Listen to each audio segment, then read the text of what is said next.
ಎಲ್ಲರಿಗೂ ನಮಸ್ಕಾರ. ಕರ್ನಾಟಕ ಇತಿಹಾಸ ಅಕಾಡೆಮಿಯು ಆಯೋಜಿಸುತ್ತಿರುವ ಇತಿಹಾಸ ನಿರ್ಮಾತೃಗಳು ಉಪನ್ಯಾಸ ಮಾಲಿಕೆಯ 16ನೇ ಉಪನ್ಯಾಸ ಕಾರ್ಯಕ್ರಮಕ್ಕೆ ಎಲ್ಲರಿಗೂ ಸ್ವಾಗತ. ಇಂದಿನ ಉಪನ್ಯಾಸವನ್ನು ಶ್ರೀ ದೇವು ಪತ್ತಾರ, ಸಂಪಾದಕರು, ಬುಕ್ ಬ್ರಹ್ಮ, ಬೆಂಗಳೂರು ಇವರು ನಡೆಸಿಕೊಡುತ್ತಿದ್ದಾರೆ. ಕರ್ನಾಟಕ ಇತಿಹಾಸ ಕ್ಷೇತ್ರಕ್ಕೆ ಮೆಡೋಸ್ ಟೇಲರ್ ಅವರ ಕೊಡುಗೆಗಳು ಎಂಬ ವಿಷಯದ ಬಗ್ಗೆ ಶ್ರೀಯುತರು ಉಪನ್ಯಾಸವನ್ನು ನೀಡಲಿದ್ದಾರೆ. ಶ್ರೀಯುತ ದೇವು ಪತ್ತಾರ ಅವರ ಕಿರು ಪರಿಚಯವನ್ನ ಮಾಡಿಕೊಡುತ್ತಾ ಇದ್ದೇನೆ. ಪತ್ರಕರ್ತ, ಲೇಖಕ ದೇವು ಪತ್ತಾರ ಅವರ ಹುಟ್ಟೂರು ಯಾದಗಿರಿ ಜಿಲ್ಲೆ ಶಹಪುರ. ಧಾರವಾಡದ ಕರ್ನಾಟಕ ವಿಶ್ವವಿದ್ಯಾಲಯದಲ್ಲಿ ಇಂಗ್ಲಿಷ್ ಸಾಹಿತ್ಯದಲ್ಲಿ ಸ್ನಾತಕೋತ್ತರ ಪದವಿ ಪಡೆದು ಲಿಂಗ್ವಿಸ್ಟಿಕ್ಸ್ ಹಾಗೂ ಟ್ರಾನ್ಸ್ಲೇಷನ್ ಡಿಪ್ಲೊಮಾ ಶಿಕ್ಷಣ ಪಡೆದಿದ್ದಾರೆ. ಉಪನ್ಯಾಸಕರಾಗಿ ತಮ್ಮ ವೃತ್ತಿ ಜೀವನವನ್ನು ಪ್ರಾರಂಭಿಸಿ ಪ್ರಜಾವಾಣಿ, ವಿಜಯ ಕರ್ನಾಟಕ ಮುಂತಾದ ಹಲವಾರು ಪತ್ರಿಕೆಗಳಲ್ಲಿ ವರದಿಗಾರರಾಗಿ, ಉಪಸಂಪಾದಕ ಹಾಗೂ ಅಂಕಣಕಾರರಾಗಿ ಕಾರ್ಯನಿರ್ವಹಿಸಿದ್ದಾರೆ. ಅಖಿಲ ಭಾರತ ಕನ್ನಡ ಸಾಹಿತ್ಯ ಸಮ್ಮೇಳನ ಸೇರಿದಂತೆ ಹಲವಾರು ವೇದಿಕೆಗಳಲ್ಲಿ ಡೆಕ್ಕನ್ ಹಿಸ್ಟ್ರಿ, ಸೂಫಿಸಂ, ಮಧ್ಯಕಾಲೀನ ಇತಿಹಾಸ, ವಾಸ್ತುಶಿಲ್ಪ, ಭಕ್ತಿ ಮೂವ್ಮೆಂಟ್ ಮುಂತಾದ ವಿಷಯಗಳನ್ನು ಕುರಿತಂತೆ ಪ್ರಬಂಧ ಮಂಡಿಸಿದ್ದಾರೆ. ಉದ್ಯೋಗ ಖಾತ್ರಿ ಮತ್ತು ವಲಸೆ ಕುರಿತು ಅಧ್ಯಯನ ವರದಿ ಮಂಡಿಸಿರುವ ಶ್ರೀಯುತರು ಕರ್ನಾಟಕ ಸಾಹಿತ್ಯ ಅಕಾಡೆಮಿ ಹಾಗೂ ಕನಕದಾಸ ಅಧ್ಯಯನ ಮತ್ತು ಸಂಶೋಧನಾ ಕೇಂದ್ರದಿಂದ ಫೆಲೋಶಿಪ್ ಪಡೆದಿರುತ್ತಾರೆ. ದೇವು ಪತ್ತಾರ ಅವರು ಬರೆದಿರುವ ಪ್ರಮುಖ ಕೃತಿಗಳು ಎಂದರೆ ಕ್ಯಾಮರಾ ಇಂಜಿನಿಯರ್ ಗುಲಾಂ ಮುಂತಕ, ಮಹದೇವ ಬಾಬಾ ಮೆಡೋಸ್ ಟೇಲರ್, ಈಗ ಹೀಗಿರುವ ಲೋಕದಲ್ಲಿ ವ್ಯಕ್ತಿಚಿತ್ರ, ಬಹಮನಿ ಸಾಮ್ರಾಜ್ಯ ಮುಂತಾದವು. ವರಕವಿ ದ.ರಾ ಬೇಂದ್ರೆಯವರ ಅಪರೂಪದ ಅಭಿಮಾನಿಗಳಾಗಿರುವ ಶ್ರೀ ದೇವು ಪತ್ತಾರ ಅವರು ಬುಕ್ ಬ್ರಹ್ಮ ಎಂಬ ಪುಸ್ತಕ ಪ್ರೇಮಿಗಳ, ಸಾಹಿತಿಗಳ ಜಾಗತಿಕ ತಾಣದ ನಿರ್ಮಾತೃಗಳು, ಸಂಪಾದಕರು ಹೌದು. ಈ ವೇದಿಕೆಯ ಮೂಲಕ ಕನ್ನಡ ಓದುಗರು, ಲೇಖಕರು, ಪ್ರಕಾಶಕರು, ವಿಮರ್ಶಕರನ್ನು ಒಂದೆಡೆ ಸೇರಿಸುವ ಮಹತ್ ಕಾರ್ಯವನ್ನು ಅವರು ಮಾಡುತ್ತಿದ್ದಾರೆ. ಹಿರಿಯರು, ಕಿರಿಯರು ಎಲ್ಲ ವಯೋಮಾನದವರಿಗೂ ಕಥೆ, ಕವಿತೆ, ಪ್ರಬಂಧ, ಸಾಹಿತ್ಯ ಪ್ರಕಟಣೆಗೆ ವೇದಿಕೆಯನ್ನು ಕಲ್ಪಿಸಿರುವುದೇ ಅಲ್ಲದೆ ಕವಿತಾ ವಾಚನ, ಕಥಾ ನಿರೂಪಣೆ, ಪುಸ್ತಕ ವಿಮರ್ಶೆ, ಲೇಖಕರೊಡನೆ ಸಂವಾದ ಮುಂತಾದ ಕಾರ್ಯಕ್ರಮಗಳು ಈ ವೇದಿಕೆಯಲ್ಲಿ ನಿರಂತರವಾಗಿ ನಡೆದುಕೊಂಡು ಬರುತ್ತಿವೆ. ಕನ್ನಡ ಸಾಹಿತ್ಯ ಲೋಕದ ದಿಗ್ಗಜರ ಜೀವನ, ಸಾಧನೆ, ಕೃತಿಗಳ ಅಮೂಲಾಗ್ರ ಮಾಹಿತಿಯನ್ನು ಕೂಡ ಬುಕ್ ಬ್ರಹ್ಮ ಜಾಲತಾಣ ಒಳಗೊಂಡಿದೆ. ಇಂತಹ ಮೌಲ್ಯಯುತ ಮಾಹಿತಿ ಕೋಶದ ರೂವಾರಿಗಳಾದ ಶ್ರೀ ದೇವು ಪತ್ತಾರ ಅವರನ್ನು ಕರ್ನಾಟಕ ಇತಿಹಾಸ ಅಕಾಡೆಮಿಯ ಪರವಾಗಿ ಈ ದಿನದ ಉಪನ್ಯಾಸ ಕಾರ್ಯಕ್ರಮಕ್ಕೆ ಹೃತ್ಪೂರ್ವಕವಾಗಿ ಸ್ವಾಗತಿಸುತ್ತೇನೆ. ಉಪನ್ಯಾಸ ಪ್ರಾರಂಭಿಸಬೇಕೆಂದು ಕೇಳಿಕೊಳ್ಳುತ್ತೇನೆ. ಸ್ನೇಹಿತರೆ, ನಮಸ್ಕಾರ. ಸ್ಕ್ರೀನ್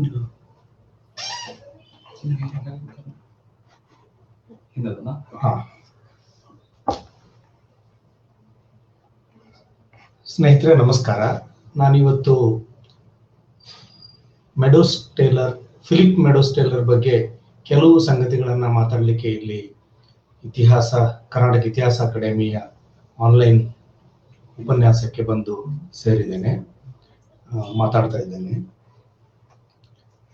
ನನ್ನ ಸ್ಕ್ರೀನ್ ಮೇಲೆ ಈಗ ನೀವೆಲ್ಲ ನೋಡ್ತಾ ಇರೋ ಹಾಗೆ ಇವತ್ತು ವಿಜಯದಶಮಿಯ ದಿನ.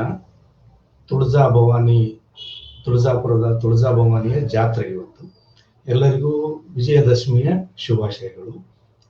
ಇಲ್ಲಿ ಮೆಡೋಸ್ ಟೇಲರ್ಗೂ ತುಳಜಾ ಭವಾನಿಗೂ ತುಳಜಾಪುರಕ್ಕೂ ಏನ್ ಸಂಬಂಧ ಅಂತ ಅನ್ನೋ ಪ್ರಶ್ನೆ ಬೆಳಿಗ್ಗೆ ನಮ್ಮ ಮನೆಯಲ್ಲಿ ನನ್ನ ಅವ್ವ ಮತ್ತು ನನ್ನ ಮಗ ಕೇಳ್ತಾ ಇದ್ರು. ಮಾತಾಡ್ಬೇಕಾಗಿರೋದು ಮೆಡೋಸ್ ಟೇಲರ್ ಬಗ್ಗೆ. ಮೊದಲನೇ ಸ್ಲೈಡ್ ಹಾಕಿರೋದು ತುಳಜಾಪುರ ಮತ್ತು ಭವಾನಿ ಬಗ್ಗೆ ಏನಿದು ಅಂತ. ಈ ಟೇಲರ್ನ ಜೊತೆಗಿನ ಒಡನಾಟವೇ ಹೀಗೆ, ಮೆಡೋಸ್ ಟೇಲರ್ನ ಜೊತೆಗಿನ ಒಡನಾಟವೇ ಹೀಗೆ.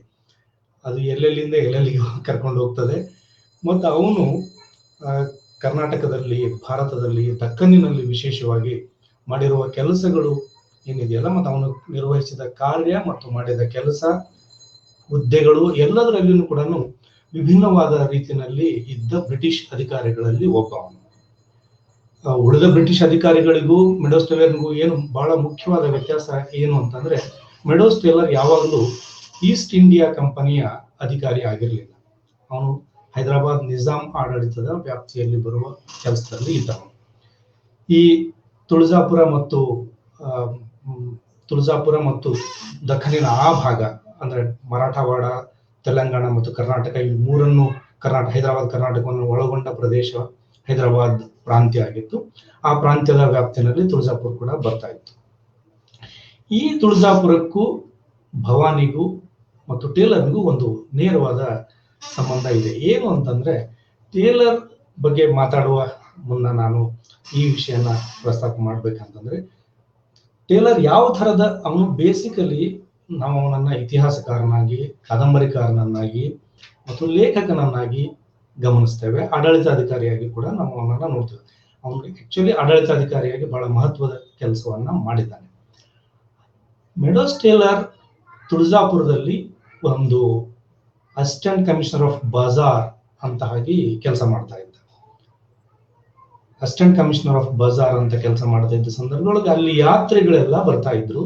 ಈ ಯಾತ್ರಿಗಳಿಗೆ ಅಂದ್ರೆ ಅವನು ಟೇಲರ್ ಯಾವ ರೀತಿಯ ಆಡಳಿತಾತ್ಮಕ ಕೆಲಸ ಮಾಡ್ತಿದ್ದ ಅನ್ನೋ ಕಾರಣಕ್ಕೆ ಈ ಪ್ರಸ್ತಾಪ ಮಾಡ್ಬೇಕು ಅಂತ ಅನಿಸ್ತದೆ ನನಗೆ. ಅಲ್ಲಿ ಬರುವ ಯಾತ್ರಿಗಳೆಲ್ಲ ಬರ್ತಾ ಇದ್ರು ತುಳಜಾ ಭವಾನಿಯ ದರ್ಶನಕ್ಕಾಗಿ. ಬಂದ ಯಾತ್ರಿಗಳಿಗೆ ಅಲ್ಲಿನ ಸ್ಥಳೀಯ ವ್ಯಾಪಾರಿಗಳು ಕಲಬೆರಕೆಯ ವಸ್ತುಗಳನ್ನ ಕೊಡ್ತಿದ್ರು, ಮಾರಾಟ ಮಾಡ್ತಾ ಇದ್ರು. ಈ ಅಕ್ಕಿನಲ್ಲಿ ಕಲ್ಲು, ಬೆಳೆನಲ್ಲಿ ಕಲ್ಲು, ಈ ತರದ್ದೆಲ್ಲ ಕೊಡ್ತಾ ಇದ್ರು. ಅದನ್ನ ಅಡಿಗೆ ಮಾಡ್ಲಿಕ್ಕೆ, ಊಟ ಮಾಡ್ಲಿಕ್ಕೆ ಸಾಧ್ಯ ಇರಲಾರದಂತಹ ಸ್ಥಿತಿಯನ್ನ ರೂಪುಗೊಂಡಿತ್ತು. ಅಷ್ಟೊಂದು ಕಲಬೆರಕೆ ಆಗ್ತಾ ಇತ್ತು. ಈ ಯಾತ್ರಿಗಳೆಲ್ಲ ಹೋಗಿ ಟೇಲರ್ಗೆ, ಅಸಿಸ್ಟೆಂಟ್ ಕಮಿಷನರ್ ಆಫ್ ಬಾಜಾರ್ ಆಗಿದ್ದ ಟೇಲರ್ ಹತ್ರ ಹೋಗಿ ಒಂದು ಮನವಿ ಕೊಡ್ತಾರೆ. ಹಿಂಗೆ ಕಲಬೆರಕೆ ಎಲ್ಲ ವಸ್ತುಗಳನ್ನು ಕೊಡ್ತಾ ಇದ್ದಾರೆ, ನಮ್ಗೆ ಊಟ ಮಾಡ್ಲಿಕ್ಕೆ ಆಗ್ತಾ ಇಲ್ಲ, ಅದನ್ನ ಬಳಸ್ಲಿಕ್ಕೆ ಆಗ್ತಾ ಇಲ್ಲ ಅಂತ ಹೇಳಿದಾಗ ಅವನು ಆ ವ್ಯಾಪಾರಿಗಳನ್ನೆಲ್ಲ ಕರೆಸಿ ಅವರ ಅಂಗಡಿಯಿಂದನೇ ತರಿಸಿದ ವಸ್ತುಗಳಿಂದ ಅಡಿಗೆ ಮಾಡಿಸಿ ಅವರಿಗೇನೆ ಊಟಕ್ಕೆ ಬಡಿಸ್ತಾನೆ. ಅವರು ಇದನ್ನೆಲ್ಲ ತಿನ್ಲಿಕ್ಕಾಗುತ್ತಾ ಯಾರಾದ್ರೂ ಮನುಷ್ಯರು ಅಂತ ಕೇಳ್ತಾರೆ. ಸೊ ಆದ್ರೆ ಅವಾಗ ಅವನು ಹೇಳ್ತಾನೆ, ನೀವು ತಿನ್ಲಿಕ್ಕೆ ಸಾಧ್ಯ ಇಲ್ಲದೆ ಇರೋದನ್ನ ಯಾತ್ರಿಗಳು ತಿನ್ಬೇಕಂತ ಹೇಗೆ ಬಯಸ್ತೀರಿ ನೀವು ಅಂತ ಹೇಳಿ ಆ ವ್ಯಾಪಾರಿಗಳಲ್ಲಿ ಕಲಬೆರಕೆ ಮಾಡೋದಕ್ಕೆ ಸಂಬಂಧಪಟ್ಟಂಗೆ ಒಂದು ಮನವರಿಕೆ ಮಾಡಿಕೊಡುವ, ಅಂದ್ರೆ ಅವನು ಕಾನೂನು ಪ್ರಕಾರ ದಂಡ ಹಾಕ್ಬೋದಾಗಿತ್ತು, ನೋಟಿಸ್ ಕೊಡ್ಬೋದಾಗಿತ್ತು, ಅಥವಾ ಲೈಸೆನ್ಸ್ ರದ್ದು ಮಾಡ್ಬೋದಾಗಿತ್ತು, ಆ ಥರದ್ದು ಯಾವುದೂ ಮಾಡ್ಬೋದಾಗಿತ್ತು. ಆದ್ರೆ ಅವನು ಟೇಲರ್ ಬದಲಾವಣೆಯಲ್ಲಿ ನಂಬಿಕೆ ಇಟ್ಟಂತಹ ಮನುಷ್ಯ, ಮತ್ತು ಜನ ಬದಲಾಗ್ತಾರೆ ಮತ್ತು ಜನ ಒಳ್ಳೆಯವರಾಗಿರ್ತಾರೆ, ಜನರನ್ನು ಒಳ್ಳೆಯವರನ್ನಾಗಿ ಮಾಡಬಹುದು ಅಂತ ನಂಬಿಕೆ ಇಟ್ಟವನಾಗಿದ್ದ. ಸೊ ಹಾಗಾಗಿ ತನ್ನ ಆಡಳಿತದ ವ್ಯಾಪ್ತಿಯಲ್ಲಿ ಬರುವ ಪ್ರದೇಶಗಳಲ್ಲಿನ ಸಬ್ಜೆಕ್ಟ್ಸ್, ವಸ್ತುಗಳು ಏನು ಅಂದ್ರೆ, ಸಬ್ಜೆಕ್ಟ್ ಅಂದ್ರೆ ಏನು, ಜನಜೀವನ ಇತ್ತಲ್ಲ, ಆ ಜನಜೀವನದ ಜೊತೆಗಿನ ಅವನ ಒಡನಾಟ, ಒನ್ ಟು ಒನ್ ಕಾಂಟ್ಯಾಕ್ಟ್ ಮತ್ತು ಪರ್ಸನಲ್ ಆದ ಕಾಳಜಿಯಿಂದ ಕೂಡಿದ್ದಾಗಿರ್ತಿತ್ತು. ಸೊ ಅಸಿಸ್ಟೆಂಟ್ ಕಮಿಷನರ್ ಆಫ್ ಬಾಜಾರ್ ಆಗಿ ಟೇಲರ್ ತುಳಜಾಪುರದಲ್ಲಿ ಮಾಡಿದ ಆ ಬದಲಾವಣೆ ಬಹಳ ಮಹತ್ವದ್ದು, ಮತ್ತು ಅಧಿಕಾರಿಯೊಬ್ಬ ಹೇಗೆ ಜನರ ಜೊತೆಗೆ ಬೆರೆತು ಕೆಲಸ ಮಾಡಬಹುದು ಅನ್ನೋದಕ್ಕೆ ಒಂದು ಮಾದರಿ. ಈ ಮೆಡೋಸ್ ಟೇಲರ್ಗೆ ಸಂಬಂಧಪಟ್ಟಂಗೆ ತುಳಜಾಪುರಕ್ಕೂ ಮೆಡೋಸ್ ಟೇಲರ್ಗೂ ಅಸಿಸ್ಟೆಂಟ್ ಕಮಿಷನರ್ ಆಫ್ ಬಾಜಾರ್ ಆಗಿದ್ದ ಮಾಡಿದ ಕೆಲಸ ಮಾತ್ರ ಅಲ್ಲ, ಅದರ ಆಚೆನೂ ಕೂಡ ಟೇಲರ್ನ ಜೊತೆಗೆ ತುಳಜಾಪುರದ ನೇರ ಸಂಪರ್ಕ ಇದೆ. ಏನದು ಅಂತಂತಂದ್ರೆ, ಟೇಲರ್ನ ಮೊದಲ ಬರವಣಿಗೆ, ಮೊದಲ ಕಾದಂಬರಿ, ಬಹಳ ಜನಪ್ರಿಯವಾದ ಕಾದಂಬರಿ ಕನ್ಫೆಷನ್ಸ್ ಆಫ್ ಎ ಥಗ್ ಅಂತ.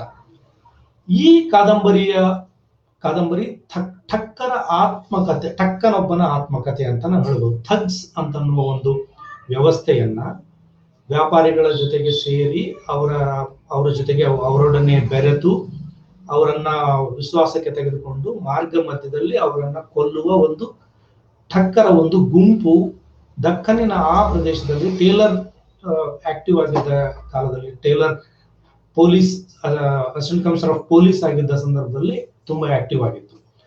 ಆ ಟೈಮ್ನೊಳಗೆ ಅವನು ಒಬ್ಬ ಅಲಿ ಅಂತ ಒಬ್ಬವನನ್ನ ಅರೆಸ್ಟ್ ಮಾಡಿ ಅವನನ್ನ ಎದುರು ಕೂಡಿಸ್ಕೊಂಡು ಕೂತು ಈ ಠಕ್ಕರ ಕಾರ್ಯಜಾಲ ಹೇಗೆ ವರ್ಕ್ ಮಾಡ್ತದೆ ಅಂತ ಅನ್ನೋದನ್ನ ತಿಳ್ಕೊಂಡು ಅವನ ಪ್ರೊಟ್ಯಾಗನಿಸ್ಟ್ ಮೂಲಕನೇ, ಅವನ ಮೂಲಕವೇ ಕಥೆಯನ್ನ ಹೇಳ್ತಾ ಹೋಗುವ ಒಂದು ನಿರೂಪಣೆಯನ್ನ ಮಾಡಿ ಒಂದು ಕಾದಂಬರಿಯನ್ನ ಬರೆದ. ಠಕ್ಕನೊಬ್ಬನ ಆತ್ಮಕಥೆ ಅಂತೂ ಕನ್ನಡಕ್ಕೆ ಅನುವಾದ ಆಗಿದೆ. ಅದಲ್ಲದೆ ಅದಕ್ಕಿಂತ ಮುಂಚೆನೆ 1957ರಲ್ಲಿ ಈ ಕನ್ಫೆಷನ್ ಆಫ್ ಥಗ್ ಅನ್ನೋ ಕಾದಂಬರಿ ಇದೆಯಲ್ಲ, ಈ ಕಾದಂಬರಿ ಕನ್ನಡದಲ್ಲಿ 3 ಸಲ ಕ್ಷಮಿಸಬೇಕು, ಕನ್ನಡದಲ್ಲಿ 3 ಸಲ ಅನುವಾದ ಆಗಿದೆ ಇದು. 1957ರಲ್ಲಿ ಇದು ಪಾಪ ನಿವೇದನೆ ಅಂತ ಒಂದು ಇದು ಅನುವಾದ ಆಗಿತ್ತು, ಕನ್ಫೆಷನ್ ಆಫ್ ಟಗ್. ಆಮೇಲೆ ನಂತರ ಅದು ಠಕ್ಕನೊಬ್ಬನ ಆತ್ಮಕಥೆ ಅಂತ ಎನ್ ಪಿ ಶಂಕರನಾರಾಯಣರವರು ಮಾಡಿದ್ರು. ಆಮೇಲೆ ರವಿ ಬೆಳಗೆರೆಯವರು ಕೂಡ ಇದನ್ನ ರೇಷ್ಮೆ ರುಮಾಲು ಅಂತ ಅನುವಾದ ಮಾಡಿದ್ದಾರೆ. ಈ ವಿಕ್ಟೋರಿಯನ್ ಕಾಲದ ಅಂದ್ರೆ ಬ್ರಿಟಿಷ್ ವಿಕ್ಟೋರಿಯನ್, ಬ್ರಿಟನ್ ನಲ್ಲಿ ವಿಕ್ಟೋರಿಯಾ ರಾಣಿ ಆಡಳಿತದಲ್ಲಿದ್ದ ವಿಕ್ಟೋರಿಯನ್ ಕಾಲದ ಬಹಳ ದೊಡ್ಡ ಭಾರತೀಯ ಲೇಖಕರಲ್ಲಿ ಒಬ್ಬನು ಅಂತ ಈ ಕಾದಂಬರಿಯ ಮೂಲಕನೇ ಗುರುತಿಸಲಾಗ್ತದೆ. ಯುರೋಪಿನಲ್ಲಿ ಟೇಲರ್ನನ್ನ ಭಾರತವನ್ನ ಪರಿಚಯಿಸಿದವನು ಅಂತ ಭಾರತವನ್ನ ಪರಿಚಯಿಸುವುದನ್ನು ಅಂತ ಐಡೆಂಟಿಫೈ ಮಾಡಲಾಗ್ತದೆ. ಅದಕ್ಕೆ ಮುಖ್ಯವಾಗಿ ಟೇಲರ್ನ ಬಹಳ ದೊಡ್ಡ ಕಾಂಟ್ರಿಬ್ಯೂಷನ್ ಅಂತ ಬರಹಗಾರನಾಗಿ ಪರಿಗಣಿಸುವುದು ಅವನ ಕನ್ಫೆಷನ್ ಆಫ್ ಥಗ್ ಅನ್ನುವ ಕಾದಂಬರಿಯನ್ನ.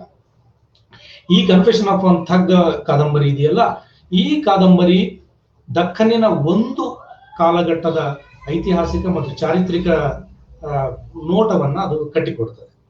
ಟೇಲರ್ ಅದನ್ನ ಕಟ್ಟಿಕೊಡುವುದು ಎಷ್ಟು ಜನಪ್ರಿಯ ಆಗಿತ್ತು ಕನ್ಫೆಷನ್ ಆಫ್ ಥಗ್ ಅಂತಂದ್ರೆ, ಆಗಿನ ಕ್ವೀನ್ ವಿಕ್ಟೋರಿಯಾ ಅದನ್ನ ತರಿಸಿ ಓದಿಸಿದ್ದರು ಅಂತ ಕೂಡ ಇದೆ.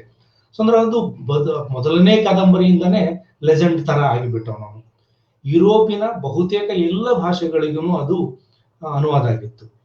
ಅಷ್ಟು ಮಾತ್ರ ಅಲ್ಲದೇನೆ ಟೇಲರ್ನ ಕನ್ಫೆಷನ್ ಆಫ್ ಥಗ್ ಭಾರತದ ಬಹುತೇಕ ಭಾಷೆಗಳಿಗೂ ಕೂಡ ಅನುವಾದ ಆಗಿದೆ. ಟೇಲರ್ನಿಗೆ ಲೇಖಕನಾಗಿ ಒಂದು ಸ್ಥಾನವನ್ನ, ಮನ್ನಣೆಯನ್ನ ದೊರಕಿಸಿಕೊಟ್ಟದ್ದು ಕನ್ಫೆಷನ್ ಆಫ್ ಥಗ್. ಈ ಕನ್ಫೆಷನ್ ಆಫ್ ಥಗ್ ಬರೆದ ಟೇಲರ್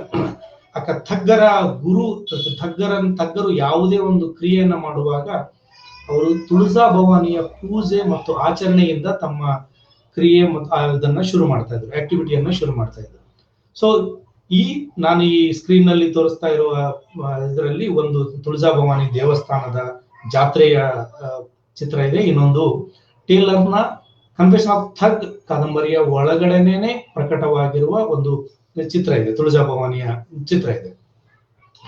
ಈ ಮೆಡೋಸ್ ಟೇಲರ್ ಒಬ್ಬ ಕಾದಂಬರಿಕಾರನಾಗಿ, ಒಬ್ಬ ಆಡಳಿತಗಾರನಾಗಿ, ನಮ್ಮ ಆರಂಭದಲ್ಲಿ ಮಾತಾಡ್ಲಿಕ್ಕೆ ಶುರು ಮಾಡಿದಾಗ ಒಬ್ಬ ಆಡಳಿತಗಾರನಾಗಿ ಅವನು ಯಾವ ರೀತಿ ಕೆಲಸ ಮಾಡ್ತಿದ್ದ ಅನ್ನೋ ಒಂದು ಪ್ರಸಂಗದ ಜೊತೆಗೆ ನನ್ನ ಮಾತನ್ನ ಆರಂಭ ಮಾಡಿದೆ. ಮತ್ತು ಅವನನ್ನ ಕಾದಂಬರಿಕಾರನಾಗಿ ಕೂಡ ಅವನು ತುಳಜಾಪುರ ಜೊತೆಗೆ ಇದ್ ಮಾಡಿದ್ದ ಅಂತ ಒಡನಾಟ ಇಟ್ಕೊಂಡವನಾಗಿದ್ದ. ಅದ್ರ ಬಗ್ಗೆ ತುಂಬಾ ವಿವರವಾಗಿ ದಾಖಲಿಸಿದವನಾಗಿದ್ದ. ಈ ಟೇಲರ್, ಮೆಡೋಸ್ ಟೇಲರ್ ಬರೀ ಲೇಖಕ ಮತ್ತು ಕಾದಂಬರಿಕಾರ ಮತ್ತು ಆಡಳಿತಗಾರ ಮಾತ್ರ ಆಗಿರ್ಲಿಲ್ಲ. ಅವನೊಬ್ಬ ಇತಿಹಾಸಕಾರನಾಗಿದ್ದ, ಅವನೊಬ್ಬ ಆರ್ಕಿಯಾಲಜಿಸ್ಟ್ ಆಗಿದ್ದ, ಅವನೊಬ್ಬ ಕಲಾವಿದನಾಗಿದ್ದ, ಅವನ ಆರ್ಕಿಟೆಕ್ಟ್ ಆಗಿದ್ದ, ಇಂಜಿನಿಯರ್ ಆಗಿದ್ದ.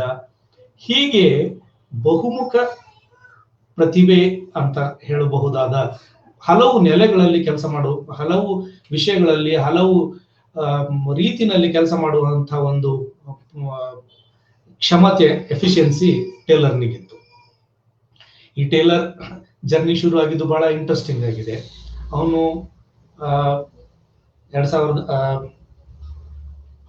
1808 ಸೆಪ್ಟೆಂಬರ್ 25 ಇಂಗ್ಲೆಂಡ್ ನಲ್ಲಿ ಜನಿಸಿದ.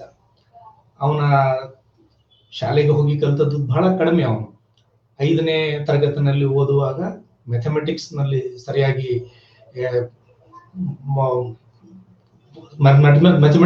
ಮ್ಯಾಥಮೆಟಿಕ್ಸ್ ಮೇಸ್ಟ್ರು ಒಬ್ರು ಅವನ ಕೈಗೆ ಹೊಡೆದದ್ರಿಂದ ಅವನಿಗೆ ಗಾಯ ಆಗ್ತದೆ. ಆ ಗಾಯ ಆದ ಹಿನ್ನೆಲೆ ಒಳಗಡೆ ಅವನು ಶಾಲೆಗೆ ಹೋಗೋದನ್ನ ನಿಲ್ಲಿಸ್ತಾನೆ.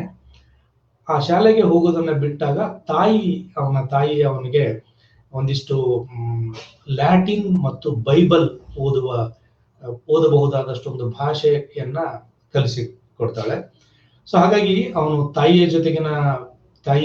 ತಾಯಿಯಿಂದ ಕಲಿತ ವಿದ್ಯೆಯ ಜೊತೆಗೆ ಅವನಿಗೆ ಸಂಗೀತ ಮತ್ತು ಕಲೆನಲ್ಲಿ ಇಂಟ್ರೆಸ್ಟ್ ಇರ್ತದೆ, ಅವನಿಗೆ ಆಸಕ್ತಿ ಇರ್ತದೆ. ಆದ್ರೆ ಅವನ ತಂದೆ ಅದಕ್ಕೆ ಪ್ರೋತ್ಸಾಹ ಕೊಡೋದಿಲ್ಲ. ಆ ಕಾರಣಕ್ಕಾಗಿ ಅವನು ಹೆಚ್ಚು ಮುಂದಕ್ಕೆ ಹೋಗ್ಲಿಕ್ಕೆ ಆಗಲ್ಲ. ಮತ್ತು ಅವನ ಮನೆಯಲ್ಲಿ ಆರ್ಥಿಕ ಕಾರಣಕ್ಕಾಗಿ ಅವನ ತಂದೆ, ಇವನು ಹುಟ್ಟಿದಾಗ ಶ್ರೀಮಂತರೇ ಆಗಿದ್ರು, ಮಧ್ಯಮ ವರ್ಗದವರಾಗಿದ್ರು ಮತ್ತು ಮಧ್ಯಮ ವರ್ಗದ ಶ್ರೀಮಂತರಾಗಿದ್ರು. ಆದ್ರೆ ಟೇಲರ್ ಪ್ರಾಯಕ್ಕೆ ಬರುವ ಹೊತ್ತಿಗಾಗಲೇ ಅವರ ತಂದೆ ದಿವಾಳಿಯಾಗಿ ಮನೆ ನಡೆಸಲಿಕ್ಕೆ ಕಷ್ಟ ಆಗುವಂತಹ ಸ್ಥಿತಿ ಬಂದದ್ರಿಂದ 15ನೇ ವಯಸ್ಸಿಗಾಗ್ಲೇನೆ ಟೇಲರ್ ಒಂದು ಸಣ್ಣ ಗುಮಾಸ್ತನ ಕೆಲಸಕ್ಕೆ ಸೇರ್ಕೊಂಡು ಮನೆಗೆ ಹಣ ಕಳಿಸುವ ಮತ್ತು ತನ್ನ ಹೊಟ್ಟೆಪಾಡನ್ನ ನೋಡ್ಕೋಬೇಕಾದಂತ ಪ್ರಸಂಗ ಬಂತು. ಹೀಗೆ ಇಂಗ್ಲೆಂಡ್ ನಲ್ಲಿ ಇದ್ದಾಗನೇ ಕೆಲಸ ಮಾಡ್ಲಿಕ್ಕೆ ಆರಂಭಿಸಿದ ಟೇಲರ್ನಿಗೆ ಒಂದಿನ ದಖನ್ನಿನಲ್ಲಿ ಮುಂಬೈನಲ್ಲಿ ಒಂದು ಕಂಪನಿಯಲ್ಲಿ ಕೆಲಸ ಇದೆ ಅಂತ ಒಂದು ಜಾಹೀರಾತು ನೋಡಿ ಅವನು ಆ ಜಾಹೀರಾತನ್ನ ಆಧರಿಸಿ ಒಂದು ಭಾರತಕ್ಕೆ ಪ್ರಯಾಣ ಮಾಡ್ಲಿಕ್ಕೆ ಹೊರಟವನು. ಅವಾಗ ಅವನಿಗೆ 15 ವರ್ಷ ವಯಸ್ಸು. ಹಾಗೆ ಹೊರಟವನು ಅವನ ಕಲಿಕೆನಲ್ಲಿ ಎಷ್ಟು ಚುರುಕಾಗಿದ್ದ ಅಂದ್ರೆ ಭಾರತ ತಲುಪುವ ವೇಳೆಗಾಗಲೇ ಅವನು ಹಡಗಿನಲ್ಲಿದ್ದಾಗನೇ ಹಡಗಿನ ಪ್ರಯಾಣ ಮಾಡ್ತಾ ಇದ್ದದ್ದು. ಹಡಗಿನಲ್ಲಿದ್ದಾಗನೇ ಅವನು ಪಾರ್ಸಿ ಮತ್ತು ಹಿಂದೂಸ್ತಾನಿ ಭಾಷೆಯನ್ನ ಕಲಿತಿದ್ದ. ಭಾರತಕ್ಕೆ ಬಂದು ನೋಡಿದ್ರೆ ಅಲ್ಲಿ ಅವನಿಗೆ ಭಾರತದಲ್ಲಿ ಅವನು ಯಾವ ಕಂಪನಿಯ ಉದ್ಯೋಗಾಕಾಂಕ್ಷಿಯಾಗಿ ಬಂದಿದ್ನೋ ಆ ಉದ್ಯೋಗಾಕಾಂಕ್ಷಿಯಾಗಿ ಬಂದ ಕಂಪನಿ ಅದೊಂದು ದೊಡ್ಡ ಕಂಪನಿ ಆಗಿರದೆ ಒಂದು ಸಣ್ಣ ಅಂಗಡಿಯ ರೂಪದಲ್ಲಿ ಇತ್ತು. ಈ ಅಂಗಡಿಯ ರೂಪದಲ್ಲಿದ್ದ ಇದರಲ್ಲಿ ಅವನಿಗೆ ಸಂಬಳ ಕೊಡೋದು ಮತ್ತು ಅದನ್ನ ನಿಭಾಯಿಸೋದು ಸಾಧ್ಯ ಇಲ್ಲ ಅಂತ ಅನಿಸುವ ಸಂದರ್ಭದೊಳಗೆ ಟೇಲರ್ನಿಗೆ ತಾಯಿಯ ಕಡೆಯಿಂದ ಬಂಧುವಾಗಿದ್ದವರೊಬ್ರು ಮುಂಬೈನಲ್ಲಿ ಇದ್ರು. ಅವರು ಹೈದರಾಬಾದ್ ನಿಜಾಮ್ ವ್ಯಾಪ್ತಿಯಲ್ಲಿ ಬರುವ ಔರಂಗಾಬಾದ್ನಲ್ಲಿ ಒಂದು ಕ್ಲರಿಕಲ್ ಕೆಲಸವನ್ನ ಕೊಡಿಸ್ಲಿಕ್ಕೆ ಸಾಧ್ಯ ಆಯಿತು. ಔರಂಗಾಬಾದ್ನಲ್ಲಿ ಕ್ಲರ್ಕ್ ಆಗಿ ತನ್ನ ವೃತ್ತಿ ಜೀವನವನ್ನ ಟೇಲರ್ ಆರಂಭ ಮಾಡಿದ. 15ನೇ ವಯಸ್ಸಿಗೆ ಆರಂಭ ಮಾಡಿದ ಟೇಲರ್ ನಂತರದ ದಿನಗಳಲ್ಲಿ ಅವನು ಕ್ಲರ್ಕ್ ಆಗಿ ಕೆಲಸ ಮಾಡಿದ. ಅವನು ನಂತರ ದಿನಗಳಲ್ಲಿ ಸೂಪರಿಂಟೆಂಡೆಂಟ್ ಆಫ್ ಬಾಜಾರ್ ಆಗಿ, ಅಸಿಸ್ಟೆಂಟ್ ಕಮಿಷನರ್ ಆಫ್ ಪೊಲೀಸ್ ಆಗಿ, ಹೈದರಾಬಾದ್ ನಿಜಾಮ್ ಮಿಲಿಟರಿಯಲ್ಲಿ ಕ್ಯಾಪ್ಟನ್ ಆಗಿ, ಸುರಪುರದಲ್ಲಿ ರಾಜಕೀಯ ಪ್ರತಿನಿಧಿಯಾಗಿ, ಮರಾಠವಾಡ, ತೆಲಂಗಾಣ ಮತ್ತು ಬೆರಾರ್ ಜಿಲ್ಲೆಗಳಲ್ಲಿ ಜಿಲ್ಲಾಧಿಕಾರಿಯಾಗಿ ಕೆಲಸ ಮಾಡಿದ್ದ. ಈ ಸುರಪುರ ಮತ್ತು ತೆಲಂಗಾಣಗಳಿಗೆ ಸಂಬಂಧಪಟ್ಟಂಗೆ ನಾನು ಮತ್ತೆ ವಿವರವಾಗಿ ಬರ್ತೇನೆ. ಹೀಗೆ ಕ್ಲರ್ಕ್ ಆಗಿ ಶುರು ಮಾಡಿದ ಟೇಲರ್ ತನ್ನ ಬದುಕಿನ ವಿವರಗಳನ್ನ ಸ್ಟೋರಿ ಆಫ್ ಮೈ ಲೈಫ್ ಅನ್ನುವ ಒಂದು ಆತ್ಮಕಥೆಯಲ್ಲಿ ತನ್ನ ಆ ಬದುಕಿನ ವಿವರಗಳನ್ನೆಲ್ಲ ದಾಖಲಿಸಿದ್ದಾರೆ. ಈಗ ನಾನು ಪ್ರಸ್ತಾಪ ಮಾಡಿದ ಸಂಗತಿಗಳೆಲ್ಲ ಸ್ಟೋರಿ ಆಫ್ ಮೈ ಲೈಫ್ ನಲ್ಲೇ ಇದೆ. ಅವನು ತನ್ನ ಆತ್ಮಕಥೆಯಲ್ಲಿ ತನ್ನ ಬಡತನ, ಅವನು ಕಲಿತ ಬಗೆ, ಅವನ ಆಸಕ್ತಿಗಳು, ಅವನ ಸಾಹಿತ್ಯದ ಒಡನಾಟ ಇದೆಲ್ಲವನ್ನ ಅವನು ದಾಖಲಿಸಿದ್ದಾನೆ. ಇದೊಂದು ಇಂಟ್ರೆಸ್ಟಿಂಗ್ ಆದ ಆಡಳಿತಾಧಿಕಾರಿಯೊಬ್ಬ ಸಾರ್ವಜನಿಕರ ಜೊತೆಗೆ ಹೇಗೆ ವರ್ತಿಸ್ಬೇಕು, ನಡ್ಕೋಬೇಕು ಅಂತ ಅನ್ನೋದಕ್ಕೆ ಒಂದು ಮಾದರಿಯಾದ ಪುಸ್ತಕ ತರ ಇದೆ. ಇದನ್ನು ಓದ್ತಾ ಇದ್ರೆ ಒಂದು ರೋಚಕವಾದ ಜರ್ನಿಯನ್ನ, ಯಾನವನ್ನ ಮಾಡಿದ ಅನುಭವ ಆಗ್ತದೆ. ಈ ಮೆಡೋಸ್ ಟೇಲರ್ನ ಈ ಆತ್ಮಕಥೆಯಲ್ಲಿ ಸಂಬಂಧಪಟ್ಟಂಗೆ ಕೆಲವು ಭಾರತೀಯ ವಿದ್ವಾಂಸರು ಕೆಲವು ತಕರಾರುಗಳನ್ನು ಮಾಡ್ತಾರೆ. ಬಟ್ ನನ್ನ ಪ್ರಕಾರ ಅವನು ತಪ್ಪು ಮಾಹಿತಿಯನ್ನ ಕೊಟ್ಟಿಲ್ಲ ಇದರಲ್ಲಿ, ಮತ್ತು ಆತ್ಮಕಥೆಗೆ ಏನು ಇರಬೇಕಾದ ಅಥೆಂಟಿಸಿಟಿ ಇದೆಯಲ್ಲ, ವಸ್ತುನಿಷ್ಠ ಪ್ರಾಮಾಣಿಕತೆ, ಅದನ್ನು ಅವನು ಇದರಲ್ಲಿ ತೋರಿಸಿದ್ದಾನೆ ಅಂತ ನನ್ನ ನಿಲುವು. ಅವನ ಫಸ್ಟ್ ಹ್ಯಾಂಡ್ ಅಕೌಂಟ್ ಇದರಲ್ಲಿ ಇದೆ. ನನಗೆ ಈ ಟೇಲರ್ನ ಬಗ್ಗೆ ಮಾತಾಡುವ ಸಂದರ್ಭದೊಳಗೆ ನನಗೆ ಇವನ ವೈವಿಧ್ಯಮಯ ಆಸಕ್ತಿಗಳು ಮತ್ತು ಕುತೂಹಲಗಳು ನನ್ನನ್ನ ಅಕ್ಷರಶಃ ಬೆರಗುಗೊಳಿಸುವಂತೆ ಮಾಡಿದೆ. ಈ ಮೆಡೋಸ್ ಟೇಲರ್ ಒಂದೊಂದೇ ಹುದ್ದೆಯನ್ನ ಏರ್ತಾ, ಈಗ ಔರಂಗಾಬಾದ್ನಲ್ಲಿ ಅವನು ಕ್ಲರ್ಕ್ ಆಗಿ ಶುರು ಮಾಡಿದ್ಮೇಲೆ ಅಸಿಸ್ಟೆಂಟ್ ಕಮಿಷನರ್ ಆಫ್ ಬಾಜಾರ್ ಆದ್ಮೇಲೆ ಪೊಲೀಸ್ ಹುದ್ದೆಯಾಗಿ ಸೂಪರಿಂಟೆಂಡೆಂಟ್ ಆಫ್ ಪೊಲೀಸ್ ಆಗಿದ್ದ, ಅಸಿಸ್ಟೆಂಟ್ ಕಮಿಷನರ್ ಆಫ್ ಪೊಲೀಸ್ ಆಗಿದ್ದ. ಈ ಹುದ್ದೆಗಳನ್ನೆಲ್ಲ ನಿರ್ವಹಿಸ್ತಾ ಇರುವ ಸಂದರ್ಭಗಳಲ್ಲಿ ಎಲ್ಲಾ ಸಂದರ್ಭದಲ್ಲಿ ಕೂಡ ಅವನು ಜೀವಪರವಾದ, ಜನಪರವಾದ ಚಟುವಟಿಕೆಗಳಲ್ಲಿ ತೊಡಗಿಸಿಕೊಂಡಿರ್ತಿದ್ದ ಅಂತ ಅನ್ನೋದನ್ನ ಅವನ ಆತ್ಮಕಥೆ ಮತ್ತು ಅವನ ಆತ್ಮಕಥೆಗೆ ಆ ಕಾಲದಲ್ಲಿ ಬಂದ ಬೇರೆ ಬೇರೆ ಬರವಣಿಗೆಗಳನ್ನ ಗಮನಿಸಿದ್ರೆ ನಮ್ಗೆ ಗೊತ್ತಾಗ್ತದೆ. ಅದು ಅವನ ಆತ್ಮಕಥೆಯ ಜೊತೆಗೇನೆ ಅವನು ಬಹಳ ಇಂಟ್ರೆಸ್ಟಿಂಗ್ ಆದ ಸಂಗತಿ ಏನಂತಂದ್ರೆ ಅವನು 6 ಕಾದಂಬರಿಗಳನ್ನ ಬರೆದಿದ್ದಾನೆ. ಆ 6 ಕಾದಂಬರಿಗಳಲ್ಲಿ ಈಗಾಗಲೇ ನಾನು ಪ್ರಸ್ತಾಪ ಮಾಡಿದ ಹಾಗೆ ಕನ್ಫೆಷನ್ ಆಫ್ ಥಗ್ ಅನ್ನೋದು ಅವನ ಮೊದಲನೇ ಕಾದಂಬರಿ. ಆದರೆ ನಂತರದ ಕಾದಂಬರಿನಲ್ಲಿ ಅವನು ಟಿಪ್ಪು ಸುಲ್ತಾನ್ ಬಗ್ಗೆ ಅವನು ಒಂದು ಕಾದಂಬರಿಯನ್ನ ಬರೆದಿದ್ದಾನೆ, ದಿ ಮೈಸೂರ್ ವಾರ್ ಅಂತ. 1839ರಲ್ಲಿ ಅವನ ಮೊದಲನೇ ಕಾದಂಬರಿ ಬಂದ್ರೆ 1840ರಲ್ಲಿ ಅವನ ಎರಡನೇ ಕಾದಂಬರಿ ಪ್ರಕಟ ಆಯ್ತು. ಈ ಮೊದಲನೇ ಕಾದಂಬರಿಯ ಇದಿತ್ತಲ್ಲ ಏನು ಯಶಸ್ಸು, ಅದು ಅವನನ್ನ ಮತ್ತು ಟಿಪ್ಪುವಿನ ಬಗ್ಗೆ ಯುರೋಪಿನಲ್ಲಿದ್ದ ಕುತೂಹಲವನ್ನ ತಣಿಸುವ ಕಾರಣಕ್ಕಾಗಿ ಈ ಎರಡನೇ ಕಾದಂಬರಿಯನ್ನ ಬರೆದ. ಮೂರನೇ ಕಾದಂಬರಿ ತಾರಾ ದಿ ಮರಾಠಾಸ್ ಟೇಲ್ ಅಂತ, ತಾರಾ ಪಾತ್ರವನ್ನ ಕೇಂದ್ರವಾಗಿಟ್ಟುಕೊಂಡು ಬರೆದ ಕಾದಂಬರಿ ಅದು. ಸೊ ಅದಾದ ಮೇಲೆ ಇನ್ನುಳಿದ 3 ಕಾದಂಬರಿಗಳು, ಒಂದು ರಾಲ್ಫ್ ಡಾರ್ನೆಲ್ ಅಂತ ಒಂದು, ಸೀತಾ ಅಂತ ಒಂದು ವರ್ತಮಾನದ ಸಾಮಾಜಿಕ ಸಂಗತಿಗಳನ್ನ ದಾಖಲಿಸುವ ಕಾದಂಬರಿ ಒಂದು, ಇವೆರಡು ರಾಲ್ಫ್ ಡಾರ್ನೆಲ್ ಮತ್ತು ಸೀತಾ ಆಧಾರದ ಕಾದಂಬರಿಗಳು. ನೋಬೆಲ್ ಕ್ವೀನ್ ಅನ್ನೋದು ಅವನ 1875ರಲ್ಲಿ ಪ್ರಕಟಿಸಿದ ಕಾದಂಬರಿ, ಅದು ಅವನ ಕೊನೆಯ ಕಾದಂಬರಿ. 6 ಕಾದಂಬರಿಗಳ ಪೈಕಿ ಆ ಎಲ್ಲ ಕಾದಂಬರಿಗಳು ಒಂದು ಭಾರತೀಯ ಸಮಾಜವನ್ನ, ಸಮಕಾಲೀನ ಭಾರತೀಯ ಸಮಾಜ ಮತ್ತು ಇತಿಹಾಸವನ್ನ ಯುರೋಪಿನ ಓದುಗರನ್ನ ಗಮನದಲ್ಲಿಟ್ಟುಕೊಂಡು ರಚಿಸಿದ ಬರವಣಿಗೆಗಳು. ಹಾಗಾಗಿ ಅವನನ್ನ ಆದ್ರೆ ಅದನ್ನ ಟೇಲರ್ನ ಮತ್ತೊಂದು ವಿಶೇಷ ಏನಂದ್ರೆ, ಭಾರತವನ್ನ ಕಟ್ಟಿಕೊಡುವ, ಅಂದ್ರೆ ಒಂದು ಫಿಕ್ಷನ್ ಅಲ್ಲಿ ಭಾರತವನ್ನ ಕಟ್ಟಿಕೊಡ್ಲಿಕ್ಕೆ ಟ್ರೈ ಮಾಡ್ತಾ ಇದ್ದಾನೆ ಅವನು. ಕಥೆಯ ಮೂಲಕ, ಕಥನದ ಮೂಲಕ ಅವನು ಭಾರತವನ್ನ ಕಟ್ಟಿಕೊಡುವ ಸಂದರ್ಭದಲ್ಲಿಗೆ ಅದು ಯುರೋಪಿನ ಓದುಗರಿಗಾಗಿ ಕಟ್ಟಿಕೊಡ್ತಾ ಇದ್ದೀನಿ ಅನ್ನುವ ಸ್ಪಷ್ಟ ಅರಿವು, ತಿಳುವಳಿಕೆ ಅವನಿಗಿತ್ತು. ಹಾಗಾಗಿ ಆ ಕಾರಣಕ್ಕಾಗಿ, ಆದ್ರೆ ಅದರ ಜೊತೆಗೇನೆ ಅವನು ತನ್ನ ಬರವಣಿಗೆಯನ್ನ ರೊಮ್ಯಾಂಟಿಸೈಸ್ ಮಾಡದೇ ಇರುವುದು ಕೂಡ ಒಂದು ವಿಶೇಷ ಸಂಗತಿ. ಅಂದ್ರೆ ಅವನು ಯಾವುದನ್ನು ಅತಿಯಾಗಿ ಮಾಡಕ್ ಹೋಗೋದಿಲ್ಲ. ಅಂದ್ರೆ ಭಾರತದ ಬಗ್ಗೆ ಯುರೋಪಿನಲ್ಲಿದ್ದ ಅಪನಂಬಿಕೆಗಳು ಮತ್ತು ಅವಾಗಿನ ಏನು ತಿಳುವಳಿಕೆ ಇತ್ತಲ್ಲ, ಅದನ್ನ ಹುಸಿ ಮಾಡುವ ರೀತಿನಲ್ಲಿ ಅವನ ಬರವಣಿಗೆ ಇರಲ್ಲ. ಹಾಗಾಗಿ ಅವನನ್ನ ತುಂಬಾ ಥ್ರಿಲ್ಲರ್ ತರ ಏನು ಜನಪ್ರಿಯ ಏನು ಆಗಿರ್ಲಿಲ್ಲ. ಅವನ ಕನ್ಫೆಷನ್ ಆಫ್ ಥಗ್ ಬಿಟ್ರೆ ಉಳಿದ ಕಾದಂಬರಿಗಳನ್ನ ವಿಕ್ಟೋರಿಯನ್ ಓದುಗರು, ಅಂದ್ರೆ ಇಂಗ್ಲೆಂಡಿನ ವಿಕ್ಟೋರಿಯನ್ ಓದುಗರು ತುಂಬಾ ಉತ್ಸಾಹದಿಂದ ಅವನನ್ನ ಸ್ವೀಕರಿಸಲಿಲ್ಲ. ಅವರಿಗೆ ಬೇಕಾದ ಮಸಾಲೆ ಏನ್ ಇತ್ತಲ್ಲ, ವರ್ತಮಾನದ ಕಾದಂಬರಿ, ಅದೇ ಆಗ ತಾನೇ ಒಂದು ಇಂಡಸ್ಟ್ರಿಯಲ್ ರೆವಲ್ಯೂಷನ್ ಆಗಿತ್ತು, ಕೈಗಾರಿಕಾ ಕ್ರಾಂತಿ ಆಗಿತ್ತು, ಕಾದಂಬರಿಯ ಓದು ಚಾಲ್ತಿಯಲ್ಲಿತ್ತು. ಆ ಕಾದಂಬರಿಯ ಓದು ಚಾಲ್ತಿಯಲ್ಲಿದ್ದ ಕಾಲಘಟ್ಟದಲ್ಲಿ ಈ ಕಾದಂಬರಿಗಳು ಬರ್ತಾ ಇದ್ದ ಸಂದರ್ಭದೊಳಗೆ ಏನು ಜನರನ್ನ, ಓದುಗರನ್ನ ತಣಿಸುವ ಕಾರಣಕ್ಕಾಗಿ ಮಸಾಲೆಯನ್ನು ಇಲ್ದೇನೆ ರಿಯಲಿಸ್ಟಿಕ್ ಆದ ಒಂದು ಅಪ್ರೋಚ್ನೊಳಗೆ ಟೇಲರ್ ಈ ಕಾದಂಬರಿಗಳನ್ನ ರಚಿಸಿದ್ದಾರೆ. ಈ 6 ಕಾದಂಬರಿಗಳು ಕೂಡ ಭಾರತದ ಬದುಕನ್ನ, ಮತ್ತು ಇಲ್ಲಿ ಅವನು ಒಂದು ಇಂಟ್ರೆಸ್ಟಿಂಗ್ ಆದ ಸಂಗತಿ ಅಂತಂದ್ರೆ, ಈ 6 ಕಾದಂಬರಿಗಳಲ್ಲಿ ಮದುವೆ ಅನ್ನುವ ಒಂದು ತಂತ್ರವನ್ನ ಅವನು ಬಹಳ ಇಂಟ್ರೆಸ್ಟಿಂಗ್ ಆಗಿ ತರ್ತಾನೆ. ಆ ಎಲ್ಲ ಮದುವೆಗಳು ಅಂತರ್ಜಾತೀಯ ಮದುವೆಗಳಾಗಿ ಇರುವ ಹಾಗೇನೆ ನೋಡಿದ್ರೆ, ಅಂತರ್ಜಾತಿ ಅನ್ನೋದಕ್ಕಿಂತ ಅದನ್ನ ಅಂತರ್ಧರ್ಮೀಯ ಅಂತ ಅನ್ನಬಹುದಾದ ರೀತಿಯಲ್ಲಿ ಪ್ರಸಂಗಗಳು ಇದರಲ್ಲಿ ಬರ್ತವೆ. ಸೀತಾದಲ್ಲಿ ಬರ್ತದೆ ಮತ್ತು ರಾಲ್ಫ್ ಡಾರ್ನೆಲ್ ಕೂಡ ಬರ್ತದೆ. ಈ ನೊಬೆಲ್ ಕ್ವೀನ್ ಅನ್ನೋ ಕೊನೆಯ ಕಾದಂಬರಿ ಇದೆಯಲ್ಲ, ಅದು ಚಾಂದ್ ಬೀಬಿಯ ಬದುಕನ್ನ ಗಮನದಲ್ಲಿ ಇಟ್ಕೊಂಡು, ಕೇಂದ್ರವಾಗಿಟ್ಟುಕೊಂಡು ಬರೆದ ಕಾದಂಬರಿ. ಸೊ ಕಾದಂಬರಿಗಳ ಮೂಲಕ ಅವನಿಗೆ ಅಂಥ ಯಶಸ್ಸೇನು ಸಿಗ್ಲಿಲ್ಲ. ದೊಡ್ಡ ಲೇಖಕನಾಗಿ ಅವನ ಸಮಕಾಲೀನ ಲೇಖಕರ ಪೈಕಿ ಅಂಥ ವಿಶೇಷವಾದ ಮನ್ನಣೆ ಏನ್ ಸಿಗ್ಲಿಲ್ಲ.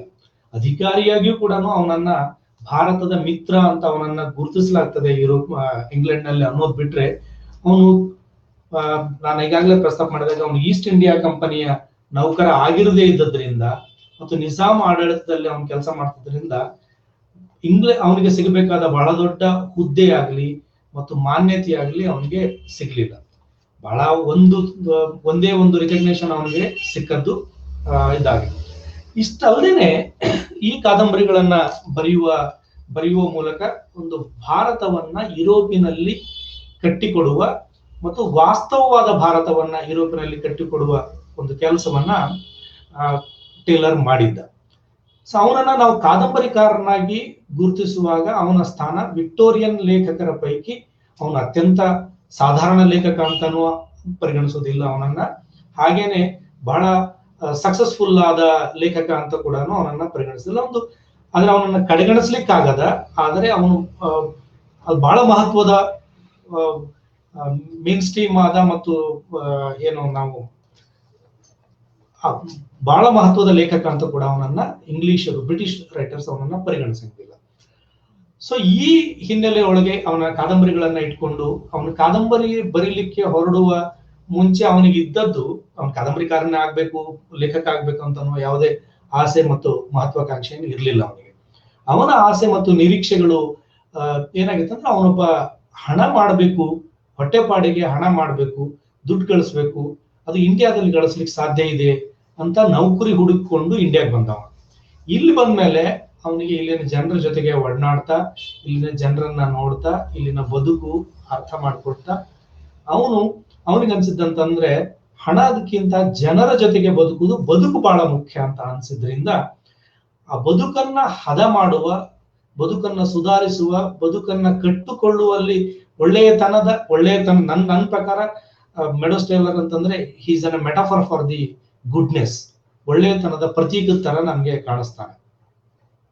ಹೀಗೆ ಮೆಡೋಸ್ ಟೇಲರ್ ಆಡಳಿತಾಧಿಕಾರಿಯಾಗಿ ಮಾಡಿದ ಕೆಲಸ ಇದೆಯಲ್ಲ, ಅದು ಬಹಳ ಅದ್ಭುತವಾದದ್ದು ಮತ್ತು ಅನನ್ಯವಾದ ಕೆಲಸ. ಅವನ ಸಮಕಾಲೀನರು ಮಾತ್ರವಲ್ಲ, ಅವನಿಗಿಂತ ಮೊದಲಿನವರು ಮತ್ತು ಅವನ ನಂತರದವ್ರಿಗೂ ಕೂಡ ಈ ತರದ ಕೆಲಸ ಮಾಡ್ಲಿಕ್ಕೆ ಸಾಧ್ಯ ಆಗಿಲ್ಲ ಅಂತ ಅನ್ನೋದನ್ನ ನಾವು ಗಮನಿಸ್ಬೇಕು. ಅವನು ಮೆಡೋಸ್ ಟೇಲರ್ನ ಬಗ್ಗೆ ಮಾತಾಡುವಾಗ ಅವನ ಆಡಳಿತಾಧಿಕಾರಿಯಾಗಿದ್ದ ಸಂಗತಿಯನ್ನ ಮಾತಾಡದೆ ಮುಂದಕ್ಕೆ ಹೋಗ್ಲಿಕ್ಕೆ ಸಾಧ್ಯ ಇಲ್ಲ. ಅವನು ಒಂದೊಂದೇ ಹೆಜ್ಜೆ, ಅವನಿಗೆ ಕೆಲವು ಕಡೆಗೆ ಅವನ ಕಾದಂಬರಿಗಳಲ್ಲಿ ಕರ್ನಲ್ ಅಂತ ಬರೀತಾರೆ, ಬಟ್ ಅವನು ಎಂದೂ ಕರ್ನಲ್ ಆಗಿರ್ಲಿಲ್ಲ. ಅವನು ಗಳಿಸಿದ ಬಹಳ ದೊಡ್ಡ ಹುದ್ದೆ ಕ್ಯಾಪ್ಟನ್ ಮಾತ್ರ ಆಗಿತ್ತು. ಈ ಕ್ಯಾಪ್ಟನ್ ಮೆಡೋಸ್ ಟೇಲರ್ ಅಂದ್ರೆ ಮಿಲಿಟರಿನಲ್ಲಿ ಕ್ಯಾಪ್ಟನ್ ಆಗಿದ್ದವನು. ಆಮೇಲೆ ನಂತರ ಉನ್ನತ ಹುದ್ದೆಗೆ ಅಂತ ಹೋಗಿ ಸುರಪುರಕ್ಕೆ ಬರುವಲ್ಲಿ ಸುರಪುರಕ್ಕೆ ಬರುವುದು ಅವನ ಬದುಕಿನಲ್ಲಿ ಮತ್ತು ಸುರಪುರದ ಬದುಕಿನಲ್ಲಿ ಒಂದು ಮಹತ್ವದ ನಿರ್ಣಾಯಕವಾದ ಘಟ್ಟಕ್ಕೆ ಬಂದು ನಿಲ್ತದೆ. ಏನದು ಸುರಪುರ ಅನ್ನೋದು ನಿಜಾಂ ಆಡಳಿತದ ವ್ಯಾಪ್ತಿನಲ್ಲಿ ಬರ್ತಿದ್ದ ಒಂದು ಸಣ್ಣ ಸಂಸ್ಥಾನ ಆಗಿತ್ತು. ಅವರು ಆ ಸುರಪುರದಲ್ಲಿ ನಾಯಕರು ಆಡಳಿತ ನಡೆಸ್ತಾ ಇದ್ರು. ಸುರಪುರಕ್ಕೆ ಅವನು ಬಂದದ್ದು ಪೊಲಿಟಿಕಲ್ ಏಜೆಂಟ್ ಆಗಿ. ಅದಕ್ಕಿಂತ ಮುಂಚೆ ಒಂದಿಷ್ಟು ಹಣವನ್ನ ಸುರಪುರದ ದೊರೆಗಳು ನಿಜಾಂ ಕೊಡ್ಬೇಕು, ನಿಜಾಂ ಕೇಳ್ತಾ ಇದ್ದ, ನನಗೆ ನನ್ನ ಪಾಲಿನ ಹಣ ಬಾಕಿ ಇದೆ ಸುರಪುರದಿಂದ, ಅದನ್ನ ವಸೂಲಿ ಮಾಡ್ಬೇಕು ಅಂತ ಒಬ್ಬ ಬ್ರಿಟಿಷ್ ಅಧಿಕಾರಿಯನ್ನ ಕಳಿಸ್ಕೊಟ್ಟಿದ್ರು. ಅವನ ಕಡೆಯಿಂದ ವಸೂಲಿ ಮಾಡ್ಲಿಕ್ಕೆ ಆಗ್ಲಾರದೆ ಇದ್ದ ಸಂದರ್ಭದೊಳಗೆ ಅವನು ಹೆದರಿ ಓಡಿ ಹೋಗುವ ಪ್ರಸಂಗ ರೂಪುಗೊಂಡ ಸಂದರ್ಭದಲ್ಲಿ ಆ ಹೊಣೆಯನ್ನ ಮೆಡೋಸ್ ಟೇಲರ್ನಿಗೆ ವಹಿಸಲಾಗ್ತದೆ. ಮೆಡೋಸ್ ಟೇಲರ್ ಹೋಗುವಾಗ ಬಹಳ ಎಚ್ಚರಿಕೆಯಿಂದ, ಬಹಳ ಭಯ ಮತ್ತು ಆತಂಕದಿಂದಾನೇ ಅವನು ಸುರಪುರದ ಕಡೆಗೆ ಪ್ರಯಾಣ ಮಾಡ್ತಾನೆ. ದಾರಿಯಲ್ಲಿ ಸಿಕ್ಕ ಅವನ ಸಹ ಅಧಿಕಾರಿ ಅವನಿಗೆ, ನೀನು ಅಲ್ಲಿ ಜನರನ್ನ ನಿಭಾಯಿಸೋದು ಕಷ್ಟ ಅಂತೆಲ್ಲ ಹೇಳಿ ಕಳಿಸಿರ್ತಾನೆ. ಆದ್ರೆ ಟೇಲರ್ ಎಷ್ಟು ಕುಶಾಗ್ರಮತಿಯಾಗಿದ್ದ ಮತ್ತು ಜನರ ಮಧ್ಯೆ ಇದ್ದು ಕೆಲಸ ಮಾಡೋದನ್ನ ರೂಪಿಸಿಕೊಂಡವನಾಗಿದ್ದ ಅಂತಂದ್ರೆ, ಅಲ್ಲಿ ಸುರಪುರಕ್ಕೆ ಬಂದು ಆಮೇಲೆ ಸುರಪುರದಲ್ಲಿ ಕೂಡ ಅವನೇನು ಮುಂದೆ ನೆಕ್ಸ್ಟ್ ಮೊದಲ ಅವಧಿನಲ್ಲಿ ಅವನು 12 ವರ್ಷಗಳ ಕಾಲ ಅಲ್ಲಿ ಅಧಿಕಾರಿಯಾಗಿ ಕೆಲಸ ಮಾಡಿದ, ಪೊಲಿಟಿಕಲ್ ಏಜೆಂಟ್ ಆಗಿ ಕೆಲಸ ಮಾಡಿದ. ಆ ಟೈಮ್ನೊಳಗೆ ಅವನು ಬಹಳ ಒಂದು ಬಿಕ್ಕಟ್ಟನ್ನ ಎದುರಿಸಬೇಕಾದ ಸಂಗತಿ ಇತ್ತು. ಸುರಪುರದಲ್ಲಿ ಸುರಪುರ ಅನ್ನುವುದು ನಾನೀಗಾಗಲೇ ಪ್ರಸ್ತಾಪ ಮಾಡಿದ ಹಾಗೆ ಸಗರ ನಾಡಿನಲ್ಲಿ ಬರುವ ಒಂದು ಸಣ್ಣ ಸಾಮ್ರಾಜ್ಯ, ಸಣ್ಣ ಒಂದು ಪ್ರಾಂತ್ಯದ ಆಡಳಿತದನ್ನ ನೋಡಿಕೊಳ್ತಾ ಇದ್ದ ಒಂದು ಪ್ರಿನ್ಸಿಪಾಲಿಟಿ ಅದು. ಸೊ ಅಲ್ಲಿ ಭೀಮಾ ಮತ್ತು ಕೃಷ್ಣಾ ನದಿಯ ಮಧ್ಯದಲ್ಲಿ ಬರುವ ಒಂದು ಪ್ರದೇಶ. ಸೊ ಈ ಪ್ರದೇಶದಲ್ಲಿ ಇದನ್ನ ಶೋರಾಪುರ್ ದೋಆಬ್ ಅಂತ ಕರೆಯಲಾಗ್ತದೆ. ಇಲ್ಲಿ ನಾವೀಗ ನೋಡ್ತಾ ಇರೋ ಚಿತ್ರ, ಇದು ನಾಲ್ವಡಿ ವೆಂಕಟಪ್ಪ ನಾಯಕ್ ಅವರ ಚಿತ್ರ. ಮೈಸೂರಿನ ರಾಮ್ ನರಸಾಯನ್ ಅವರು ಮಾಡಿದ ಪೇಂಟಿಂಗ್ ಇದು. ಈ ನಾಲ್ವಡಿ ವೆಂಕಟಪ್ಪ ನಾಯಕರು 6ನೇ ವಯಸ್ಸಿನಲ್ಲಿ ಇದ್ದ ಸಂದರ್ಭದೊಳಗೆ ಇವ್ರ ತಂದೆ ಏನಾಗಿರ್ತದೆ, ಅಕಾಲ ಮೃತ್ಯುವಿಗೆ ಇದ್ದಾದಾಗ ನಾಲ್ವಡಿ ಅಲ್ಲೊಂದು ಸುರಪುರದಲ್ಲಿ ಯಾರು ಗದ್ದಿಗೆಯ ಮೇಲೆ ಕೂಡಬೇಕು ಅನ್ನುವ ಒಂದು ತಕರಾರು ಶುರುವಾಗಿರ್ತದೆ. ವೆಂಕಟಪ್ಪ ನಾಯಕನ ತಂದೆ ತೀರ್ಕೊಂಡಿರ್ತಾರೆ, ಅವರ ತಾಯಿ ಈಶ್ವರಮ್ಮ ಇರ್ತಾರೆ. ಸೊ ಅವರ ತಂದೆ ರಾಜನಾಗಿರೋ ಕಾರಣಕ್ಕಾಗಿ ವೆಂಕಟಪ್ಪ ನಾಯಕ ರಾಜನಾಗಬೇಕು ಅಂತ ವೆಂಕಟಪ್ಪ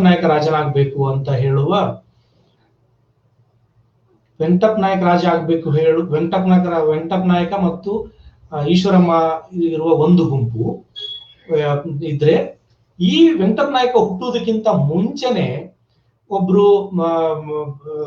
ಯುವರಾಜನನ್ನ ಅನೌನ್ಸ್ ಮಾಡಿರ್ತಾರೆ.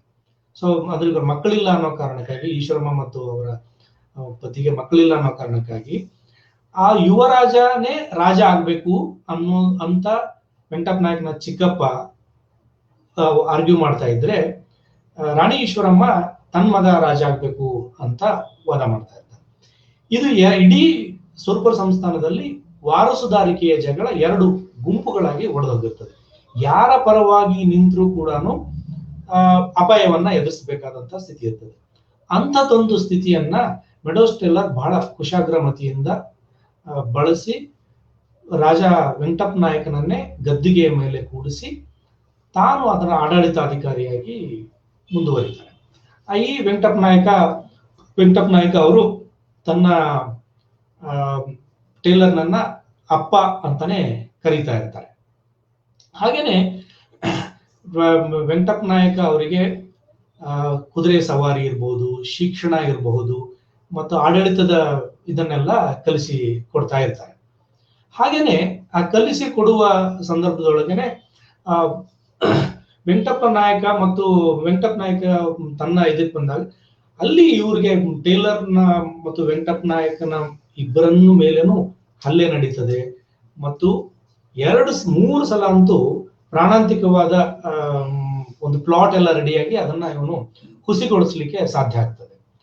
ಸೊ ಮೆಡೋಸ್ ಟೇಲರ್ ಸುರಪುರದಲ್ಲಿ ಇದ್ದ ಸಂದರ್ಭದೊಳಗನೆ ಅವನಿಗೆ ಅನಿಸುವುದು ಏನು ಅಂತಂದ್ರೆ, ಇಲ್ಲಿಂದ ರೆವೆನ್ಯೂ ಇಲ್ಲದೆ ಇರುವ, ಹಣ ಬರದೇ ಇರುವ ಸಂದರ್ಭದಲ್ಲಿ ರೆವೆನ್ಯೂ ಇಲ್ಲದೆ ಇರುವ ಅವ್ರ ಹತ್ರ ಹಣ ಕಿತ್ಕೊಂಡು ಬೇರೆಯವರಿಗೆ ಕೊಡುವುದು ಸರಿಯಲ್ಲ ಅಂತ ಯೋಚನೆ ಮಾಡಿದ ಟೇಲರ್ ಏನ್ ಮಾಡ್ತಾನೆ, ಅದಕ್ಕಾಗಿ ಒಂದು ಯೋಜನೆಯನ್ನ ರೂಪಿಸ್ತಾನೆ.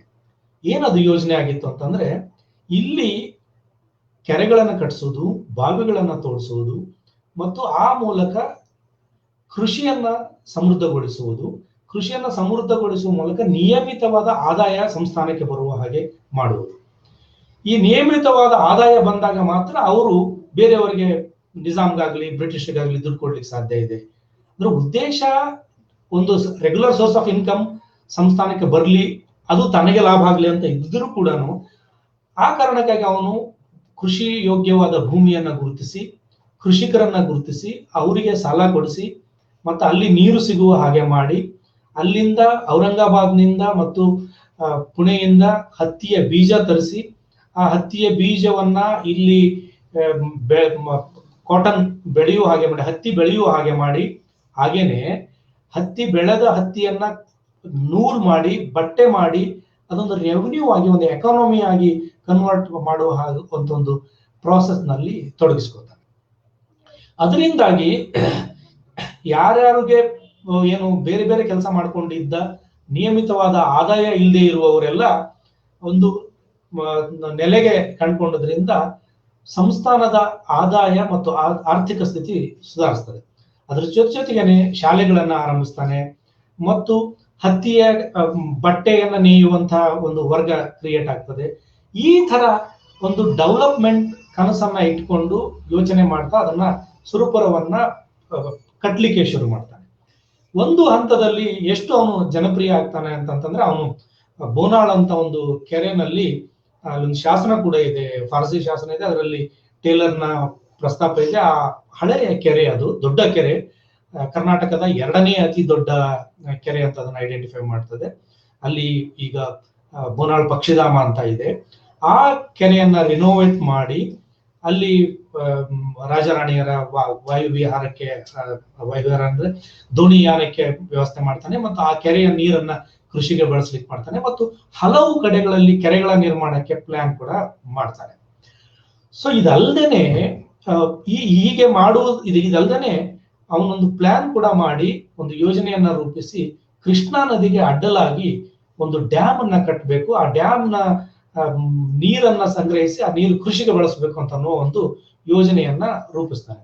ಆದ್ರೆ ಆ ಸ್ಥಾನದಲ್ಲಿ ಒಂದು ಡ್ಯಾಮ್ ಕಟ್ಟುವಷ್ಟು ಹಣಕಾಸಿನ ಇದಿಲ್ಲ ಅನ್ನೋ ಕಾರಣಕ್ಕೆ ಆ ಯೋಜನೆ ಬಿದ್ದೋಗ್ತದೆ. ಆದ್ರೆ ಆವಾಗ ಸಿದ್ಧಪಡಿಸಿದ ಪ್ಲಾನ್ ಈಗ ಕೂಡ ನಮ್ಗೆ ನೋಡ್ಲಿಕ್ಕೆ ಸಿಗ್ತದೆ.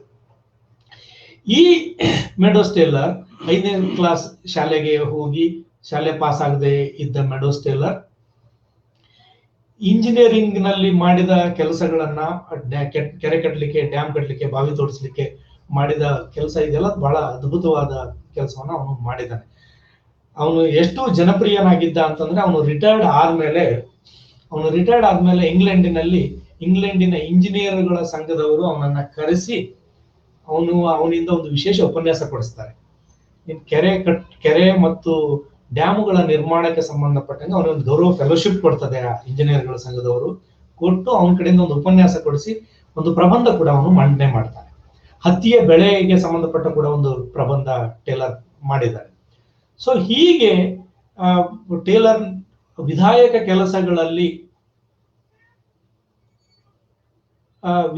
ರೀತಿಯ ಕೆಲಸಗಳಲ್ಲಿ ಮಾಡ್ತಾ ಇರುವ ಸಂದರ್ಭದೊಳಗೆ ಅಲ್ಲಿನ ಸಾರ್ವಜನಿಕ ಬದುಕು ಅಂದ್ರೆ ಜನಸಾಮಾನ್ಯರ ಬದುಕು ಕೂಡ ಇದಾಗೋದ್ರಿಂದ ಟೇಲರ್ ಹೋದ ಕಡೆಗಳಲ್ಲೆಲ್ಲ ಜನ ಅವನನ್ನ ಪ್ರೀತಿಯಿಂದ, ಗೌರವದಿಂದ ಗುರುತಿಸ್ತಾ ಇರ್ತಾರೆ.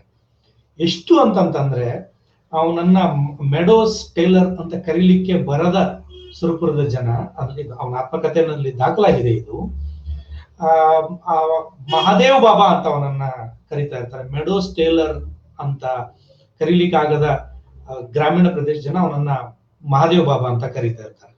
ಹಾಗೇನೆ ಅಷ್ಟು ಮಾತ್ರ ಅಲ್ಲದೆ ಸಂಜೆ ವೇಳೆಗೆ ದೀಪ ಹಚ್ಚುವಾಗ ಅವನ ಹೆಸರು ಹೇಳಿ ದೀಪ ಹಚ್ತಿರ್ತಾರೆ.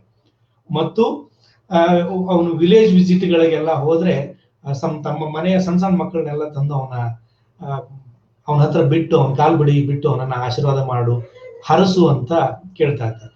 ಇಂಥದ್ದೊಂದು ಜನಪ್ರೀತಿಯನ್ನ ಗಳಿಸ್ಲಿಕ್ಕೆ ಟೇಲರ್ಗೆ ಸಾಧ್ಯ ಆಗ್ತದೆ. ಹಾಗೆ ಈ ತರದ ಕೆಲಸಗಳನ್ನ ಮಾಡ್ತಾ ಇದ್ದ ಸಂದರ್ಭದೊಳಗನೆ ಬಹಳ ಇಂಟ್ರೆಸ್ಟಿಂಗ್ ಆದ ಒಂದು ಸಂಗತಿ ಏನಂದ್ರೆ ನಾನು ಈಗಾಗಲೇ ಪ್ರಸ್ತಾಪ ಮಾಡಿದ ಹಾಗೆ ಅವನಿಗೆ ತುಂಬಾ ಥ್ರೆಟ್ ಇದ್ದುದರಿಂದ ಅವನು ಉಳಿಲಿಕ್ಕೆ ಒಂದು ಬೆಟ್ಟದ ಮೇಲೆ ಒಂದು ಮಂಜಿಲನ್ನ ಅವನು 1870ರಲ್ಲಿ ಕಟ್ಟಿಸ್ತಾನೆ. ಇದು ಸುರಪುರ ನಗರದ ಒಂದು ನೋಟ, ಇತ್ತೀಚಿನ ಚಿತ್ರ ಇದು.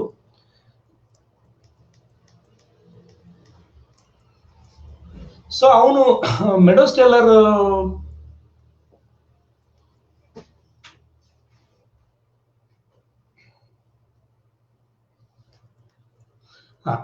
ಅವನೊಂದು 1840ರಲ್ಲಿ ಒಂದು ಮಂಜಿಲ್ ಕಟ್ಟಬೇಕು, ಟೇಲರ್ ಮಂಜಿಲ್ ಕಟ್ಟಬೇಕು ಅಂತ ಒಂದು ಪ್ಲಾನ್ ಮಾಡ್ತಾನೆ. ಇದು ಅವನ ಮಾಡಿದ ಪೇಂಟಿಂಗ್ ಮತ್ತು ಅವನು ರೂಪಿಸಿದ ಸ್ಕೆಚ್ ಇದು. ಇದರ ಒರಿಜಿನಲ್ ವರ್ಕು ಗುಲ್ಬರ್ಗಾದ ಸ್ಟೇಟ್ ಮ್ಯೂಸಿಯಂನಲ್ಲಿ ಇದೆ.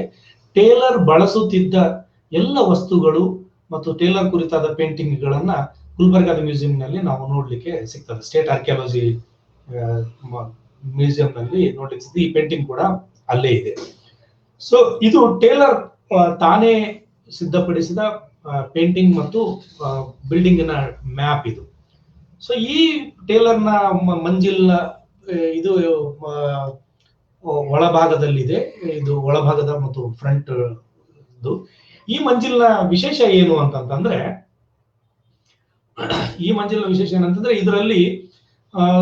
ಇದರಲ್ಲಿ ಯಾವುದೇ ಒಂದು ಬಾಗಿಲನ್ನ ತಟ್ಟಿದ್ರು ಕೂಡ ಇದು ಇಡೀ ಬಿಲ್ಡಿಂಗ್ ಟಿ ಆಕಾರದಲ್ಲಿದೆ.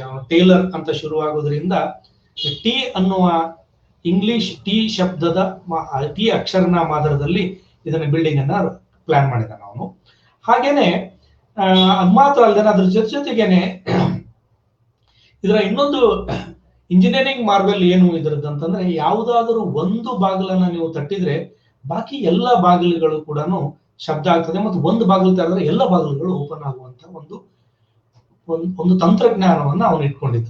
ಅದಕ್ಕೆ ಅವನಿಗಿದ್ದ ಜೀವ ಭಯವೇ ಕಾರಣ ಇರಬಹುದು ಅಂತ ಅನಿಸ್ತದೆ. ಅಂದ್ರೆ ಯಾವ ದಿಕ್ಕಿನಿಂದನೂ ತನ್ನ ಮೇಲೆ ದಾಳಿ ಆಗಬಹುದು ಅನ್ನೋ ಕಾರಣಕ್ಕಾಗಿ ಸೆಕ್ಯೂರಿಟಿಯ ಉದ್ದೇಶದಿಂದ ಇದನ್ನ ರೂಪಿಸಿರಬಹುದು ಅಂತ ನನಗನ್ನಿಸ್ತದೆ. ಯಾವುದೇ ಒಂದು ಬಾಗಿಲು ನೋಡಿದ ತಕ್ಷಣ ಎಲ್ಲ ಬಾಗಿಲುಗಳನ್ನು ಓಪನ್ ಆಗುವುದರಿಂದ ಅವನು ಯಾವ ಕಡೆಯಿಂದನೂ ತಪ್ಪಿಸಿಕೊಂಡು ಹೋಗಬಹುದಾದ ಒಂದು ತಂತ್ರವನ್ನ ಇದರಲ್ಲಿ ಬಳಸಿದ್ದಾನೆ. ಹಾಗೇನೆ ಸುರ್ಪುರದ ದೊರೆಗಳಿಗಾಗಿ ಒಂದು ಅರಮನೆಯನ್ನ ನವೀಕರಣ ಮಾಡ್ತಾನೆ. ಇದನ್ನ ಅರುಣಿ ಅವರು ಕೂಡ ಮತ್ತು ಸುರ್ಪುರದ ಬಗ್ಗೆ ಸುಮಾರು ಜನ PhD ಮಾಡಿದ್ದಾರೆ, ಅಧ್ಯಯನ ನಡೆಸಿದ್ದಾರೆ, ಬರೆದಿದ್ದಾರೆ. ಅಮರೇಶ್ ಎತ್ಗಲ್ ಬರೆದಿದ್ದಾರೆ ಸುರ್ಪುರದ ಬಗ್ಗೆ. ಶಿವಶರಣ ಅರುಣಿ ಅವ್ರದ್ದು ಒಂದು ಥೀಸಿಸ್ ಇದೆ, ಆರ್ಕಿಟೆಕ್ಚರ್ ಆಫ್ ಸುರ್ಪುರ್ ಬಗ್ಗೆ ಒಂದು ಪ್ರಬಂಧ ಇದೆ. ಹಾಗೇನೆ ರಂಗರಾಜ್ ಹೊಂದುರ್ಗ ಅವರು ಮಾಡಿದ್ದಾರೆ. ಹಾಗೇನೆ ಸುರ್ಪುರದ ಸಂಸ್ಥಾನದ ಇತಿಹಾಸ ಅಂತ ಕಪರಾಡ್ ಕೃಷ್ಣರಾಯರು ಪುಸ್ತಕ ಬರೆದಿದ್ದಾರೆ. ಸೊ ಹೀಗೆ ಸುರಪುರ ಸಂಸ್ಥಾನದ ಜೊತೆಗಿನ ಒಡನಾಟದಲ್ಲಿ ಇದ್ದಾಗ ಮುಂದೆ ಅವನಿಗೆ ಪೊಲಿಟಿಕಲ್ ಏಜೆಂಟ್ ಆಗಿ ಕಂಟಿನ್ಯೂ ಆಗ್ಲಾರ್ದಂತ ಸ್ಥಿತಿ ಇದೆ. ಅಲ್ಲಿ ಏನಾಗುತ್ತೆ ಅಂತಂದ್ರೆ, ಅವನಿಗೆ ನೀವು ಟೇಲರ್ನ ಸಂಬಳವನ್ನ ಸಂಸ್ಥಾನವೇ ಭರಿಸ್ಬೇಕು ಅಂತ ಅನ್ನುವ ಪ್ರಸಂಗ ಬಂದಾಗ ಅವರಿಗೆ ಸಂಸ್ಥಾನ ಅದನ್ನ ಒಪ್ಪೋದಿಲ್ಲ. ಆವಾಗ ಟೇಲರ್ನನ್ನು ವಾಪಸ್ ಕರೆಸಿಕೊಳ್ಳುವ ನಿರ್ಧಾರವನ್ನ ಮಾಡ್ತಾರೆ. ಮಾಡಿದಾಗ ಅಲ್ಲಿ ಅವನು ಹೋಗುವಾಗ ವೆಂಕಟಪ್ಪ ನಾಯಕ್ ಅವರು ಹೇಳೋದು ಒಂದು ಏನಂದ್ರೆ, ನೀನು ಊರ್ ಬಿಟ್ಟು ಹೋಗುವುದನ್ನ ನನ್ನಿಂದ ನೋಡ್ಲಿಕ್ಕೆ ಆಗೋದಿಲ್ಲ, ನೀನ್ ಊರ್ ಬಿಟ್ಟು ನೋಡೋದನ್ನ ನನ್ಗೆ ಹೋಗಕ್ಕಾಗಲ್ಲ ಅಂತ ಒಂದು ಬೇಟೆಯ ನೆಪ ಮಾಡಿ ಹೋಗ್ತಾನೆ. ಮತ್ತು ಅವನಿಗೆ ಇಡೀ ಊರಿನ ಜನ ಒಂದು ಕಣ್ಣೀರಿನ ವಿದಾಯವನ್ನ ಟೇಲರ್ನಿಗೆ ಕಳಿಸ್ಕೊಡ್ತಾರೆ.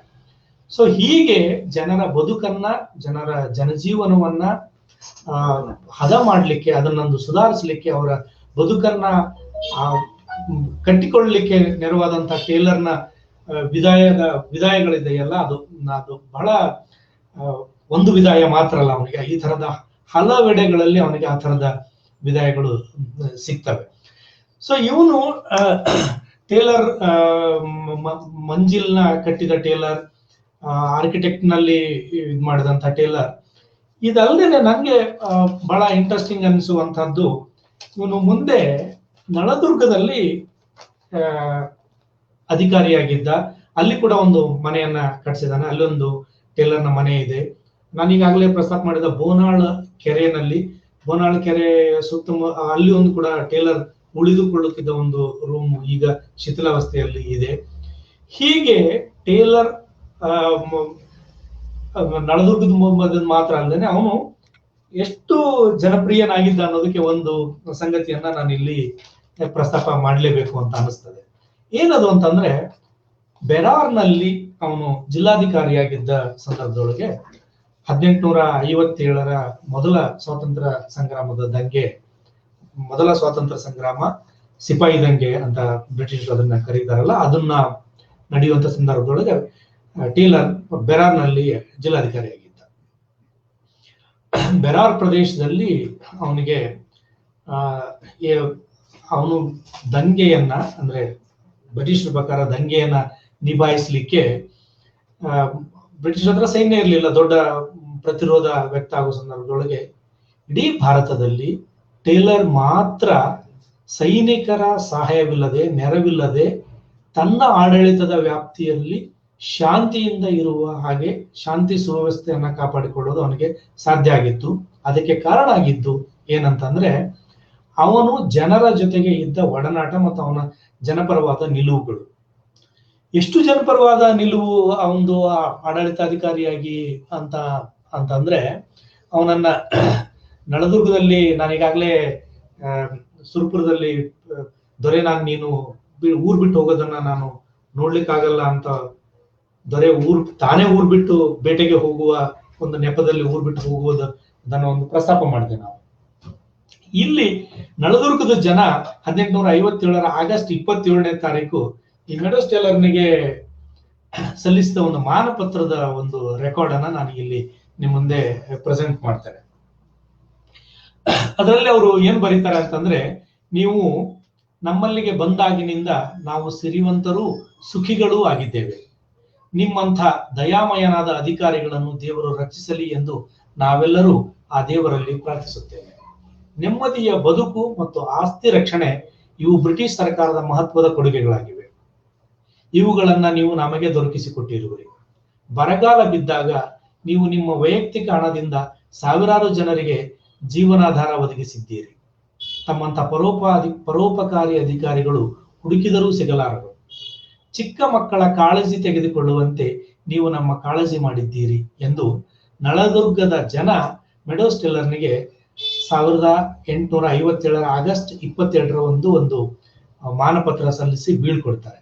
ಸೊ ಈ ತರದ ಬೀಳ್ಕೊಡುಗೆಗಳು ಟೇಲರ್ನ ಬದುಕಿನಲ್ಲಿ ಬಹಳ ಮತ್ತೆ ಮತ್ತೆ ಮತ್ತೆ ಮತ್ತೆ ಬರ್ತಿರ್ತಾವೆ. ಅದಕ್ಕೆ ಅವನ ಆಡಳಿತವೇ ಕಾರಣ. ನನಗೆ ಇದು ಅಂದ್ರೆ ಒಟ್ಟು ಅವನ ಆಡಳಿತ ಮತ್ತು ಆಡಳಿತಗಾರನಾಗಿ ಅವನ ಜೀವಪರ ಜನಪರ ನಿಲುವು, ಬದುಕನ್ನ ಕಟ್ಟಿಕೊಡುವುದು ಬಹಳ ಮುಖ್ಯ. ಹಣ ಮಾಡ್ಬೇಕಂತ ಬಂದವನು ಬದುಕು ಸುಧಾರಿಸ್ಬೇಕು ಅಂತ ಅನ್ನೋ ಕಾರಣಕ್ಕಾಗಿ ಬದುಕು ಸುಧಾರಿಸಿದ್ರೆ ಬಾಕಿ ಎಲ್ಲ ಸುಧಾರಿಸ್ತದೆ ಅಂತ ಬದುಕಿನ ಸುಧಾರಣೆಗೆ ಸುಧಾರಣಾವಾದಿ ನೆಲೆಯಿಂದ ಹೊರಟವನು. ಈ ತರದ ಬ್ರಿಟಿಷ್ ಅಧಿಕಾರಿಗಳಲ್ಲಿ ಇದ್ದಾರೆ ಎಂದು ಬಹಳ ಕಡಿಮೆ ಜನ ನಮ್ಗೆ ಥಾಮಸ್ ಮನ್ರೋ ತರದ ಬಳ್ಳಾರಿನಲ್ಲಿ ಜಿಲ್ಲಾಧಿಕಾರಿಗಳಾಗಿದ್ದವರು ಬಿಟ್ರೆ ಬಹುತೇಕ ಕಡೆಗಳಲ್ಲಿ ಬ್ರಿಟಿಷರು ತಮ್ಮ ಅಟ್ರಾಸಿಟಿ, ದೌರ್ಜನ್ಯ, ದಬ್ಬಾಳಿಕೆಗಾಗಿನೇ ಗೊತ್ತಿರುವಂಥವ್ರು. ಹೀಗೆ ಅಧಿಕಾರಿಯೊಬ್ಬ ಜನರ ಮಧ್ಯೆ ಬದುಕಿದ್ದು ಜನರ ಬದುಕನ್ನ ಹಸನು ಮಾಡ್ಲಿಕ್ಕೆ ಪ್ರಯತ್ನ ಮಾಡಿ ಅದರಿಂದ ತನ್ನ ಪ್ರೀತಿ ಮನ್ನಣೆಯನ್ನ ಗಳಿಸಿದ್ದು ಬಹಳ ಅಪರೂಪದ ಸಂಗತಿ ಅಂತಾನೆ ನನ್ಗೆ ಅನಿಸ್ತದೆ. ಈ ತರದ ಉದಾಹರಣೆಗಳು ನನಗೆ ಟೇಲರ್ನ ಬದುಕಿನಲ್ಲಿ ಒಂದಾಗಿದ್ರೆ ಅದೊಂದು ಯಾರೋ ಸ್ಟ್ರೇ ಇನ್ಸಿಡೆಂಟ್ ಅಂತ ಅನ್ಕೋಬಹುದಿತ್ತು. ಬರೀ ಸುರಪುರದಲ್ಲಿ ಆದ ವಿದಾಯ ಅವನಿಗೆ ಆ ತರದ್ದು ಅಂತ ಅನ್ಕೊಂಡಿದ್ರೆ ಅದು ಇಲ್ಲ. ನಳದುರ್ಗದಲ್ಲಿ ಅದೇ ಆಗ್ತದೆ, ಬೆರಾರದಲ್ಲಿ ಆಗ್ತದೆ. ಹೀಗೆ ಹಲವು ಕಡೆಗಳಲ್ಲಿ ಅವನಿಗೆ ಈವನ್ ತುಳಜಾಪುರದಿಂದ ಹೋಗುವಾಗ ಕೂಡ ಅವನಿಗೆ ಆ ತರದ್ದು ಆಗ್ತದೆ.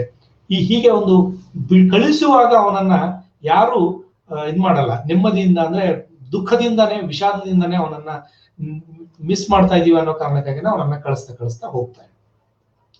ಇದು ನನಗೆ ಬಹಳ ವಿಶೇಷ ಅನಿಸುವಂಥದ್ದು. ಆ ಕಾರಣಕ್ಕಾಗಿನೇ ಅವನನ್ನ ಮಹಾದೇವ್ ಬಾಬಾ ಅಂತ ಹೇಳ್ತಾ ಇದ್ರು ಅಂತ ನಾವೆಲ್ಲ ನೋಡಿದೀವಿ. ಈ ಇಂಜಿನಿಯರಿಂಗ್ ಮತ್ತು ಆರ್ಕಿಟೆಕ್ಚರ್ ಬಗ್ಗೆ ಅವನಿಗೆ ಆಸಕ್ತಿ ಇತ್ತು ಅಂತ ನಾನು ಮಾತಾಡಿದೆ. ಇಂಗ್ಲೆಂಡ್ ನಲ್ಲಿ ಇಂಜಿನಿಯರ್ಗಳು ಅವನನ್ನು ಕರೆಸಿ ಅವನಿಂದ ಉಪನ್ಯಾಸ ಕೊಡಿಸಿದ್ರು ಅನ್ನೋ ಸಂಗತಿಯನ್ನ ಕೂಡ ನಾನು ಪ್ರಸ್ತಾಪ ಮಾಡಿದೆ.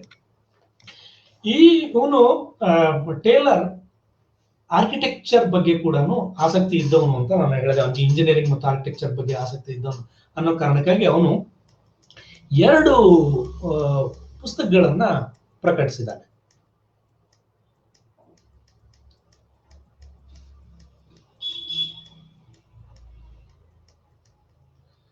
ಸೊ ಅದು ಒಂದು ಆರ್ಕಿಟೆಕ್ಚರ್ ಆಫ್ ಬಿಜಾಪುರ್ ಅಂತ ಒಂದು ಪುಸ್ತಕ, ಇನ್ನೊಂದು architecture in Dharwad and Mysore ಅಂತ, ಹಿಸ್ಟಾರಿಕಲ್ ಅಂಡ್ ಡಿಸ್ಕ್ರಿಪ್ಟಿವ್ ಮೆಮೋಯರ್ ಅಂತ 2 ಪುಸ್ತಕಗಳು ಆರ್ಕಿಟೆಕ್ಚರ್ಗೆ ಸಂಬಂಧಪಟ್ಟ ಪುಸ್ತಕವನ್ನ ಬರೆದಿದ್ದಾನೆ.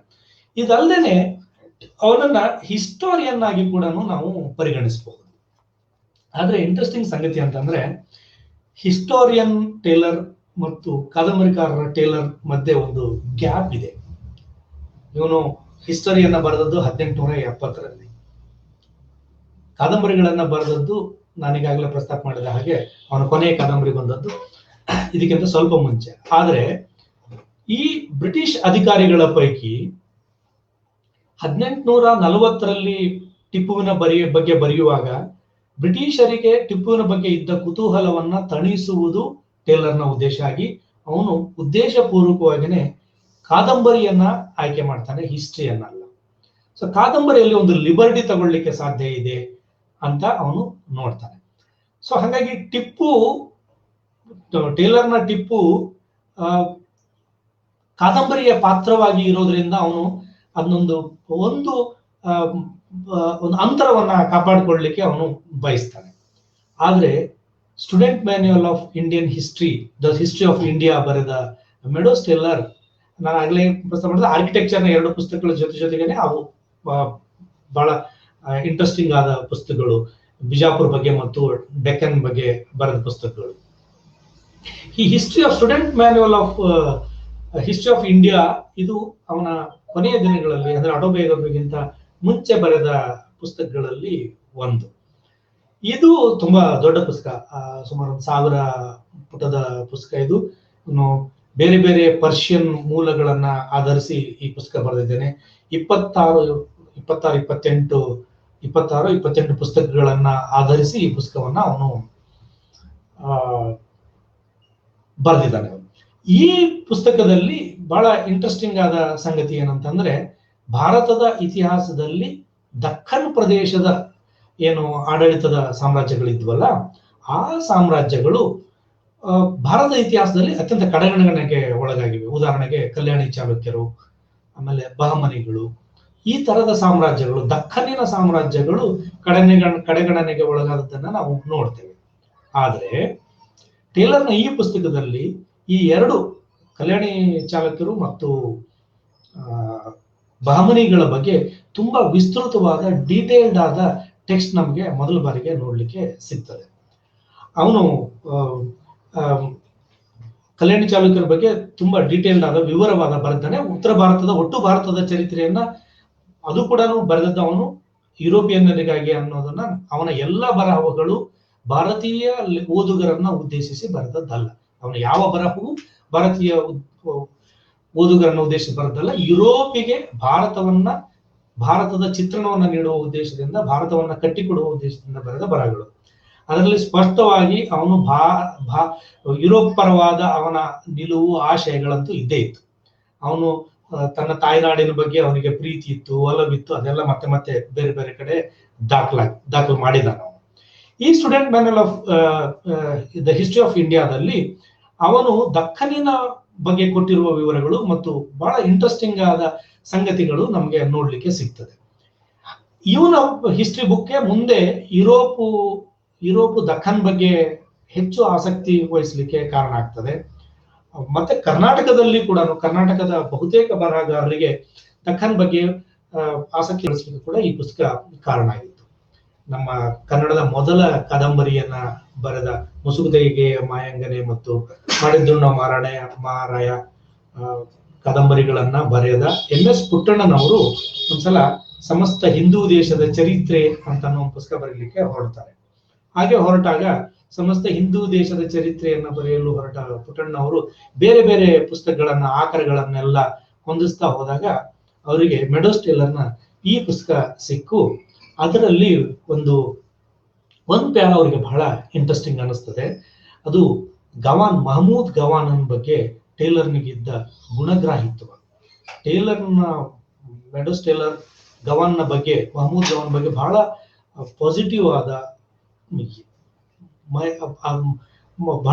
ಪಾಸಿಟಿವ್ ಆದ ಮತ್ತು ಆಶ್ಚರ್ಯಗೊಳಿಸುವ ರೀತಿಯಲ್ಲಿ, ಅವನಿಗೆ ಸಹಜವಾಗಿಯೇ ಎಲ್ಲ ಬ್ರಿಟಿಷ್ ಅಧಿಕಾರಿಗಳಿಗೆ ಇರುವ ಹಾಗೇನೆ ಮುಸ್ಲಿಂ ಆಡಳಿತಗಾರರ ಬಗ್ಗೆ ಒಂದು ತಕರಾರಿನ ಧ್ವನಿ ಅವನ ಬರವಣಿಗೆ ಉದ್ದಕ್ಕೂ ಇದೆ. ಆದ್ರೆ ಗವಾನ್ ಬಗ್ಗೆ ಬರೆಯುವಾಗ ಅವನು ಅದನ್ನೆಲ್ಲವನ್ನು ಮರೆತು ಅವನ ಗುಣಗ್ರಾಹಿತ್ವವನ್ನ ನೋಡಿ ಅವನ ಗುಣ ಮತ್ತು ಅವನ ಕ್ವಾಲಿಟಿಯನ್ನ ರೆಕಾರ್ಡ್ ಮಾಡುವ ಕ್ರಮ ಇದೆಯಲ್ಲ, ಬಳಸಿದ ಭಾಷೆ, ಬಳಸಿದ ಪದಗಳು, ಅದೆಲ್ಲವೂ ಬಹಳ ಮಹತ್ವದವಾದವು. ಅದಾದ್ಮೇಲೆ ಆ ಟೇಲರ್ನ ಹಿಸ್ಟ್ರಿ ಪುಸ್ತಕವನ್ನ ಓದಿದ ಪುಟ್ಟಣ್ಣವರು ಹಿಂದೂ ದೇಶದ ಚರಿತ್ರೆಯನ್ನು ಬರೆಯುವುದನ್ನು ಬಿಟ್ಟು ಮಹಮೂದ್ ಗವಾನ್ ಎಂಬ ಮಹಾಮಂತ್ರಿಯ ಚರಿತ್ರೆಯನ್ನ ಬರೀತಾರೆ. ಆ ಮಹಾಮಂತ್ರಿಯ ಚರಿತ್ರೆ ಏನು, ಮಹಮೂದ್ ಗವಾನ್ ಬಗ್ಗೆ ಬರೆಯುವುದು ಹೆಂಗೆ ಅಂತಂದ್ರೆ, ಓಂ ಶ್ರೀ ಸರಸ್ವತಿಯ ನಮಃ, ಓಂ ಶ್ರೀ ಗಣಪತಿಯ ನಮಃ, ಮಹಮೂದ್ ಗವಾನ್ ಎಂಬ ಮಹಾಮಂತ್ರಿಯ ಚರಿತ್ರೆ, ಹೀಗೆ. ಮತ್ತು ಅವರು ಯಾಕೆ ಗವಾನ್ ಬಗ್ಗೆ ನಾನು ಬರೀತೀನಿ ಅಂತ ಪುಟ್ಟಣ್ಣವರು ಬರೆದಿದ್ದಾರೆ. 1918ರಲ್ಲಿನೇ ಮಹಮೂದ್ ಗವಾನ್ ಬಗ್ಗೆ ಮೊದಲನೇ ಪುಸ್ತಕ ಬರ್ತದೆ. ಗವಾನನ ಬಗ್ಗೆ ಕನ್ನಡದಲ್ಲಿ ಮೊದಲನೇ ಪುಸ್ತಕ ಬರಲಿಕ್ಕೆ ಕಾರಣ ಆಗಿದ್ದು ಟೇಲರ್ ಅಂತ ಅನ್ನೋದನ್ನ ನಾವು ಗಮನಿಸಬೇಕಾದ ಸಂಗತಿ. ಸೊ ಹೀಗೆ ನನಗೆ ಮತ್ತೆ ಹಿಸ್ಟೋರಿಯನ್ ಆಗಿ, ಆರ್ಕಿಟೆಕ್ಚರ್ ಬಗ್ಗೆ ಪುಸ್ತಕ ಬರೆದವನಾಗಿ, ಆಡಳಿತಗಾರನಾಗಿ ಇರುವ ಹಾಗೇನೆ ಟೇಲರ್ ಒಬ್ಬ ಇಂಟ್ರೆಸ್ಟಿಂಗ್ ಆದ ಆರ್ಕಿಯಾಲಜಿಸ್ಟು ಮತ್ತು ಆಗಿದ್ದ. ಅವನು ಇದರಲ್ಲಿ ನನಗೆ ಹೆಚ್ಚು ಪ್ರವೇಶ ಇಲ್ಲ, ಆರ್ಕಿಯಾಲಜಿನಲ್ಲಿ ತಜ್ಞರು ಬರೆದಿರೋದನ್ನ ಓದಿ ತಿಳ್ಕೊಂಡಿರೋದು ನಾನು. ಪದ್ದಯ್ಯನವರು ಟೇಲರ್ ಯಾವ ಪ್ರದೇಶದಲ್ಲಿ ಉತ್ಖನನ ಮಾಡಿ ಕೆಲಸ ಮಾಡಿದ್ರು ಅದೇ ಪ್ರದೇಶದಲ್ಲಿ ಕೆಲಸ ಮಾಡಿದ ಹಿರಿಯ ಆರ್ಕಿಯಾಲಜಿಸ್ಟ್ ವಿದ್ವಾಂಸರಾದ ಕೆ ಪದ್ದಯ್ಯನವರು ಸುರಪುರ ಪ್ರಾಂತ್ಯದಲ್ಲಿನೇ ಹುಣಸಗಿ ಸುತ್ತಮುತ್ತಲಿನ ಪ್ರದೇಶದಲ್ಲಿ ಕೆಲಸ ಮಾಡಿದವರು, ಆ ಉತ್ಖನನ ಮಾಡಿದವರು. ಅಲ್ಲಿನ ಮಾಡಿದಂತಹ ಆರ್ಕಿಯಾಲಜಿಸ್ಟ್ ಆಗಿ ಟೇಲರ್ ಮಾಡಿರುವ ಕೆಲಸ ಇದೆಯಲ್ಲ, ಅದು ಬಹಳ ಮಹತ್ವದ ಸಂಗತಿಯಾಗಿತ್ತು. ಈಗಲೂ ಕೂಡ ಅಂದ್ರೆ ನನ್ಗಿದ್ರಲ್ಲಿ ನಾನು ಆಗ್ಲೇ ಅಡ್ಮಿಟ್ ಮಾಡಿದ ಹಾಗೆ ಆರ್ಕಿಯಾಲಜಿನಲ್ಲಿ ನನ್ಗೆ ವಿಶೇಷ ಪ್ರವೇಶ ಇಲ್ಲ ಅಂತ ಅನ್ನೋದನ್ನ ಒಪ್ತಾನೆ ಪದ್ದಯ್ಯನವರು ಮತ್ತು ಅರುಣಿಯವರು ಬರೆದ ಸಂಗತಿಗಳನ್ನ ಮತ್ತು ಬೇರೆ ಬೇರೆ ಅವನ ಪುಸ್ತಕದ ವಿವರಗಳನ್ನೆಲ್ಲ ನೋಡಿದ್ರೆ, ಅವನು ದಕ್ಕನಿನ ಅಂದ್ರೆ ತಾನು ಇದ್ದ ಪ್ರದೇಶದಲ್ಲಿ ಆರ್ಕಿಯಾಲಜಿಗೆ ಸಂಬಂಧಪಟ್ಟ ಕೆಲವು ಸೈಟ್ಗಳನ್ನ ಐಡೆಂಟಿಫೈ ಮಾಡ್ತಾನೆ. ಈ ಸೈಟ್ಗಳನ್ನ ಐಡೆಂಟಿಫೈ ಮಾಡುವುದರಲ್ಲಿ ಮೆಗಾಲಿಥಿಕ್ ಟೋಮ್ಸ್ ಅಂಡ್ ಬಗ್ಗೆ ಒಂದು ರಾಜನಕೊಳ್ಳೂರು ಅಂತ ಒಂದು ಪ್ರದೇಶದಲ್ಲಿ ಅವನು ಹೋಗಿ, ರಾಜನ ಪ್ರದೇಶ ಅಮಲಾಪುರ ಮತ್ತು ಈಗಿನ ಶಾಪುರದ ಸಮೀಪದ ವಿಭೂತಿಹಳ್ಳಿ, ಈಗ ಭೀಮರಾಯನಗುಡಿ ಅಂತ ಕರೆಯುವ ಅಮಲಾಪುರ, ಇಂಥಲ್ಲೆಲ್ಲ ಹೋಗ್ತಾನೆ. ಈ ಟೇಲರ್ನ ಇಂಟ್ರೆಸ್ಟಿಂಗ್ ಆದ ಆರ್ಕಿಯಾಲಜಿಗೆ ಸಂಬಂಧಪಟ್ಟದ್ದು ಏನಂದ್ರೆ, ಈ ಆರ್ಕಿಯಾಲಜಿಯ ಸೈಟಿನ ವಿವರಗಳನ್ನ ಕೊಡುವ ಸಂದರ್ಭದೊಳಗೆ ಸ್ಥಳೀಯರು ಏನನ್ನ ಈ ಪ್ರದೇಶದ ಬಗ್ಗೆ ಹೇಳ್ತಿದ್ರು ಅನ್ನುವ ಕಥೆಗಳನ್ನು ಕೂಡ ರೆಕಾರ್ಡ್ ಮಾಡ್ತಾರೆ. ಇದು ಬಹಳ ಇಂಟ್ರೆಸ್ಟಿಂಗ್ ಆದ ಸಂಗತಿ. ಇದು ಅಂದ್ರೆ ಯಾವುದನ್ನ ಜನಪದ ಅಂತ ನಾವು ಇವತ್ತು ಐಡೆಂಟಿಫೈ ಮಾಡ್ತೀವೋ ಕರಿತೀವೋ, ಆ ಸಂಗತಿಯನ್ನ ಅವನು ತನ್ನ ಪುಸ್ತಕದಲ್ಲಿ ಇಂಥವ್ರೊಬ್ರು ಹೇಳಿದ್ರು ಅಂತ ದಾಖಲಿಸ್ತಾನೆ. ಅದನ್ನು ಅಡ್ಮಿಟ್ ಮಾಡ್ತಾನೆ ಬಿಡ್ತಾನೆ ಅಂತ ಅನ್ನೋದಕ್ಕಿಂತ ಅಂಥದ್ದೊಂದು ಹಿನ್ನೆಲೆ ಇದೆ ಅಂತ ಅನ್ನೋದನ್ನ ದಾಖಲಿಸ್ತಾನೆ. ಈ ರಾಜನಕೊಳ್ಳೂರಿನ ಟೋಮ್ಸ್ ಬಗ್ಗೆ ಅಲ್ಲಿ ಸ್ಥಳೀಯರು ಅದನ್ನ ಬುಡ್ರ ಮನೆ ಅಂತ ಕರೀತಾರೆ, ಮೆಗಾಲಿಥಿಕ್ ಟೋಮ್ಸ್ ಅಂತ ಬ್ರಿಟನ್ ನಲ್ಲಿ ಇದ್ದದ್ದರ ಸ್ವರೂಪದಲ್ಲಿ ಇಲ್ಲಿಯುವೆ ಅಂತ ಅನ್ನೋದು ಕೂಡ ಸಂಗತಿಗಳನ್ನ ಅದರಲ್ಲಿ ಬರೀತಾನೆ. ಅದ್ರ ಬಗ್ಗೆ ಪ್ರಬಂಧಗಳನ್ನು ಬರೆದಿದ್ದಾನೆ, ಒಂದು ಪುಸ್ತಕವನ್ನು ಕೂಡ ಪ್ರಕಟಿಸ್ತಾನೆ. ಆರ್ಕಿಯಾಲಜಿಸ್ಟ್ ಆಗಿ ಅವನದು ಬಹಳ ದೊಡ್ಡ ಕೊಡುಗೆ ಇದೆ. ಅವನು ಭಾರತದಲ್ಲಿ ಆರ್ಕಿಯಾಲಜಿನಲ್ಲಿ ಆರ್ಕಿಯಾಲಜಿ ಎಕ್ಸ್ಕವೇಷನ್, ಎಸ್ಪೆಷಲಿ ಎಕ್ಸ್ಕವೇಷನ್ ಮಾಡುವುದರಲ್ಲಿ ವಿಶಿಷ್ಟವಾದ ಮಾದರಿಗಳನ್ನು ಅಳವಡಿಸಿಕೊಂಡಿದ್ದವನು ಅಂತ ಹೇಳ್ತಾರೆ. ಈಗ ಕೂಡ ಅವನ ಮಾದರಿಯನ್ನೇ ಅನುಸರಿಸಲಾಗ್ತದೆ ಅಂತ ನಾನು ಕೇಳಿದ್ದೇನೆ. ಅವನು ಆರ್ಕಿಯಾಲಜಿ ಸೈಟ್ಗಳಿಗೆ ಸಂಬಂಧಪಟ್ಟಂಗೆ ಮತ್ತು ಆರ್ಕಿಟೆಕ್ಚರ್ಗೆ ಸಂಬಂಧಪಟ್ಟಂಗೆ ಮಾತಾಡುವ ಸಂದರ್ಭದೊಳಗೆ ಇದನ್ನು ಯಾವುದು ಮೊದಲು ಯಾವುದು ನಂತರ ಅಂತ ಮಾತಾಡೋದು ಸ್ವಲ್ಪ ನನ್ಗೆ ಗಲಿಬಿಲಿ ಆಗುವಂತ ಸಂಗತಿ. ಅದ್ರ ಬಟ್ ನಾನು ಒಂದೊಂದು ಕನೆಕ್ಟ್ ಮಾಡ್ಲಿಕ್ಕೆ ಟ್ರೈ ಮಾಡ್ತೇನೆ. ಅವನು ಅಂದ್ರೆ ಒಬ್ಬ ಮನುಷ್ಯ ಇಲ್ಲಿಗೆ ಆರ್ಕಿಯಾಲಜಿ ಮುಗೀತು, ಇಲ್ಲ ಆರ್ಟ್ ಮುಗೀತು, ಇಲ್ಲಿ ಹಿಸ್ಟ್ರಿ ಮುಗೀತು ಅಂತ ಹೇಳಲಿಕ್ಕೆ ಆಗಲ್ಲ. ಒಂದಕ್ಕೊಂದು ಜೊತೆಗೆ ತಳುಕು ಹಾಕೊಂಡಿರುವುದು. ಅವನು ಆರ್ಟಿಸ್ಟ್ ಕೂಡ ಆಗಿದ್ರಿಂದ, ಅವನು ಪೇಂಟಿಂಗ್ ನಲ್ಲಿ ಅವನ ಬಾಲ್ಯದಲ್ಲಿನೇ ಆಸಕ್ತಿ ಇದ್ರಿಂದ ಅವನು ವಾಟರ್ ಕಲರ್ ಪೇಂಟಿಂಗ್ ಮಾಡ್ತಿದ್ದ, ಪೆನ್ಸಿಲ್ಗಳನ್ನ ಬಳಸಿ ಪೇಂಟಿಂಗ್ ಮಾಡ್ತಿದ್ದ. ಆರ್ಕಿಯಾಲಜಿಯ ಸೈಟ್ಗಳನ್ನ ಅವನು ಪೇಂಟಿಂಗ್ ಮಾಡಿದ್ದಾನೆ. ಅವು ಎಷ್ಟು ರಿಯಲಿಸ್ಟಿಕ್ ಆಗಿದೆ ಅಂತಂದ್ರೆ ಫೋಟೋಗ್ರಾಫಿಕಲ್ ಆದ ಅಪ್ರೋಚ್ ಅನ್ನ ನಾವು ಅಲ್ಲಿ ನೋಡ್ಲಿಕ್ಕೆ ಸಾಧ್ಯ ಇದೆ. ನಾನಾಗಲೇ ಪ್ರಸ್ತಾಪ ಮಾಡಿದ ಬೋನಾಳ್ ಕೆರೆ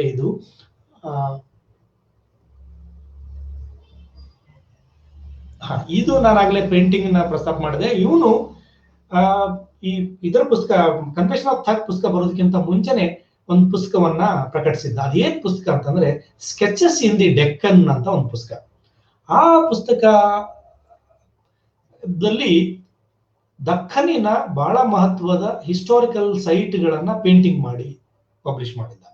19 ಪೇಂಟಿಂಗ್ಗಳ ಇರುವ ಒಂದು ಅಪರೂಪದ ಪುಸ್ತಕ. ಈಗ ಅದು ಕಲೆಕ್ಟರ್ಸ್ ಐಟಮ್ ಆಗಿ ಇದು ಮಾಡ್ತದೆ. ಹರಾಜಿನಲ್ಲಿ 2 ಲಕ್ಷಕ್ಕೂ ಹೆಚ್ಚು ಬೆಲೆ ಇದೆ ಅಂತ ಇದಕ್ಕೆ.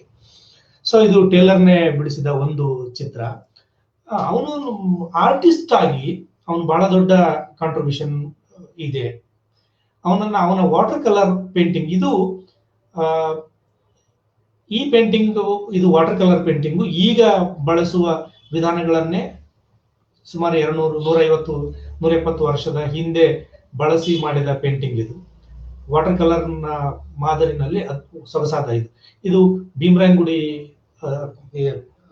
ಅಲ್ಲ, ವಿಭೂತಿಹಳ್ಳಿಯ ಒಂದು ಚಿತ್ರ ಇದು. ಇದಲ್ಲದೇನೆ ಇದು ರಾಜನ್ ಕೊಳ್ಳೂರಿನ ಪೇಂಟಿಂಗ್ ಇದು. ಸೊ ಹೀಗೆ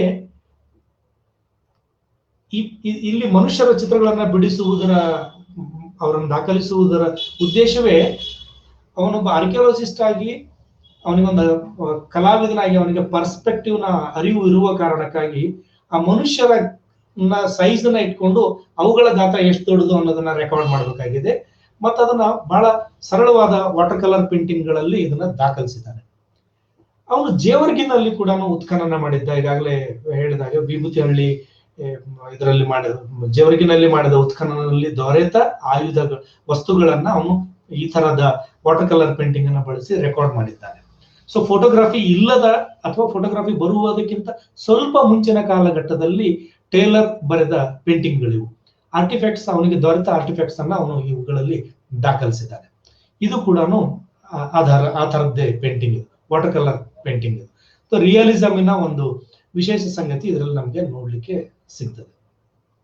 ಇದು ಜೇವರ್ಗಿಯಲ್ಲಿ ದೊರೆತ ಒಂದು ಬುರುಡೆಯನ್ನ ಪೆನ್ಸಿಲ್ ಸ್ಕೆಚ್ ಮೂಲಕ ಅವನು ದಾಖಲಿಸಿದ್ದಾನೆ.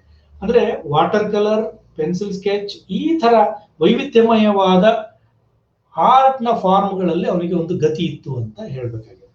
ಇದು ಇದೊಂದು ಪೆನ್ಸಿಲ್ ಸ್ಕೆಚ್, ಒಂದು ಮಾನ್ಯುಮೆಂಟ್ ನ ಸ್ಕೆಚ್ ಅನ್ನ ಮಾಡಿದ್ದಾನೆ. ಇಲ್ಲಿ ಡಿಸ್ಟೆನ್ಸ್ ಅನ್ನ ತೋರಿಸ್ಲಿಕ್ಕಾಗಿ ಅವನು ಈ ಚಿತ್ರದಲ್ಲಿ ಅವನು ಏನ್ ಮಾಡ್ತಾ ಇದ್ದಾನೆ ಅಂದ್ರೆ ಪೆನ್ಸಿಲ್ನೇ ಬಳಸಿದಾನೆ. ಪೆನ್ಸಿಲ್ ಮಾತ್ರ ಬಳಸಿರುವ ಡ್ರಾಯಿಂಗ್ ಇದು. ಇದರಲ್ಲಿ ಆ ಡಾರ್ಕ್ ಆಗಿರೋದು ಹತ್ತಿರದಲ್ಲಿ ಪರ್ಸ್ಪೆಕ್ಟಿವ್ ಅನ್ನ ಕ್ರಿಯೇಟ್ ಮಾಡ್ಲಿಕ್ಕೆ ಶೇಡಿಂಗ್ ನಲ್ಲಿನೇ ಅದರ ಅಂತರವನ್ನ ಡ್ರಾಯಿಂಗ್ ನಲ್ಲಿ ತರಲಿಕ್ಕೆ ಪ್ರಯತ್ನ ಮಾಡಿದ್ದಾನೆ. ಸೊ ಈ ತರದ ಇನ್ನೊಂದು ಪ್ರಯತ್ನ ನಮ್ಗೆ ಈ ಡ್ರಾಯಿಂಗ್ ನಲ್ಲಿ ಸಿಗ್ತದೆ. ಇಲ್ಲಿ ಕೂಡ ಆದೋನಿಯ ದರ್ಗಾಗೂ ಮತ್ತು ಮರದ ಮಧ್ಯೆ ಇರುವ ಅಂತರವನ್ನ ನಮ್ಗೆ ನೋಡುಗನನ್ನ ಗಮನ ಸೆಳೆಯುವ ಹಾಗೆ ಅದನ್ನ ದಾಖಲಿಸಿದ್ದಾನೆ. ಇದು ಇಷ್ಟು ಮಾತ್ರ ಅಲ್ಲದೆ ಅಜಂತಾ ಕೇವ್ ನಲ್ಲಿ ಕೆಲವು ಪೇಂಟಿಂಗ್ ಅನ್ನ ಮಾಡಿದ್ದಾನೆ. ಇದು ಸಿಂಗಲ್ ಕಲರ್ ಬ್ರಷ್ ಬಳಸಿ ಮಾಡಿದ ಪೇಂಟಿಂಗ್ ಇದು. ಇಂಥದ್ದು ಒಂದಿಷ್ಟು ಪೇಂಟಿಂಗ್ಸ್ ಇದೆ. ಇದು ಕೂಡ ಆ ಥರದ್ದೇ. ಸೊ ಹೀಗೆ ಅವನು ಪೇಂಟಿಂಗ್ ಅನ್ನ ಮಾಡ್ತಾ ಆರ್ಕಿಯಾಲಜಿಯನ್ನು ಮಾಡ್ತಾ, ಸೊ ಹೀಗೆ ಇದ್ದವನು ಅವನು ಮಾತ್ರ ಅವನು ಇಷ್ಟು ಮಾತ್ರ ಅಲ್ದೇನೆ ಇದಿಷ್ಟು ಅವನಿಗೆ ಇದು ಮಾಡಿದ ಸಂಗತಿ ಹೇಳುವುದಾದ್ರೆ, ಅವನ ಬಗ್ಗೆ ಇರುವ ಇನ್ನಷ್ಟು ಕೆಲವು ಸಂಗತಿಗಳನ್ನ ನಾನು ಇಲ್ಲಿ ಪ್ರಸ್ತಾಪ ಮಾಡಲಿಕ್ಕೆ ಬಯಸ್ತೇನೆ. ಟೇಲರ್ ಇರುವ ಕಾಲದಲ್ಲಿನೇ ನಮ್ಗೆ ಫೋಟೋಗ್ರಫಿ ಕೂಡ ಜಾರಿಗೆ ಬಂತು. ಟೇಲರ್ನ ಬಗ್ಗೆ ನಮ್ಗೆ ಪೇಂಟಿಂಗ್ಗಳು ಸಿಗ್ತವೆ. ಟೇಲರ್ನ ಬದುಕಿನಲ್ಲಿ ಅವನನ್ನೇ ಕ್ಲಿಕ್ ಮಾಡಿದ 4 ಫೋಟೋಗ್ರಾಫ್ಸ್ ಸಿಗ್ತವೆ ನಮಗೆ. ಹಾಗೇನೆ ಟೇಲರ್ ಬಗ್ಗೆ ಒಂದು ಬಹಳ ಮಹತ್ವವಾದ ಅಧ್ಯಯನವನ್ನ ಡೇವಿಡ್ ಫಿಂಕೆಲ್ಸ್ಟೈನ್ ಅನ್ನುವರು ಮಾಡಿದ್ದಾರೆ. ಅವನ ಬಿಬ್ಲಿಯೋಗ್ರಫಿಯನ್ನ ಪ್ರಕಟ ಮಾಡಿದ್ದಾರೆ ಮತ್ತು ಅವನ ಬಗ್ಗೆ ಒಂದು ಥೀಸಸ್ ಕೂಡ ಪ್ರಕಟ ಮಾಡಿದ್ದಾರೆ. ಅದು 1990ರಲ್ಲಿ ಪುಸ್ತಕ ಸೂಚಿ ಬಂದಿತ್ತು. ಆಮೇಲೆ ವಿವರವಾದ ಥೀಸಸ್ ಕೂಡ ಬಂದಿದೆ. ಗೋವಿಂದ್ ಸಿಂಗ್ ಮನ್ಸುಖಾನಿ ಅವರು ಫಿಲಿಪ್ ಮೆಡೋಸ್ ಟೇಲರ್ ಅ ಕ್ರಿಟಿಕಲ್ ಸ್ಟಡಿ ಅಂತ ಅನ್ನುವ ಒಂದು ಪುಸ್ತಕವನ್ನು 1951ರಲ್ಲೇ ಪ್ರಕಟಿಸಿದ್ರು. ತುಂಬಾ ಅದ್ಭುತವಾದ ಟೇಲರ್ನ ಬಗ್ಗೆ ಇರುವ ಪುಸ್ತಕಗಳು ಮತ್ತು ಟೇಲರ್ ಬಗ್ಗೆ ಇರುವ ತಕರಾರುಗಳನ್ನು ಕೂಡ ಬಹಳ ಸ್ಪಷ್ಟವಾದ ಮಾತುಗಳಲ್ಲಿ ದಾಖಲಿಸಿದ ಪುಸ್ತಕ ಅದು. ನನ್ನ ಪ್ರಿಯ ಪುಸ್ತಕಗಳಲ್ಲಿ ಒಂದು, ಮತ್ತೆ ಓದುವ ಪುಸ್ತಕಗಳಲ್ಲಿ ಒಂದು. ಅದಲ್ಲದೆ RS ಚುಡುಕಿ ಅವರು ಕೂಡ ಒಂದು ಥೀಸಸ್ ಅನ್ನ ಇಂಗ್ಲಿಷ್ ನಲ್ಲಿ ಪ್ರಕಟ ಮಾಡಿದ್ದಾರೆ. ಆ ಥೀಸಸ್ ಟೇಲರ್ನ ಕಾದಂಬರಿಗಳನ್ನ ಗಮನದಲ್ಲಿ ಇಟ್ಕೊಂಡು ಮಾಡಿದ ಥೀಸಸ್ ಅದು. ಅಂದ್ರೆ ಕಾದಂಬರಿಕಾರನಾಗಿ ಟೇಲರ್ನ ಮಹತ್ವವನ್ನ ದಾಖಲಿಸುವ ಪುಸ್ತಕ. ಅದೇನೆ ರಂಗಂಪೇಟೆ ಸಾಹಿತ್ಯ ಸಂಘದವರು ಟೇಲರ್ನ ಜೀವನ ಹಾಗೂ ಕೃತಿಗಳು ಅನ್ನೋ ಪುಸ್ತಕವನ್ನ ಕನ್ನಡದಲ್ಲಿ ಪ್ರಕಟ ಮಾಡಿದ್ದಾರೆ. ನಾನೀಗ ಪ್ರಸ್ತಾಪ ಮಾಡ್ತಾ ಇದ್ದೆ ಫೋಟೋಗ್ರಫಿ ಬಂದ ಕಾಲದಲ್ಲಿ ಇದ್ದವನು ಅಂತ. ಟೇಲರ್ನ ಬಗ್ಗೆ ನಮಗೆ ಒಟ್ಟು ಟೇಲರ್ನನ್ನ ಕ್ಲಿಕ್ಕಿಸಿದ 4 ಛಾಯಾಚಿತ್ರಗಳು ನಮಗೆ ನೋಡ್ಲಿಕ್ಕೆ ಸಿಗ್ತವೆ. 4ರಲ್ಲಿ ನನ್ನ ಹತ್ರ 2 ಚಿತ್ರಗಳು ಮಾತ್ರ ಇದೆ. ಇದು ಒಂದು ಚಿತ್ರ, ಇದೊಂದು ಚಿತ್ರ. ಈ ಎರಡು ಫೋಟೋಗ್ರಾಫಿಕ್ ಚಿತ್ರಗಳು. ಇದು ಬಿಟ್ರೆ ಅವನು ಸ್ವತಃ ಕಲಾವಿದನಾಗಿದ್ದ ಅಂತ ನಾನೀಗ ಪ್ರಸ್ತಾಪ ಮಾಡಿದೆ. ಕಲಾವಿದನಾಗಿದ್ದ ಮಾತ್ರವಲ್ಲದೇನೆ ಅವನು ಕಲಾವಿದನಾಗಿ ಮಾಡುವ ಸಂದರ್ಭದೊಳಗೆ ಬೇರೆ ಬೇರೆ ಸಂಗತಿಗಳನ್ನ ಪೇಂಟಿಂಗ್ ಮಾಡಿದ್ದನ್ನ ತೋರಿಸ್ತೇನೆ. ಆದ್ರೆ ಈ ಟೇಲರ್ ತನ್ನದೇ ಒಂದು ಸೆಲ್ಫ್ ಪೋರ್ಟ್ರೇಟ್ ಅನ್ನ ಕೂಡ ಮಾಡ್ಕೊಂಡಿದ್ದಾನೆ. ಇದನ್ನ ಆಯಿಲ್ ಕಲರ್ ಪೇಂಟಿಂಗ್. ಇದು ಆಗ್ಲೇ ನಾನು ವಾಟರ್ ಕಲರ್ ಮತ್ತು ಡ್ರಾಯಿಂಗ್ ಗಳ ಬಗ್ಗೆ ಪ್ರಸ್ತಾಪ ಮಾಡಿದೆ. ಇದು ವಾಟರ್ ಕಲರ್ ಪೇಂಟಿಂಗ್. ಇದು ಆಯಿಲ್ ಕಲರ್ ಪೇಂಟಿಂಗ್. ಇದು ಈಗ ಅವನು ಕೂತಿರುವ ಚೇರ್ ಇದೆಯಲ್ಲ, ಆ ಚೇರ್ ಈಗ ನಮ್ಗೆ ಗುಲ್ಬರ್ಗ ಮ್ಯೂಸಿಯಂ ನಲ್ಲಿ ನಮ್ಗೆ ನೋಡ್ಲಿಕ್ಕೆ ಸಿಗ್ತದೆ, ಸೇಮ್ ಚೇರ್. ಸೊ ಇದು ಸ್ವಭಾವ ಚಿತ್ರ, ಸೆಲ್ಫ್ ಪೋರ್ಟ್ರೇಟ್. ಇದು ತನ್ನನ್ನ ತಾನೇ ನೋಡಿಕೊಂಡು ದಾಖಲಿಸಿದ ಪೇಂಟಿಂಗ್. ಇದಲ್ಲದೇನೆ ಅವನ ಸಮಕಾಲೀನ ಕಲಾವಿದರು ಅವನನ್ನ ಚಿತ್ರಿಸಿದ್ದಾರೆ. ಬನಯ ಗರುಡಾದ್ರಿ ಅವರು ಸುರಪುರ ಸಂಸ್ಥಾನದಲ್ಲಿ ಟೇಲರ್ ಇದ್ದ ಒಂದು ಪೇಂಟಿಂಗ್ ಅನ್ನ ಮಾಡಿದ್ರು. ಇದು ಈಗ ಜಗನ್ಮೋಹನ ಪ್ಯಾಲೇಸ್ ಮೈಸೂರಿನಲ್ಲಿದೆ. ಇದರ ಒಂದು ಪ್ರತಿ ನನ್ನ ಹತ್ರ, ಅಂದ್ರೆ ಫೋಟೋ ಕಾಪಿ ನನ್ನ ಹತ್ರ ಇದೆ. ಇದು ಸೊ ಇದಲ್ಲದೇನೆ ಅವನ ಸಮಕಾಲೀನ ಕಲಾವಿದರೊಬ್ಬರು ಮಾಡಿರುವ ಡ್ರಾಯಿಂಗ್ ಇದು. ಅದಕ್ಕೆ ಟೇಲರ್ನ ಆಟೋಗ್ರಾಫ್ ಕೂಡ ಇದೆ. ಇದು ಇವನು ಕೌಂಟ್ ಡಿ ಒರ್ಸೆ ಅನ್ನೋನು 1840ರಲ್ಲಿ ಚಿತ್ರಿಸಿದ ಡ್ರಾಯಿಂಗ್ ಇದು. ಹಾಗೇನೆ ವೆಲ್ಡ್ ಟೇಲರ್ ಮಾಡಿದ ಡ್ರಾಯಿಂಗ್ ಇದು. ಇದೊಂದು ಸಾಂಪ್ರದಾಯಿಕ ಸುರಪುರ ಶೈಲಿನಲ್ಲಿ ಮಾಡಲಾದ ಡ್ರಾಯಿಂಗ್ ಇದು. ಹಾಗೇನೆ ವಿಜಯ್ ಹಾಗರ್ಗುಂಡ್ಗಿ ಅವರು ಮಿನಿಯೇಚರ್ ಫಾರ್ಮ್ ನಲ್ಲಿ ಮಾಡಿದ ಡ್ರಾಯಿಂಗ್ ಇದು. ಹೀಗೆ ಅವನು ಕೂಡ ಕಲಾಕೃತಿಗಳಿಗೆ ವಸ್ತುವಾಗಿದ್ದ. ಇದಲ್ಲದೆ ಇನ್ನೊಂದು ಸಂಗತಿ, ನಾನು ಬಹಳ ಇಂಟ್ರೆಸ್ಟಿಂಗ್ ಆದ ಸಂಗತಿಯನ್ನ ಹೇಳಲಿಕ್ಕೆ ಬಯಸ್ತೇನೆ. ನಾನು ಈ 1845ರಲ್ಲಿ ಮೆಡೋಸ್ ಟೇಲರ್ ಕನ್ನಡ ಮಾತನಾಡುವ ಭೂಪ್ರದೇಶಗಳನ್ನ ಐಡೆಂಟಿಫೈ ಮಾಡಿದ್ದ. ಸೊ ಯಾವುದು ಈಗಿನ ನಮ್ಮ ಕರ್ನಾಟಕ ಅಂತ ನಾವು ಐಡೆಂಟಿಫೈ ಮಾಡ್ತಾ ಇದೀವಿ, ಈ ಮ್ಯಾಪ್ ಟೇಲರ್ ಸಿದ್ಧಪಡಿಸಿದ ಮ್ಯಾಪ್. ಇದು ಮಹಾದೇವ ಬಣಕಾರ್ ಅವರ ಆಂಗ್ಲರ ಆಡಳಿತದಲ್ಲಿ ಕನ್ನಡ ಅನ್ನೋ ಪುಸ್ತಕದಲ್ಲಿ ಈ ಡ್ರಾಯಿಂಗ್ ಇದೆ. ಸೊ ಆ ಕೆಂಪು ಬಣ್ಣದಲ್ಲಿ ಮಾಡಿರುವ ಮಾರ್ಕ್ ಟೇಲರ್ ಗುರುತಿಸಿದ ಕನ್ನಡ ಮಾತನಾಡುವ ಪ್ರದೇಶ. ಆದ್ರೆ ರತ್ನಗಿರಿಯ ಕೆಳಭಾಗದಿಂದ ಪಂಡರಪುರವನ್ನು, ಸೋಲಾಪುರವನ್ನು ಒಳಗೊಂಡ ಪ್ರದೇಶವನ್ನ, ಉದಕಮಂಡಲವನ್ನೂ ಸೇರಿದಂತೆ ಕಾಸರಗೋಡು, ಮಂಗಳೂರನ್ನ ಸೇರಿಸಿಕೊಂಡು ಗೋವಾವನ್ನು ಕನ್ನಡ ಮಾತನಾಡುವ ಪ್ರದೇಶದಲ್ಲಿ 1845ರಲ್ಲಿ ಅವನು ಸೇರಿಸಿದ್ದ. ಸೊ ಅದು ಒಳಗಡೆ ಇರೋದು ನೀಲಿ ಬಣ್ಣದಲ್ಲಿ ಇರುವಂತದ್ದು, ಅದು ಸತ್ಯ ಒಂದು. ನೀಲಿ ಬಣ್ಣದಲ್ಲಿರೋದು ಈಗಿನ ಕರ್ನಾಟಕ ಇದು. ಸೊ ಹೀಗೆ ಕನ್ನಡ ಮಾತನಾಡುವ ಪ್ರದೇಶ 1845ರಲ್ಲಿ ದಾಖಲಿಸಿದ್ದು ಒಂದು ವಿಶೇಷ ಸಂಗತಿ. ಇನ್ನೂ ಒಂದು ಸಂಗತಿ ಏನಂದ್ರೆ, ನಾನು ಆಗ್ಲೇ ಪ್ರಸ್ತಾಪ ಮಾಡಿದಾಗೆ ಫೋಟೋಗ್ರಫಿಗೆ ಸಂಬಂಧಪಟ್ಟ ಫೋಟೋಗ್ರಫಿ ಬಂದಿತ್ತು ಅಂತ ನಾನು ಪ್ರಸ್ತಾಪ ಮಾಡಿದೆ. ಫೋಟೋಗ್ರಫಿ ಬಂದ ಮೇಲೆ ಕೆಲವು ಜನ ಬ್ರಿಟಿಷ್ ಫೋಟೋಗ್ರಾಫರ್ಸ್ ಇಂಡಿಯಾದಲ್ಲಿ ಫೋಟೋಗ್ರಫಿಯನ್ನ ಮಾಡಿದ್ರು. ಟೇಲರ್ ಸುರಪುರದಿಂದ ಬಂದ ಮೇಲೆ ಮತ್ತು ಬೇರೆ ಬೇರೆ ಕಡೆಗಳಲ್ಲಿ ಆಡಳಿತಾಧಿಕಾರಿಗಳಾಗಿ ಕೆಲಸ ಮಾಡಿದ್ಮೇಲೆ ರಿಟೈರ್ಡ್ ಆಗಿ ವಾಪಸ್ ಇಂಗ್ಲೆಂಡಿಗೆ ಹೋದ ಮೇಲೆ, ಇಂಗ್ಲೆಂಡ್ ನಲ್ಲಿ ಇದ್ದಾಗ ಅವನಿಗೆ ಒಂದು ಕೆಲಸದ ಆಫರ್ ಬಂತು. ಅದೇನಂತಂದ್ರೆ, ಭಾರತದಲ್ಲಿ ಫೋಟೋಗ್ರಾಫ್ ಮಾಡಿರುವ ಫೋಟೋಗ್ರಾಫ್ಗಳಿಗೆ ಒಂದು ಟಿಪ್ಪಣಿಯನ್ನ ಬರೆಯುವ ಕೆಲಸವನ್ನ ಅವನಿಗೆ ವಹಿಸಿದ್ರು. ಪೀಪಲ್ ಆಫ್ ಇಂಡಿಯಾ ಅಂತ ಅನ್ನುವ ಒಂದು 8 ವಾಲ್ಯೂಮ್ಗಳ ಸರಣಿ ಬಂತು. ಬೇರೆ ಬೇರೆ ಜಾತಿ ಜನಾಂಗದ ಫೋಟೋಗ್ರಾಫ್ಸ್ ಅನ್ನ ಬೇರೆ ಬೇರೆ ಫೋಟೋಗ್ರಾಫ್ ಮಾಡಿದ್ರು. ಅದನ್ನ ಟೇಲರ್ ಮಾಡಿರೋ ಫೋಟೋಗ್ರಾಫ್ಸ್ ಅಲ್ಲ ಅದರಲ್ಲಿರೋದು. ಟೇಲರ್ ಅದಕ್ಕೆ ಪಠ್ಯವನ್ನ ಬರೆದ 2 ವಾಲ್ಯೂಮ್ಗಳಿಗೆ ಬರೆದಿದ್ದಾನೆ. ಉಳಿದದ್ದು ಬೇರೆ ಬೇರೆಯವರು ಬರೆದಿದ್ದಾರೆ. ಭಾರತದ ಸಮಾಜದ ಸ್ವರೂಪವನ್ನ ವಿವರಿಸುವ ಒಂದು ಟಿಪ್ಪಣಿ ರೂಪದ ಸಂಗತಿಗಳು ಈ ಪುಸ್ತಕದಲ್ಲಿ, ಈ ಸರಣಿ ಪುಸ್ತಕದಲ್ಲಿ ನಮ್ಗೆ ನೋಡ್ಲಿಕ್ಕೆ ಸಿಗ್ತದೆ. ಸೊ ಪೀಪಲ್ ಆಫ್ ಇಂಡಿಯಾ ಸರಣಿಯ 6 ವಾಲ್ಯೂಮ್ಗಳನ್ನ ನಾನು ಗಮನಿಸಿದಾಗೆ ಭಾರತದ ಜಾತಿ ವ್ಯವಸ್ಥೆ, ಗ್ರಾಮದಲ್ಲಿಯ ಆಯಾ ಸಮುದಾಯಗಳ ಸ್ಥಾನಮಾನ, ಅವುಗಳನ್ನ ಛಾಯಾಚಿತ್ರದ ಜೊತೆಗೆ ದಾಖಲಿಸುವುದನ್ನ ನಾನು ಗಮನಿಸಿದ್ದೇನೆ. ಸೊ ಹೀಗೆ ಒಬ್ಬ ಆಡಳಿತಾಧಿಕಾರಿಯಾಗಿ, ಹಿಸ್ಟೋರಿಯನ್ ಆಗಿ, ಲೇಖಕನಾಗಿ, ಇತಿಹಾಸಕಾರನಾಗಿ, ಆರ್ಕಿಯಾಲಜಿಸ್ಟ್ ಆಗಿ, ಆರ್ಕಿಟೆಕ್ಟ್ ಆಗಿ, ಕಲಾವಿದನಾಗಿ ಇಂಜಿನಿಯರ್ ಆಗಿ, ಇದೆಲ್ಲದಕ್ಕಿಂತ ಹೆಚ್ಚಾಗಿ ಮನುಷ್ಯನಾಗಿ, ಮನುಷ್ಯ ಪ್ರೀತಿಯನ್ನು ಉಳ್ಳವನಾಗಿ ನನಗೆ ಬಹಳ ಟೇಲರ್ ಪ್ರಿಯನಾಗ್ತಾನೆ. ಸೊ ಅವನ ಬಗ್ಗೆ ತಕರಾರುಗಳು ಇಲ್ಲ ಅಂತಲ್ಲ, ಅವನ ಜೊತೆಗೆ ತಕರಾರು ಮಾಡ್ಲಿಕ್ಕೆ, ಜಗಳ ಆಡ್ಲಿಕ್ಕೆ ಸ್ವತಃ ಟೇಲರ್ ಒಂದ್ ಕಡೆ ಬರೀತಾನೆ, ನಾನೇನ್ ಬರೆದ್ರು ನನ್ನ ಪ್ರೀತಿ ಇರುವವ್ರ ಬಗ್ಗೆ ಬರಿತೀನಿ, ನನ್ನ ಪ್ರೀತಿಯ ಸಂಗತಿಗಳ ಬಗ್ಗೆ ಬರಿತೀನಿ ಅಂತ ಹೇಳ್ತಾನೆ. ತಕರಾರು ಕೂಡ ಪ್ರೀತಿ ಇರೋರ ಜೊತೆಗೆ ಮಾಡ್ಲಿಕ್ಕೆ ಸಾಧ್ಯ ಇರುವಂತಹದ್ದು.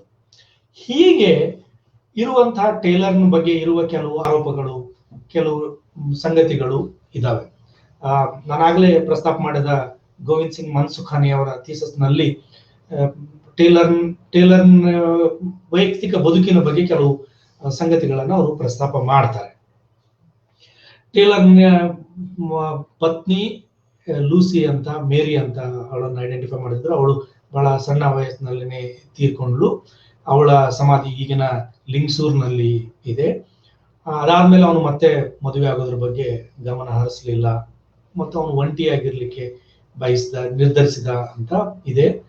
ಆದರೆ ಕೆಲವರು ಅವನ ಸಮಕಾಲೀನ ವಿದ್ವಾಂಸರು ಅವನಿಗೆ ಮುಸ್ಲಿಂ ರಾಣಿವಾಸ ಇರುವಾಗ ಹರೆಂ ಇತ್ತು ಅಂತ ಒಬ್ರು ದಾಖಲಿಸ್ತಾರೆ, ಮತ್ತು ಬೇರೆ ಬೇರೆ ಸಂಬಂಧಗಳಿದ್ದು ಅಂತ ಕೂಡ ಬರೀತಾರೆ.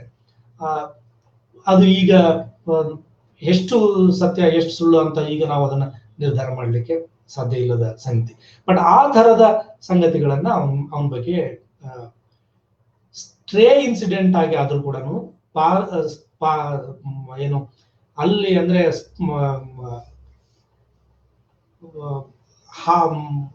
ರೆಫರೆನ್ಸ್ ಆಗಿ ಆದ್ರೂ ಕೂಡ ಅಲ್ಲಲ್ಲಿ ಈ ತರದ ಅವನ ಬಗ್ಗೆ ನೆಗೆಟಿವ್ ಆದ ಒಪಿನಿಯನ್ಗಳು ದಾಖಲಾಗಿರೋದನ್ನ ನಾವು ನೋಡ್ಬಹುದು. ಅದಲ್ಲದೇನೆ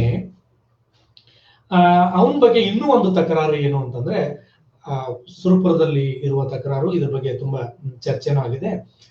ವೆಂಕಟಪ್ಪ ನಾಯಕನನ್ನ ಅವನು ನಾಲ್ವಡಿ ವೆಂಕಟಪ್ಪ ನಾಯಕ 1857ರ ಸ್ವಾತಂತ್ರ್ಯ ಸಂಗ್ರಾಮದಲ್ಲಿ ಸಕ್ರಿಯವಾಗಿ ಪಾಲ್ಗೊಂಡಿದ್ದ ಸುರಪುರದ ದೊರೆ ನಾಲ್ವಡಿ ವೆಂಕಟಪ್ಪ ನಾಯಕ 26 ವಯಸ್ಸಿನವರಿದ್ರು ಅವರಾಗ. ಅವರನ್ನ ಉಳಿಸುವ ನಿಟ್ಟಿನಲ್ಲಿ ನಾನು ಪ್ರಯತ್ನ ಮಾಡಿದೆ ಅಂತ ಟೇಲರ್ ಆತ್ಮಕಥೆನಲ್ಲಿ ಬರೀತಾನೆ. ಅದು ಇಲ್ಲ, ಅವನು ಪ್ರಯತ್ನ ಮಾಡಿದ್ರೆ ಉಳಿಸ್ಬೋದಾಗಿತ್ತು ಅಂತ ಒಂದು ಆರ್ಗ್ಯುಮೆಂಟ್ ಇದೆ. ನಾನು ಉಳಿಸ್ಲಿಕ್ಕೆ ಪ್ರಯತ್ನ ಮಾಡಿದೆ ಅಂತ ಟೇಲರ್ ದಾಖಲಿಸ್ತಾನೆ. ಈ ಸತ್ಯ ಅನ್ನೋದು ಗ್ರೇ ಏರಿಯಾದಲ್ಲಿ ಎಲ್ಲಿ ಅಡಗಿದೆ ಅನ್ನೋದನ್ನ ಇನ್ನಷ್ಟು ಹುಡುಕ್ಬೇಕು. ಅದಲ್ಲದೆ ಅವನ ಶವವನ್ನ ಸುರಪುರಕ್ಕೆ ತಂದುಕೊಡ್ಲಿಲ್ಲ ಅನ್ನೋದ್ರ ಬಗ್ಗೆ ಕೂಡ ಒಂದು ತಕರಾರು ಟೇಲರ್ ಬಗ್ಗೆ ಇದೆ. ಇಷ್ಟು ಮಾತ್ರ ಅಲ್ಲದೆ ಇವನು ಬಹಳ ಇಂಟ್ರೆಸ್ಟಿಂಗ್ ಆದ ಅಂತಂದ್ರೆ, ಒಬ್ಬ ಮನುಷ್ಯ ತನ್ನ ಕಾಲದ ಪ್ರಾಡಕ್ಟ್ ಕೂಡ ಆಗಿರ್ತಾನೆ, ತನ್ನ ಕಾಲದ ಮಿತಿಗಳು ಅವನಿಗೂ ಇರ್ತವೆ. ಅವನು ಜ್ಯೋತಿಷ್ಯವನ್ನ ಬಹಳ ನಂಬ್ತಿದ್ದ. ಅದು ತಪ್ಪು ಸರಿ ಅಂತ ನಾನು ಇದು ಮಾಡಲ್ಲ, ಬಟ್ ಅದನ್ನ ದಾಖಲಿಸ್ಲಿಕ್ಕೆ ನಾನು ಬಯಸ್ತೇನೆ. ಜ್ಯೋತಿಷ್ಯವನ್ನ ನಂಬ್ತಿದ್ದ, ಜ್ಯೋತಿಷ್ಯ ಹೇಳುವವರನ್ನ ನಂಬ್ತಿದ್ದ. ಎಷ್ಟೋ ಸಲ ಜ್ಯೋತಿಷ್ಯ ಕೇಳಿದ, 2 ಸಲ ಅಂತೂ ಸ್ಪಷ್ಟವಾಗಿ ಅವನ ಆಟೋಬಯೋಗ್ರಫಿನಲ್ಲಿ ಜ್ಯೋತಿಷ್ಯ ಕೇಳಿದ, ಮತ್ತು ಅದು ಜ್ಯೋತಿಷ್ಯ ಅವನು ಕೇಳಿದ ಹಾಗೆ ಜ್ಯೋತಿಷ್ಯ ನಡೆದ ಸಂಗತಿಗಳು ಕೂಡ ದಾಖಲಾಗಿದೆ. ಅದು ಮಾತ್ರ ಅಲ್ಲದೇನೆ ಅವನು ಇನ್ನೊಂದು ಸಂಗತಿ, ಸಂಗೀತದ ಬಗ್ಗೆ ಕೂಡ ಅವನು ಬರೆದಿದ್ದಾನೆ. ಸಂಗೀತದಲ್ಲಿ ಬರೆಯುವಾಗ ಹಾವುಗಳು ಸಂಗೀತಕ್ಕೆ ತಲೆ ಆಡಿಸ್ತಿದ್ದು ಅಂತ ಅವೈಜ್ಞಾನಿಕ ಅನ್ನೋ ತರದ ಆಲೋಚನಾ ಕ್ರಮ ಈಗ ನಮಗೆ ಅನಿಸುವಂಥದ್ದು ಆಗಿನ ಕಾಲದಲ್ಲಿ ಅವನು ದಾಖಲಿಸಿದ್ದಾನೆ.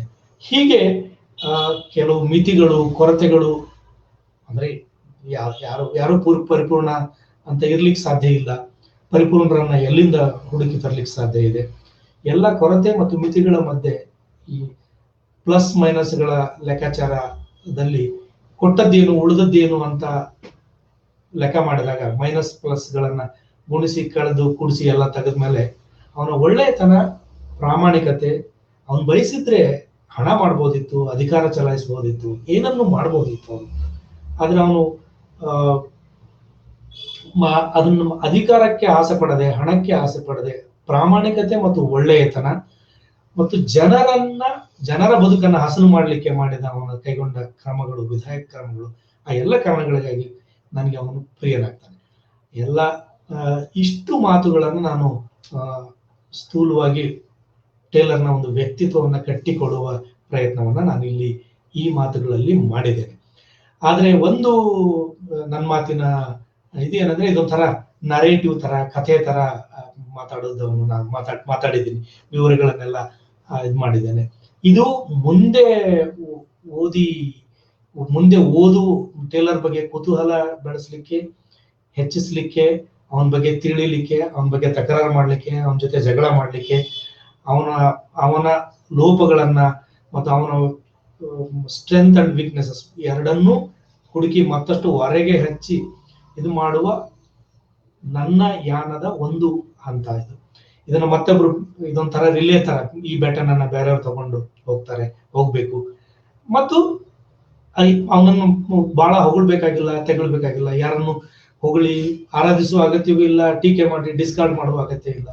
ಎರಡರ ಮಧ್ಯದಲ್ಲಿ ಇರುವ ಒಂದು ಟ್ರೂತ್ ನ ಬಗೆಗಿನ, ಸತ್ಯದ ಬಗೆಗಿನ ಫ್ಯಾಕ್ಟ್ ಅನ್ನ ಇಟ್ಕೊಂಡು ಸತ್ಯದ ಕಡೆಗೆ ಮುಖ ಮಾಡುವ ಒಂದು ಹುಡುಕಾಟ. ಇತಿಹಾಸದ ಓದು ಅಂದ್ರೆ ನನ್ನ ಪ್ರಕಾರ ಗತವನ್ನ ಹುಡುಕುವುದಲ್ಲ, ಅದು ವರ್ತಮಾನವನ್ನ, ಭವಿಷ್ಯವನ್ನ ಸರಿ ಮಾಡ್ಕೊಳ್ಳಿಕ್ಕಾಗಿ ಫ್ಯಾಕ್ಟ್ ಗಳನ್ನ ಇಟ್ಕೊಂಡು ಸತ್ಯದ ಕಡೆಗಿನ ಚಲನೆ ಅಂತ ನಾನು ಅದನ್ನ ನೋಡ್ಲಿಕ್ಕೆ ಬಯಸ್ತೇನೆ. ಮತ್ತು ಹೊಸ ಫ್ಯಾಕ್ಟ್ಗಳು ದೊರೆತ ಹಾಗೆ, ಹೊಸ ಮಾಹಿತಿಗಳು ದೊರೆತ ಹಾಗೆ ನಾವು ನೋಡುವ ಕ್ರಮದಲ್ಲಿ ಕೂಡ ಆ ಹೊಸ ಬೆಳಕು ನಮಗೆ ಹೊಸ ಸಂಗತಿಗಳನ್ನ, ಹೊಸ ಸತ್ಯದ ಕಡೆಗೆ ನಮ್ಮನ್ನ ಕರ್ಕೊಂಡು ಹೋಗ್ತದೆ. ಆ ಯಾನದಲ್ಲಿ ನಡೆದ ಒಂದು ಕತೆ ಹೇಳುವ ತರದ ಒಂದು ಇದು ನನಗೆ ಅಂದ್ರೆ ಟೆಕ್ನಿಕಲ್ ಆದ ಅಂಕಿಅಂಶಗಳ ಜೊತೆಗೆ, ವಿವರಗಳ ಜೊತೆಗೆ ಮಾತಾಡುವ ಹಿನ್ನೆಲೆ ನನಗೆ ನನ್ನ ಇತಿಹಾಸ ಮತ್ತು ಇತಿಹಾಸದ ಹಿನ್ನೆಲೆ ನನಗೆ ಬಹಳ ಕಡಿಮೆ ಇರೋದು. ಸಾಹಿತ್ಯದ ವಿದ್ಯಾರ್ಥಿಯಾಗಿರುವ ಕಾರಣಕ್ಕಾಗಿ ಮತ್ತು ಸಾಹಿತ್ಯದ ಒಡನಾಟದಿಂದ ಇತಿಹಾಸದ ಕಡೆಗೆ ಬಂದಿರೋದು ಮತ್ತು ಕುತೂಹಲ ಮತ್ತು ಆಸಕ್ತಿಯಿಂದ ಕಳೆದ 2006ರಿಂದ ನನ್ನ ಟೇಲರ್ನ ಜೊತೆಗಿನ ಮುಖಾಮುಖಿ ಜಗಳ, ಪ್ರೀತಿ, ಒಲವು ಎಲ್ಲ ಇರೋದು. ಈ 14-15 ವರ್ಷದ ಅವಧಿ ಒಳಗೆ ಅವನಿಂದ ನಾನು ತುಂಬಾ ಸಂಗತಿಗಳನ್ನ ಪಡ್ಕೊಂಡಿದ್ದೇನೆ. ಈ 15-16 ವರ್ಷದ ಯಾನದಲ್ಲಿ ನನಗೆ ದೊರೆತ ಕೆಲವು ಸಂಗತಿಗಳನ್ನ ಈ 1.25 ಗಂಟೆಯ ಅವಧಿನಲ್ಲಿ ನಾನು ಇದನ್ನ ಚರ್ಚೆ ಮಾಡಿದ್ದೇನೆ, ಹಂಚಿಕೊಳ್ಳಿಕ್ಕೆ ಪ್ರಯತ್ನ ಮಾಡಿದ್ದೇನೆ. ಇದು ಒಂದು ಅಲ್ಪ ವಿರಾಮ, ನಾನೀಗ ನಿಲ್ಲಿಸ್ತಾ ಇರೋದು ಅಲ್ಪ ವಿರಾಮ. ಇಲ್ಲಿಂದ ಪ್ರತಿಯೊಂದು ಪುಸ್ತಕದ ಬಗೆಗೂ, ಪ್ರತಿಯೊಂದು ಬರಹದ ಬಗೆಗೂ, ತಕರಾರುಗಳ ಜೊತೆಗೆ ಪಾಸಿಟಿವ್ ಆಗಿ ನಾವು ಮುಂದೆ ಹೋಗ್ಲಿಕ್ಕೆ ಸಾಧ್ಯ ಇದೆ, ಹೋಗ್ಬೇಕು ಅಂತ ಹೇಳ್ತಾನೆ ನಾನೀಗ ಅಲ್ಪ ವಿರಾಮ ಅಂತ ಹೇಳಿದೆ. ಮತ್ತು ಪ್ರಶ್ನೆಗಳು, ಚರ್ಚೆ ಇರ್ತದೆ. ನಾನೀಗ ಸೀತಾಲಕ್ಷ್ಮಿ ಅವರಿಗೆ ಪ್ರಶ್ನೆಗಳನ್ನ ಕೇಳಲಿಕ್ಕೆ, ನಾನು ಕೆಲವು ಪ್ರಶ್ನೆಗಳನ್ನ ಗಮನಿಸಿದೆ, ಆದ್ರೂ ಕೂಡ ಅವರು ಪ್ರಶ್ನೆಗಳನ್ನ ತಗೊಳ್ತಾರೆ ಅಂತ ಮಾಡಿದ್ರೆ ಈಗ ನನ್ನ ಮಾತನ್ನು ಇಲ್ಲಿಗೆ ನಿಲ್ಲಿಸ್ತೇನೆ. ತುಂಬಾ ಧನ್ಯವಾದಗಳು ಸರ್. ಬಹಳಷ್ಟು ಮೆಚ್ಚುಗೆ ಕಮೆಂಟ್ಸ್ ಬಂದಿವೆ. ಕೆಲವು ಮುಖ್ಯವಾದ ಪ್ರಶ್ನೆಗಳನ್ನ ತಾವು ಉತ್ತರಿಸ್ಲಿ ಅಂತ ಕೇಳ್ಕೊಳ್ತೀನಿ. ಎಲ್ಲ ಪ್ರಶ್ನೆಗಳು ನಾನೇ ಉತ್ತರ ಹೇಳ್ತೀನಿ ಅಂತ ಏನಿಲ್ಲ. ಪ್ರಶ್ನೆ ಕೇಳಿರೋರು ಕೂಡ ನನ್ನಷ್ಟೇ ಅಥವಾ ನನಗಿಂತ ಹೆಚ್ಚು ಆಯಾ ಕ್ಷೇತ್ರದಲ್ಲಿ ಕೆಲಸ ಮಾಡಿರೋರು ಇದ್ದಾರೆ. ಇದು ಎಲ್ಲರೂ ಸೇರಿ ಮಾಡ್ತಾ ಒಂದು ಕ್ಷೇತ್ರವನ್ನ ವಿಸ್ತರಿಸುವ, ಬೆಳೆಸುವ, ಅಗಲ ಮತ್ತು ಆಳ ಎರಡನ್ನೂ ವಿಸ್ತರಿಸುವಂತ ಕೆಲಸ ಇದು. ಆ ನಿಟ್ಟಿನೊಳಗೆ ಪ್ರಶ್ನೆಗಳು ಬರೀ ಉತ್ತರ ನಾನೊಬ್ಬನೇ ಹೇಳ್ತೀನಿ ಅಂತೇನಿಲ್ಲ. ಇದು ಪ್ರಶ್ನೆಗಳು, ಎಲ್ಲರ ಪ್ರಶ್ನೆಗಳು, ಹೇಳುವ ಉತ್ತರಗಳು ಕೂಡ ಎಲ್ಲರಿಗೂ ಸೇರಿತ್ತು. ನಾನು ಅನ್ನೋದು ಇಲ್ಲಿ ಬಹಳ ಮುಖ್ಯ ಅಲ್ಲ ಆಕ್ಚುಲಿ. ವಂದನೆಗಳು ಸರ್. Doctor SK. ಅರಣ್ಯ ಅವರು ಬಹಳ ನಿಮ್ಮ ಉಪನ್ಯಾಸವನ್ನ ಮೆಚ್ಚಿ ಹಲವು ಕಮೆಂಟ್ಸ್ ಕಳಿಸಿದ್ದಾರೆ, ಹಾಗೆ ಕೆಲವು ಪ್ರಶ್ನೆಗಳನ್ನ ಕೇಳ್ತಾ ಇದ್ದಾರೆ. ಟೇಲರ್ ಟಿಪ್ಪು ಕುರಿತಂತೆ ಮತ್ತು ದಖನ್ನ ಪ್ರಾಚೀನ ಇತಿಹಾಸದ ಬಗ್ಗೆ ಅಪಾರ ಜ್ಞಾನ ಹೊಂದಿದ್ದ, ಆದ್ರೆ ಸುರಪುರ ಸಂಸ್ಥಾನದ ಚರಿತ್ರೆಯ ಬಗ್ಗೆ ಯಾಕೆ ಬರೀಲಿಲ್ಲ ಅಂತ ಕೇಳ್ತಾ ಇದ್ದಾರೆ. ನನಗೆ ಅನಿಸುವುದು, ಅವನು ತನ್ನ ವರ್ತಮಾನದ ಸಂಗತಿಗಳನ್ನ ಅವನು ನಾವೆಲ್ ನಲ್ಲಿನೂ ತರಲಿಕ್ಕೆ ಟ್ರೈ ಮಾಡಿಲ್ಲ. ಬಟ್ ಅವನ ಆಟೋಬಯೋಗ್ರಫಿನಲ್ಲಿ ಏನು ಕೊಡುವ ವಿವರಗಳಿದೆಯಲ್ಲ, ಅವನು ಫಸ್ಟ್ ಅಕೌಂಟ್ ಅನುಭವ ಇರೋದ್ರಿಂದ ಅದನ್ನ ದಾಖಲಿಸಿದ ನಾವು. ಮತ್ತೆ ಇನ್ನೂ ಒಂದು ಇಂಟ್ರೆಸ್ಟಿಂಗ್ ನನಗೆ ಗಮನಿಸಿದಂದ್ರೆ, ಇಷ್ಟೊಂದು ಪೇಂಟಿಂಗ್ಸ್ ಇದೆ, ಇಷ್ಟೊಂದು ಡ್ರಾಯಿಂಗ್ಸ್ ಇದೆ, ಟೇಲರ್ದು ಡ್ರಾಯಿಂಗ್ಸ್ ಇದೆ, ಪೇಂಟಿಂಗ್ಸ್ ಇದೆ, ವಾಟರ್ ಕಲರ್ ಇದೆ, ಆಯಿಲ್ ಕಲರ್ ಇದೆ, ಬ್ರಷ್ ಇಂದ ಮಾಡಿರೋ ವರ್ಕ್ಸ್, ಇಷ್ಟೊಂದು ವರ್ಕ್ಸ್ ಇದೆಯಲ್ಲ. ಸುರಪುರ ಬಗ್ಗೆ ಒಂದೇ ವರ್ಕ್ ಇಲ್ಲ. ದೂರದ ಒಂದು ಡ್ರಾಯಿಂಗ್, ಬೋನಾಳ ಕೆರೆಯ ಸಮೀಪದ ಒಂದು ಡ್ರಾಯಿಂಗ್ ನೋಡ್ಲಿಕ್ಕೆ ಸಿಗ್ತದೆ ಬಿಟ್ರೆ ಸುರಪುರ ಬಗ್ಗೆ ಡ್ರಾಯಿಂಗ್ ಕೂಡ ಇಲ್ಲ. ಯಾಕೆ ಅಂತ ನಂಗೆ ಕುತೂಹಲ ಇದೆ. ಹಿಸ್ಟ್ರಿನಲ್ಲಿ ಅವನು ಹಿಸ್ಟ್ರಿ ಅಂತ ಬರೆದದ್ದು, ಇತಿಹಾಸಕಾರನಾಗಿ ಅವನು ಬರೆದದ್ದು ಒಂದೇ ಪುಸ್ತಕ, ಅದು ಭಾರತದ ಇತಿಹಾಸವನ್ನ ಬರಲಿಕ್ಕೆ ಹೊರಟದ್ದು. ನನ್ ಆ ಕಾರಣಕ್ಕಾಗಿ ಸುರಪುರದ ಬಗ್ಗೆ ಹೆಚ್ಚು ದಾಖಲೆ ಅವನ ಹತ್ರ ಹಿಸ್ಟೋರಿಯನ್ ಆಗಿ ಸುರಪುರವನ್ನ ಅವನು ದಾಖಲಿಸಿಲ್ಲ. ಅಂದ್ರೆ ಅವನು ಹಿಸ್ಟೋರಿಯನ್ ಆಗಿ ಅವನ ಕಾಂಟ್ರಿಬ್ಯೂಷನ್ ಬಹಳ ದೊಡ್ಡದೇನಿಲ್ಲ ನನ್ನ ಪ್ರಕಾರ. ಅದೊಂದೇ ಪುಸ್ತಕ. ಆ ಪುಸ್ತಕ ಭಾರತದ ಇತಿಹಾಸವನ್ನ ಕಟ್ಟಿಕೊಡುವ ಉದ್ದೇಶ ಇದ್ದದ್ದು, ಮತ್ತದು ಯುರೋಪಿನ ಜನರನ್ನ ಗಮನದಲ್ಲಿ ಇಟ್ಕೊಂಡದ್ರಿಂದ ಸುರಪುರದ ಸಂಸ್ಥಾನದ ಇತಿಹಾಸವನ್ನ ಬರೀಬಹುದು ಅಂತ ಅವನಿಗೆ ಯಾಕನ್ಸಿಲ್ಲ ಅನ್ನೋದು ನಾನು ಅವನೇ ಉತ್ತರ ಅವನು ಹೇಳಬೇಕಾದ ಉತ್ತರ ಅದು. ನನಗೆ ಅನ್ಸೋದು ಅದರ ವಿವರಗಳನ್ನ ಆ ಸಂಸ್ಥಾನದಲ್ಲಿ ತನ್ನ ಬದುಕಿನ ಜೊತೆಗೆ ಏನೇನು ಒಡನಾಟ ಆಯ್ತಲ್ಲ ಆ ಸಂಗತಿಗಳನ್ನ ಅವನು ಫಸ್ಟ್ ಹ್ಯಾಂಡ್ ಅಕೌಂಟ್ ಆಗಿನೇ ವಿವರಿಸಿದ್ದಾನೆ. ಹೇಗೆ ಅವನ ಮೇಲೆ ದಾಳಿಗಳಾಯ್ತು ಅದ್ರ ಬಗ್ಗೆ ತಕರಾರು ಇರ್ಬೋದು ನಮ್ಗೆ. ಅವನು ಹೇಳುದು ಎಷ್ಟು ಸತ್ಯ ಹೇಳ್ತಾ ಇದ್ದಾನೆ, ಎಷ್ಟು ಸುಳ್ಳು ಹೇಳ್ತಾ ಇದ್ದಾನೆ ಅನ್ನೋದನ್ನ ಚೆಕ್ ಮಾಡ್ಲಿಕ್ಕೆ ನಮಗೆ ಬೇರೆ ಸೋರ್ಸಸ್ ಇಲ್ಲದೆ ಇರ್ಬೋದು. ಬೇರೆ ಸೋರ್ಸಸ್ ಇಟ್ಕೊಂಡು ನಾವು ಚೆಕ್ ಮಾಡಿದಾಗ ಅವನು ಹುಸಿ ಆದ್ರೆ ಇಟ್ಸ್ ವೆಲ್ ಅಂಡ್ ಗುಡ್. ಆದ್ರೆ ಅವನ ಆಟೋಬಯೋಗ್ರಫಿಯೇ ಸುರಪುರದ ಚರಿತ್ರೆಯನ್ನ ಕಟ್ಟಿಕೊಳ್ಳಲಿಕ್ಕೆ ಇರುವ ಪ್ರಮುಖ ಆಕರಗಳಲ್ಲಿ ಒಂದು ಅನ್ನೋದನ್ನ ನನಗೆ ಅನ್ನಿಸ್ತದೆ. ಅರಳಿಯವರು ಈಗೊಂದು ಕಮೆಂಟ್ ಹಾಕಿದ್ದಾರೆ. ನಾನು ಇದನ್ನು ಮಾತಾಡುವಾಗನೇ ಸ್ಟೋರಿ ಆಫ್ ಮೈ ಲೈಫ್ ಅಲ್ಲಿ ಒಂದು ಚಿತ್ರ ಇದೆ ಅಂತ ಅವರು ರೆಕಾರ್ಡ್ ಮಾಡಿದ್ದಾರೆ. ನನ್ನ ಪ್ರಕಾರ that is an later period ನಲ್ಲಿ ಮಾಡಿದ ಫೋಟೋಗ್ರಾಫ್. ಅದು ಇಟ್ ಇಸ್ ನಾಟ್ ಪೇಂಟಿಂಗ್. ಒಂದು ಚಿತ್ರ ಇದೆ ಸುರಪುರದ್ದು, ಬಟ್ ಅದು ಟೇಲರ್ನ ಕಾಲದ್ದು ಅಲ್ಲ. ಅದು ಟೇಲರ್ನ ನಂತರ ಆಟೋಬಯೋಗ್ರಫಿಯನ್ನ ಪಬ್ಲಿಷ್ ಮಾಡುವ ಸಂದರ್ಭದಲ್ಲಿ ಅವರ ಮಗಳು ಸೇರಿಸಿದ ಫೋಟೋಗ್ರಾಫ್ ಅಂತ ನನಗನ್ನಿಸ್ತದೆ. Okay sir. Sir, doctor Amaresh Yatgal ಅವರು ಬಹಳ ಮೆಚ್ಚುಗೆಯನ್ನ ಸೂಚಿಸಿ ಕೆಲವು ಪ್ರಶ್ನೆಗಳನ್ನ ತಮ್ಮನ್ನ ಕೇಳ್ತಾ ಇದ್ದಾರೆ. ಒಂದು ಸ್ಟೋರಿ ಆಫ್ ಮೈ ಲೈಫ್ ನಲ್ಲಿ ರಾಣಿ ಈಶ್ವರಮ್ಮನವರ ಚಾರಿತ್ರ್ಯದ ಬಗ್ಗೆ ಸ್ವಲ್ಪ ಕೆಟ್ಟದಾಗಿ ಬರೀತಾರೆ. ಆದರೆ ಸ್ಥಳೀಯ ಆಕರಗಳು ಅವಳ ಪರವಾಗಿದೆ ಅಂತ ಕೇಳ್ತಾ ಇದ್ದಾರೆ. ಹಾಗೆ ತಾವು ಇದನ್ನ ಆಗ್ಲೇ ಉತ್ತರ ಕೊಟ್ಟಿದ್ದೀರಾ. ಸ್ವಾತಂತ್ರ್ಯ ಸೇನಾನಿ ನಾಲ್ವಡಿ ವೆಂಕಟಪ್ಪ ನಾಯಕನ ಸಾವಿನ ಕುರಿತು ಯಾಕೆ ಅವರು ಮೌನ ವಹಿಸಿದ್ದಾರೆ ಅಂತ ಕೇಳ್ತಾ ಇದ್ದಾರೆ. ನಂತರ ಈತನ ವ್ಯಕ್ತಿತ್ವದ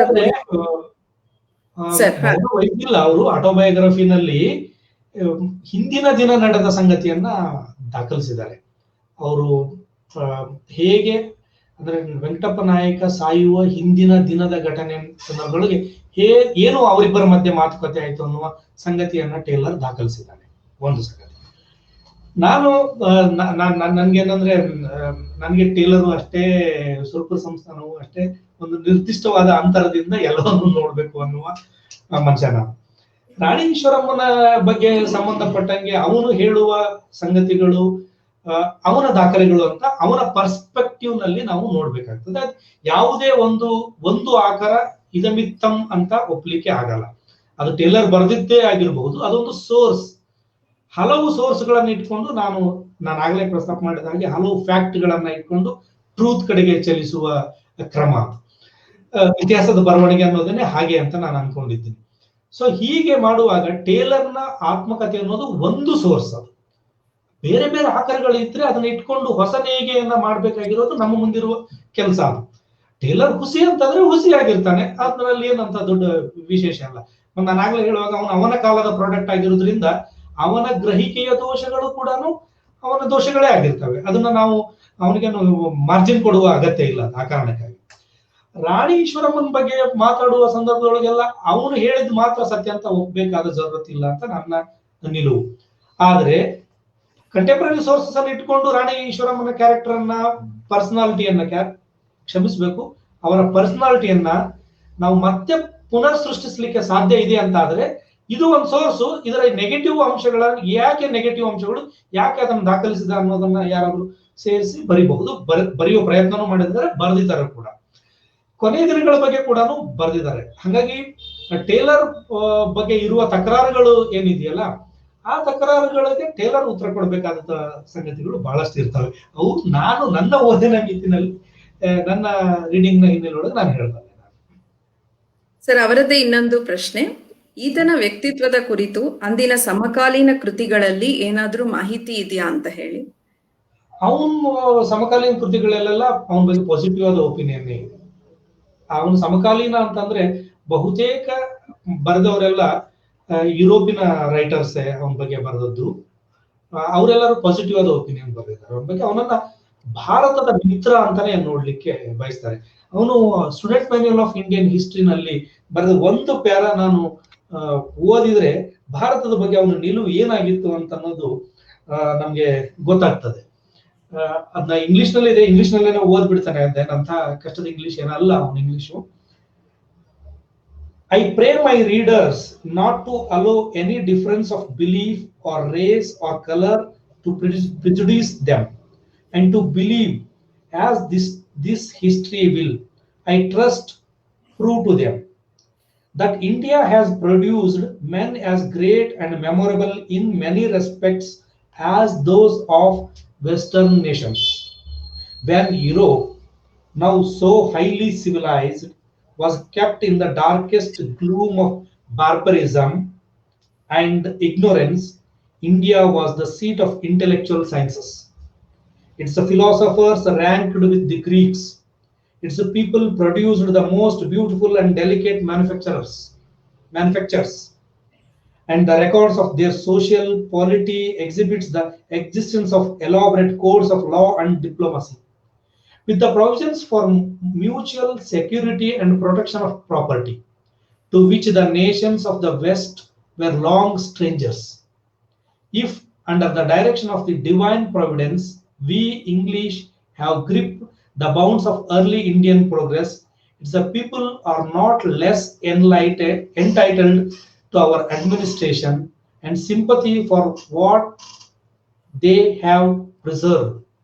ಈ ಸಂಗತಿಯನ್ನ ಅವನು ಭಾರತದ ಬಗ್ಗೆ ಅವನಿಗಿದ್ದ ನಿಲುವನ್ನು ತೋರಿಸ್ತದೆ.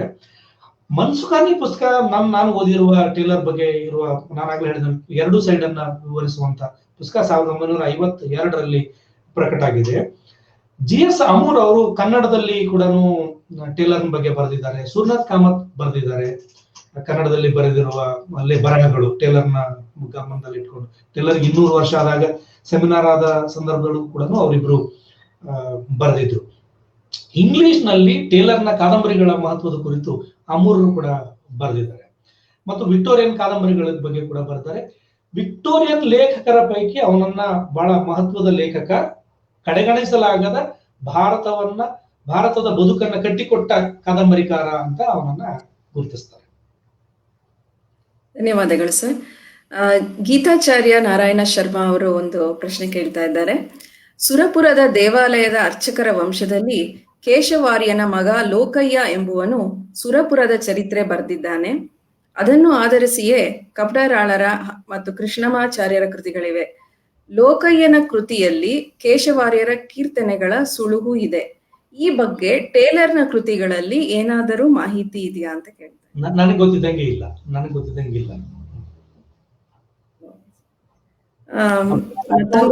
ಗೊತ್ತಿರುವಾಗ ಕಪಟರಾಳರ ಪುಸ್ತಕ ನಾನು ಓದಿದ ಪ್ರಕಟವಾದ ಮೊದಲ ಪುಸ್ತಕ. ಆಮೇಲೆ ಸಂಸ್ಕೃತದಲ್ಲಿ ಒಂದು ಪುಸ್ತಕ ಇತ್ತು, ಅದು ಪ್ರಕಟ ಆಗಿದೆ ಅಂತ ನಂಗೆ ಅದನ್ನ ಓದಿಲ್ಲ. ನಂಗೆ ಸಂಸ್ಕೃತ ಗೊತ್ತಿಲ್ಲದೆ ಇರೋದು ಒಂದ್ ಕಾರಣ ಆಗಿರ್ಬೋದು. ಬಟ್ ನಂದು ಸಂಸ್ಕೃತದಲ್ಲಿ ಒಂದು ಪುಸ್ತಕ ಇದೆ ಅನ್ನುವ ಮಾಹಿತಿ ನಂಗೆ ಗೊತ್ತು.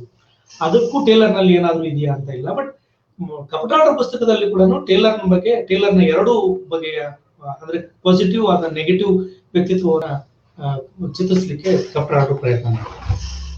ಅವರು ಕೂಡ ಆಟೋಬಯೋಗ್ರಫಿಯನ್ನು ರೆಫರ್ ಮಾಡಿದ್ದಾರೆ. ಈ ಪುಸ್ತಕದ ಬಗ್ಗೆ ನಂಗೆ ಮಾಹಿತಿ ಇಲ್ಲ. ಸರ್, HM ಸಿದ್ದನಗೌಡರ್ ಅವರು ಒಂದು ಪ್ರಶ್ನೆ ಕೇಳ್ತಾರೆ. Any mention of Surapura style of paintings by him ಅಂತ? ನೋ, ಅವನು ಅದೇ ನಾನಾಗ್ಲೇ ಪ್ರಸ್ತಾಪ ಮಾಡಿದೆ, ಅದ್ರ ಬಗ್ಗೆ ಇಲ್ಲ. ಬಟ್ ಅವನಿಂದ ಪ್ರೇರಿತರಾದ ಸುರಪುರ ಸಂಸ್ಥಾನದ ಪೇಂಟಿಂಗ್ ನಲ್ಲಿ ಫೋಟೋಗ್ರಫಿ ಬಂತಲ್ಲ, ಫೋಟೋಗ್ರಫಿ ಬಂದ ನಂತರದ ಕಾಲಘಟ್ಟದಲ್ಲಿ ಫೋಟೋಗ್ರಫಿ ಮತ್ತು ಪೇಂಟಿಂಗ್ ಅನ್ನ ಮರ್ಜ್ ಮಾಡುವ ಒಂದು ಸ್ಕೂಲ್ ದಕ್ಷಿಣದಲ್ಲಿ ಟಿಪ್ಪುನ ನಂತರದ ಕಾಲದಲ್ಲಿ ಮತ್ತು ಟಿಪ್ಪುನ ಕಾಲದಲ್ಲಿ ಅಲ್ಲ, ಅದು ಫೋಟೋಗ್ರಫಿ ಬಂದ ನಂತರದ ಕಾಲದಲ್ಲಿ ಪೇಂಟಿಂಗ್ ನಲ್ಲಿ ಫೋಟೋಗ್ರಫಿಯನ್ನ ಸೇರಿಸಿ ಫೇಸ್ ಅನ್ನ ಮಾತ್ರ ಫೋಟೋಗ್ರಫಿಯನ್ನು ಇಟ್ಟು ಸುತ್ತಲಿನ ಆವರಣವನ್ನ ಪೇಂಟ್ ಮಾಡುವ ಒಂದು ಕ್ರಮ ಬಂತು. ಅದು ಸುರಪುರದ ಮತ್ತು ಸುರಪುರನ ಸುತ್ತಲಿನ ಪ್ರದೇಶದಲ್ಲಿ ಕೂಡ ಬಂತು. ಆ ಫೋಟೋಗ್ರಫಿ ಬರುವ ಕಾಲಘಟ್ಟದ ಆಸ್ಪಾಸ್ನಲ್ಲೇನೆ ಟೇಲರ್ ಕೂಡ ಅಲ್ಲಿ ಇದ್ದದ್ರಿಂದ ಮತ್ತು ಆ ಆರ್ಟಿಸ್ಟ್ಗಳ ಜೊತೆಗೆ ನೇರವಾದ ಯಾವ ರೀತಿ ಸಂಬಂಧ ಇತ್ತು ಅನ್ನೋದ್ರ ಬಗ್ಗೆ ನಂಗೆ ಐಡಿಯಾ ಇಲ್ಲ. ಬಟ್ ಅವ್ರು ಪರಸ್ಪರ ಮುಖಾಮುಖಿ ಆಗಿದ್ದ ಸಾಧ್ಯತೆಗಳಿದೆ. ಧನ್ಯವಾದಗಳು ಸರ್. ಸರ್, ಡಾಕ್ಟರ್ ಸಂಧ್ಯಾ ಅವರು ಒಂದು ಪ್ರಶ್ನೆ ಕೇಳ್ತಾ ಇದ್ದಾರೆ. ಟೇಲರ್ನ ಪ್ರಕಟಿತ ಹಾಗೂ ಅನುವಾದಿತ ಪುಸ್ತಕಗಳ ಪಟ್ಟಿ ಒಂದ್ ಕಡೆ ಸಿಗುತ್ತಾ ಅಂತ ಹೇಳಿ, ಈ ನಿಮ್ಮ ಉಪನ್ಯಾಸದ ಲೇಖನದೊಂದಿಗೆ ದಯವಿಟ್ಟು ಬಿಬ್ಲಿಯೋಗ್ರಫಿ ನೀಡಿದರೆ ಅಧ್ಯಯನ ಮಾಡೋರಿಗೆ ಅನುಕೂಲ ಆಗತ್ತೆ ಅಂತ ಕೇಳಿ. ನಾನೀಗ ಪ್ರಸ್ತಾಪ ಮಾಡಿದ್ನಲ್ಲ, ಅವನ ಹೆಸರು ಫ್ರಾಂಕಿಸ್ಟೇನ್ ಅಂತ. ಅವನು ಡೇವಿಡ್ ಫಿಂಕೆಲ್ಸ್ಟೇನ್ ಅನ್ನೋನು ಒಂದು ವಿಸ್ತೃತವಾದ ಬಿಬ್ಲಿಯೋಗ್ರಫಿಯನ್ನ ಇಂಗ್ಲಿಷ್ ನಲ್ಲಿ ಪ್ರಕಟಿಸಿದ್ದಾನೆ. That is the bio bibliography. ಅದು ಬಯೋಗ್ರಾಫಿಕಲ್ ನೋಟು ಕೂಡ ಇದೆ ಅದರಲ್ಲಿ ಆರಂಭದಲ್ಲಿ, ಮತ್ತು ಬಿಬ್ಲಿಯೋಗ್ರಫಿ ಕೂಡ ಕೊಡ್ತಾನೆ. ಆ ಬಿಬ್ಲಿಯೋಗ್ರಫಿ ತುಂಬಾ ವ್ಯಾಪಕವಾದ ವಿವರಗಳನ್ನ ಟೇಲರ್ನಗೆ ಸಂಬಂಧಪಟ್ಟಂಗೆ ಒಳಗೊಂಡಿದೆ. ಕನ್ನಡದ ಅನುವಾದಗಳು ಮತ್ತು ಬೇರೆ ಬೇರೆ ಭಾಷೆಯ ಅನುವಾದಗಳ ವಿವರಗಳನ್ನು ಕೂಡ ಅವನು ದಾಖಲಿಸಿದ್ದಾನೆ. ನನಗೆ ಟೇಲರ್ನ ಪಾಪ ನಿವೇದನೆ 1952ರಲ್ಲಿ ಗೀತಾ ಏಜೆನ್ಸೀಸ್ನವ್ರು ಪಬ್ಲಿಷ್ ಮಾಡಿದ್ರು ಅಂತ ಗೊತ್ತಾಗಿದ್ದು ಅವನ ಪುಸ್ತಕದಿಂದಾನೆ. ನನಗೆ ಇನ್ನೂ ಸಿಕ್ಕಿಲ್ಲ ಅದು. ಟೇಲರ್ನ ಕೊನೆಯ ಕಾದಂಬರಿ ನೋಬೆಲ್ ಕ್ವೀನ್ ಅನ್ನೋದನ್ನ DH ಕೊಪ್ಪರ್ ಅವರು ಮನೋಹರ್ ಗ್ರಂಥಮಾಲೆಗಾಗಿ ಅನುವಾದ ಮಾಡಿದ್ರು. ಆ ಪುಸ್ತಕ ನನ್ನ ಹತ್ರ ಇದೆ, ನನಗೆ ಸಿಕ್ಕಿದೆ. ಅದು ಜೊಹರಾ ಅನ್ನೋ ಒಂದು ಕಾದಂಬರಿಯಾಗಿ ಅವರು ನೋಬೆಲ್ ಕ್ವೀನ್ ಅನ್ನ ಟ್ರಾನ್ಸ್ಲೇಟ್ ಮಾಡಿದ್ರು. 1955ರಲ್ಲಿ ಇದನ್ನ ಮನೋಹರ್ ಗ್ರಂಥಮಾಲೆ ಪ್ರಕಟ ಮಾಡಿತ್ತು. ಬಿಬ್ಲಿಯೋಗ್ರಫಿ, ಕನ್ನಡ ಬಿಬ್ಲಿಯೋಗ್ರಫಿ ಕೂಡ ಮಾಡಿದ್ದೇನೆ ನಾನು. ನಂದೊಂದು ಸಣ್ಣ ಪುಸ್ತಕ 2008ರಲ್ಲಿ ನಾವು ಟೇಲರ್ನಿಗೆ 200 ವರ್ಷ ಆದ ಸಂದರ್ಭದೊಳಗೆ ಟೇಲರ್ನ ಕಾಂಟ್ರಿಬ್ಯೂಷನ್ಸ್ ಅನ್ನ ಇಟ್ಕೊಂಡು ಒಂದು ಸೆಮಿನಾರ್ ಅನ್ನ ಮಾಡಿದ್ವಿ. ಮತ್ತು ಆ ಕಾಲದಲ್ಲಿ ನ್ಯೂಸ್ ಪೇಪರ್ಗಳಲ್ಲಿ ಬಂದಿರೋ ಲೇಖನಗಳು ಮತ್ತು ಬೇರೆ ಬೇರೆ ಕಡೆ ಬಂದಿರುವ ಕರ್ನಾಟಕದ ಸಂಬಂಧಿಸಿದ ಸಂಗತಿಗಳನ್ನೆಲ್ಲ ಇಟ್ಕೊಂಡು ಒಂದು ವಾಲ್ಯೂಮ್ ಅನ್ನ ನಾನು ಎಡಿಟ್ ಮಾಡಿದ್ದೆ. ಅದು ಈ ಪುಸ್ತಕದಲ್ಲಿ ಕೂಡ ಕೆಲವು ವಿವರಗಳಿದೆ. ಅವನ ಪೇಂಟಿಂಗ್ಗಳ ಬಗ್ಗೆ ಲೇಖನ ಇದೆ, ಅವನ ಹಿಸ್ಟ್ರಿಯ ನೋಟಕ್ರಮದ ಬಗ್ಗೆ ಲೇಖನಗಳಿದೆ. ಅಮೂರ್ ಬರೆದಿದ್ದಿದೆ, ಸೋನಾಥ್ ಕಾಮತ್ ಬರೆದಿದ್ದಾರೆ, ಅರುಣಿ ಪವಮಾನ ಬರೆದಿದ್ದಾರೆ. ಆ ತರದ್ದೆಲ್ಲ ಬರಹಗಳು ಇದರಲ್ಲಿ ಇದೆ. ಕೊಂಡ ಅವರು ಹರ್ಷದಲ್ಲಿ, ಹೀಗೆ ಹಲವು ಜನ ಬರೆದ ಬರಹಗಳು ಈ ಪುಸ್ತಕದಲ್ಲಿ ಇದೆ. ಡೇವಿಡ್ ಫಿಂಕೆಸ್ಟನ್ ಅಂತಾನೆ ಒಂದು ಥೀಸಸ್ ಕೂಡ ಇದೆ. ಮನ್ಸುಖಾನಿ ಅವರ ಪುಸ್ತಕ ಕೂಡ ತುಂಬಾ ಅದ್ಭುತವಾದ ಪುಸ್ತಕ. ಧನ್ಯವಾದಗಳು ಸರ್. ತುಂಬಾ ಆಗಿದೆ ಅವನ ಬಗ್ಗೆ ಮಾತ್ರ. ಧನ್ಯವಾದಗಳು ಸರ್. ಅಮರೇಶ್ ಎತ್ಕಲ್ ಅವ್ರದ್ದು ಮತ್ತೊಂದು ಪ್ರಶ್ನೆ. ಈತನ ನೊಬೆಲ್ ಕ್ವೀನ್ ಕೃತಿ ಆಧರಿಸಿ ಜಯತೀರ್ಥ ರಾಜಪುರೋಹಿತರು ಬರೆದ ಜೋಹರ ಕಾದಂಬರಿಯಲ್ಲಿ ಸತ್ಯದ ಸಂಗತಿಗಳು ಇವೆಯಾ? ನಿಮ್ಮ ಅಭಿಪ್ರಾಯ ಏನು ಅಂತ ಕೇಳ್ತಾರೆ. ಇಲ್ಲ, ನಾನು ಜೋಹರ ಓದಿಲ್ಲ. ನಾನು ಜೋಹರ ಆಕ್ಚುಲಿ ಜಯತೀರ್ಥ ರಾಜಪುರೋಹಿತರದ್ದು ಒಂದು ಜೋಹರ ಅಂತ ಕಾದಂಬರಿ ಇದೆಯಾ ಅಂತ ನಂಗೆ ಗೊತ್ತಿಲ್ಲ. ನಂಗೆ ಆಕ್ಚುಲಿ ಜೋಹರ ಅನ್ನೋದು DH ಕೊಪ್ಪರ್ ಅವರು ಅನುವಾದಿಸಿದ ನೊಬೆಲ್ ಕ್ವೀನಿನ ಅನುವಾದ. ಅದು ನಾನು ಚೆಕ್ ಮಾಡ್ಬೇಕು. ನಾನು ಜೋಹರ ಅನ್ನೋದು ಜಯತೀರ್ಥ ರಾಜಪುರೋಹಿತರ ಕಾದಂಬರಿ ಇದ್ದು ಅದು ಟೇಲರ್ಗೆ ಕನೆಕ್ಟ್ ಇದೆಯಾ ಅನ್ನೋದ್ರ ಬಗ್ಗೆ ನಂಗೆ ಗೊತ್ತಿಲ್ಲ. ನಾನು ಚೆಕ್ ಮಾಡ್ಬೇಕು. ಅವರು ನಾನು ಕೂಡ ಚೆಕ್ ಮಾಡ್ಬೇಕು. ಅವ್ರು ಚೆಕ್ ಮಾಡಿ ಹೇಳಿದ್ರೆ ನಾನು ಅವ್ರ ಜೊತೆಗೆ ಶೇರ್ ಮಾಡ್ಕೊತೀನಿ. ಧನ್ಯವಾದಗಳು ಸರ್. ತಿಪ್ಪೇಶ HM ಅವರು ತಮ್ಮ ಕೃತಿಗಳನ್ನ ಓದಿದ್ದೀನಿ ಅಂತ ತಿಳಿಸ್ತಾ, ಸ್ಟೋರಿ ಆಫ್ ಮೈ ಲೈಫ್ ಪುಸ್ತಕ ನಿಮ್ಮಿಂದ ಕನ್ನಡಕ್ಕೆ ಅನುವಾದ ಆಗಬೇಕೆಂದು ಆಶಿಸುತ್ತೇನೆ ಅಂತ ಕೇಳ್ತಾ ಇದ್ದಾರೆ ಸರ್. ಅಯ್ಯೋ, long pending work. Kalaburagi sir ನನ್ನ ಬೆನ್ನ ಹತ್ತಿ ಬರೀರಿ ಮಾಡ್ರಿ ಅನುವಾದ ಅಂತ ಹೇಳಿದ್ರು. ಮಾಡಿದೀನಿ, ಅರ್ಧ ಮಾಡಿದೀನಿ. ನನ್ಗೇನೆ ಮುಗಿಸಿಲ್ಲ. ನಾನು ಮುಗಿಸದೇ ಇರೋದ್ರಿಂದ ಅದು ಅರೆಬರಿಯಾಗಿ ಉಳಿದಿದೆ ನನ್ನ ಹತ್ರ. ಮುಗಿಸ್ಬೇಕು, ಯಾವಾಗ ಮುಗಿತದೆ ಅಂತ ಖಾತ್ರಿ ಇಲ್ಲ. ಮಾಡ್ತಾ ಇದ್ದೀನಿ, ಸುಮಾರು ದಿನದಿಂದ ಮಾಡ್ತಾ ಇದ್ದೀನಿ. ಕಂಪ್ಲೀಟ್ ಆಗಿಲ್ಲ. ಒಂದು 5-6 ಚಾಪ್ಟರ್ ಮಾಡಿದ್ದೇನೆ. ಗೊತ್ತಿಲ್ಲ ನನಗೆ ಯಾವಾಗ ಮುಗಿಸ್ತೀನಿ ಅಂತ. ಮಾಡ್ತಾ ಇದ್ದೇನೆ, ಕೆಲಸ ಮಾತ್ರ ಮಾಡ್ತಾ ಇದ್ದೇನೆ. Okay sir. ಸರ್, ಜಾರಿಣಿ ಅವ್ರದ್ದು ಒಂದು ಪ್ರಶ್ನೆ. ಹೌದು, ಕೊಡೋರೆಲ್ಲ ದೊಡ್ಡವರೇ ನನ್ನ ಪ್ರಕಾರ. ಜಗಳಾಡ್ಲಿಕ್ಕೆ ಅವಕಾಶ ಯಾರ್ಯಾರು ಕೊಡ್ತಾರೋ ಅವರೆಲ್ಲ ದೊಡ್ಡವರು. ಜಗಳ ಎಲ್ಲಿ ಸಂವಾದಕ್ಕೆ, ಮಾತುಕತೆಗೆ, ಮುಖಾಮುಖಿಗೆ ಅವಕಾಶ ಇರ್ತದೆ, ಅದು ಅದು ಒಳ್ಳೇದೇ. ಅದು ಆಕ್ಚುಲಿ ನಾನ್ ಮಾತ್ರ ಮಾತಾಡ್ತೀನಿ ನೀನ್ ಕೇಳು ಅನ್ನೋದು ಒಪ್ಪಬಹುದಾದ ಮಾತಿನ ಕ್ರಮವೇ ಅಲ್ಲ ಆಕ್ಚುಲಿ. ಸರ್, ಮತ್ತೆ ತಗ್ಸ್ ಆಫ್ ಹಿಂದೂಸ್ತಾನ್ ಅಂತ ಒಂದು ಫಿಲಂ ಬಂದಿತ್ತಲ್ಲ, ಇದು ಈ ಕಾದಂಬರಿಯಿಂದ ಪ್ರೇರಣೆ ಆಗಿರೋದಾ ಅಂತ ಕೇಳ್ತಾ ಇದ್ದಾರೆ ಹೌದು ಸಂಧ್ಯಾ. ಹೌದು ಹೌದು ಹೌದು ಹೌದು ಹೌದು ಹೌದು, ಈ ಕಾದಂಬರಿಯಿಂದಾನೇ ಪ್ರೇರಣೆ ಆಗಿತ್ತು. ಬಟ್ ಮುಂದೆ ಚೇಂಜ್ ಮಾಡ್ಕೋತಾರೆ, ಪ್ರೇರಣೆ ಅಲ್ಲಿಂದನೇ ತಗೊಂಡದ್ದು.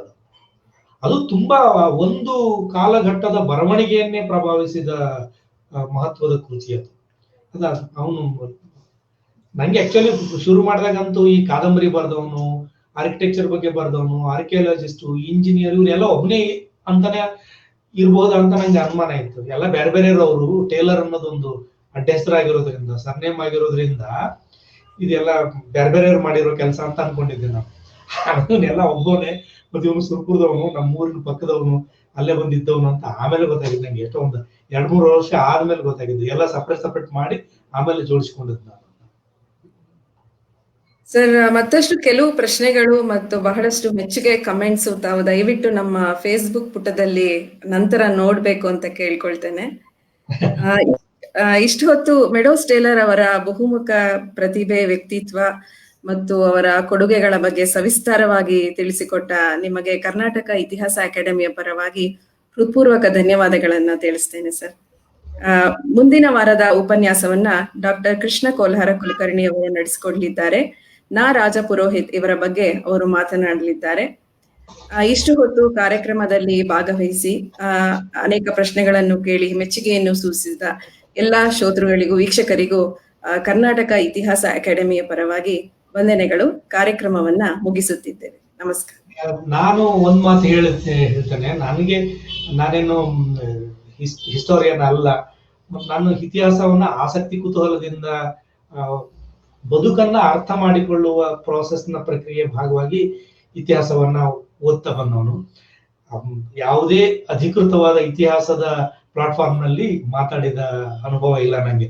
ಹಾಗಾಗಿ ರೆಗ್ಯುಲರ್ ಹಿಸ್ಟೋರಿಯನ್ಸ್ಗಳು ಮಾಡಬಹುದಾದ ವಿದ್ವತ್ಪೂರ್ಣ ಪ್ರಬಂಧದ ಮಾದರಿಯಲ್ಲಿ ನನ್ನ ಮಾತುಗಳು ಇಲ್ಲದೆ ಇರುವ ಸಾಧ್ಯತೆ ಖಂಡಿತವಾಗಿದೆ. ಆ ಮಿತಿ ಕೂಡ ನನಗೆ ಅರಿವಿದೆ. ನಾನು ಆಗ್ಲೇ ಪ್ರಸ್ತಾಪ ಮಾಡಿದ ಹಾಗೆ ನನ್ನದೊಂದು ಬೇರೆ ತರದ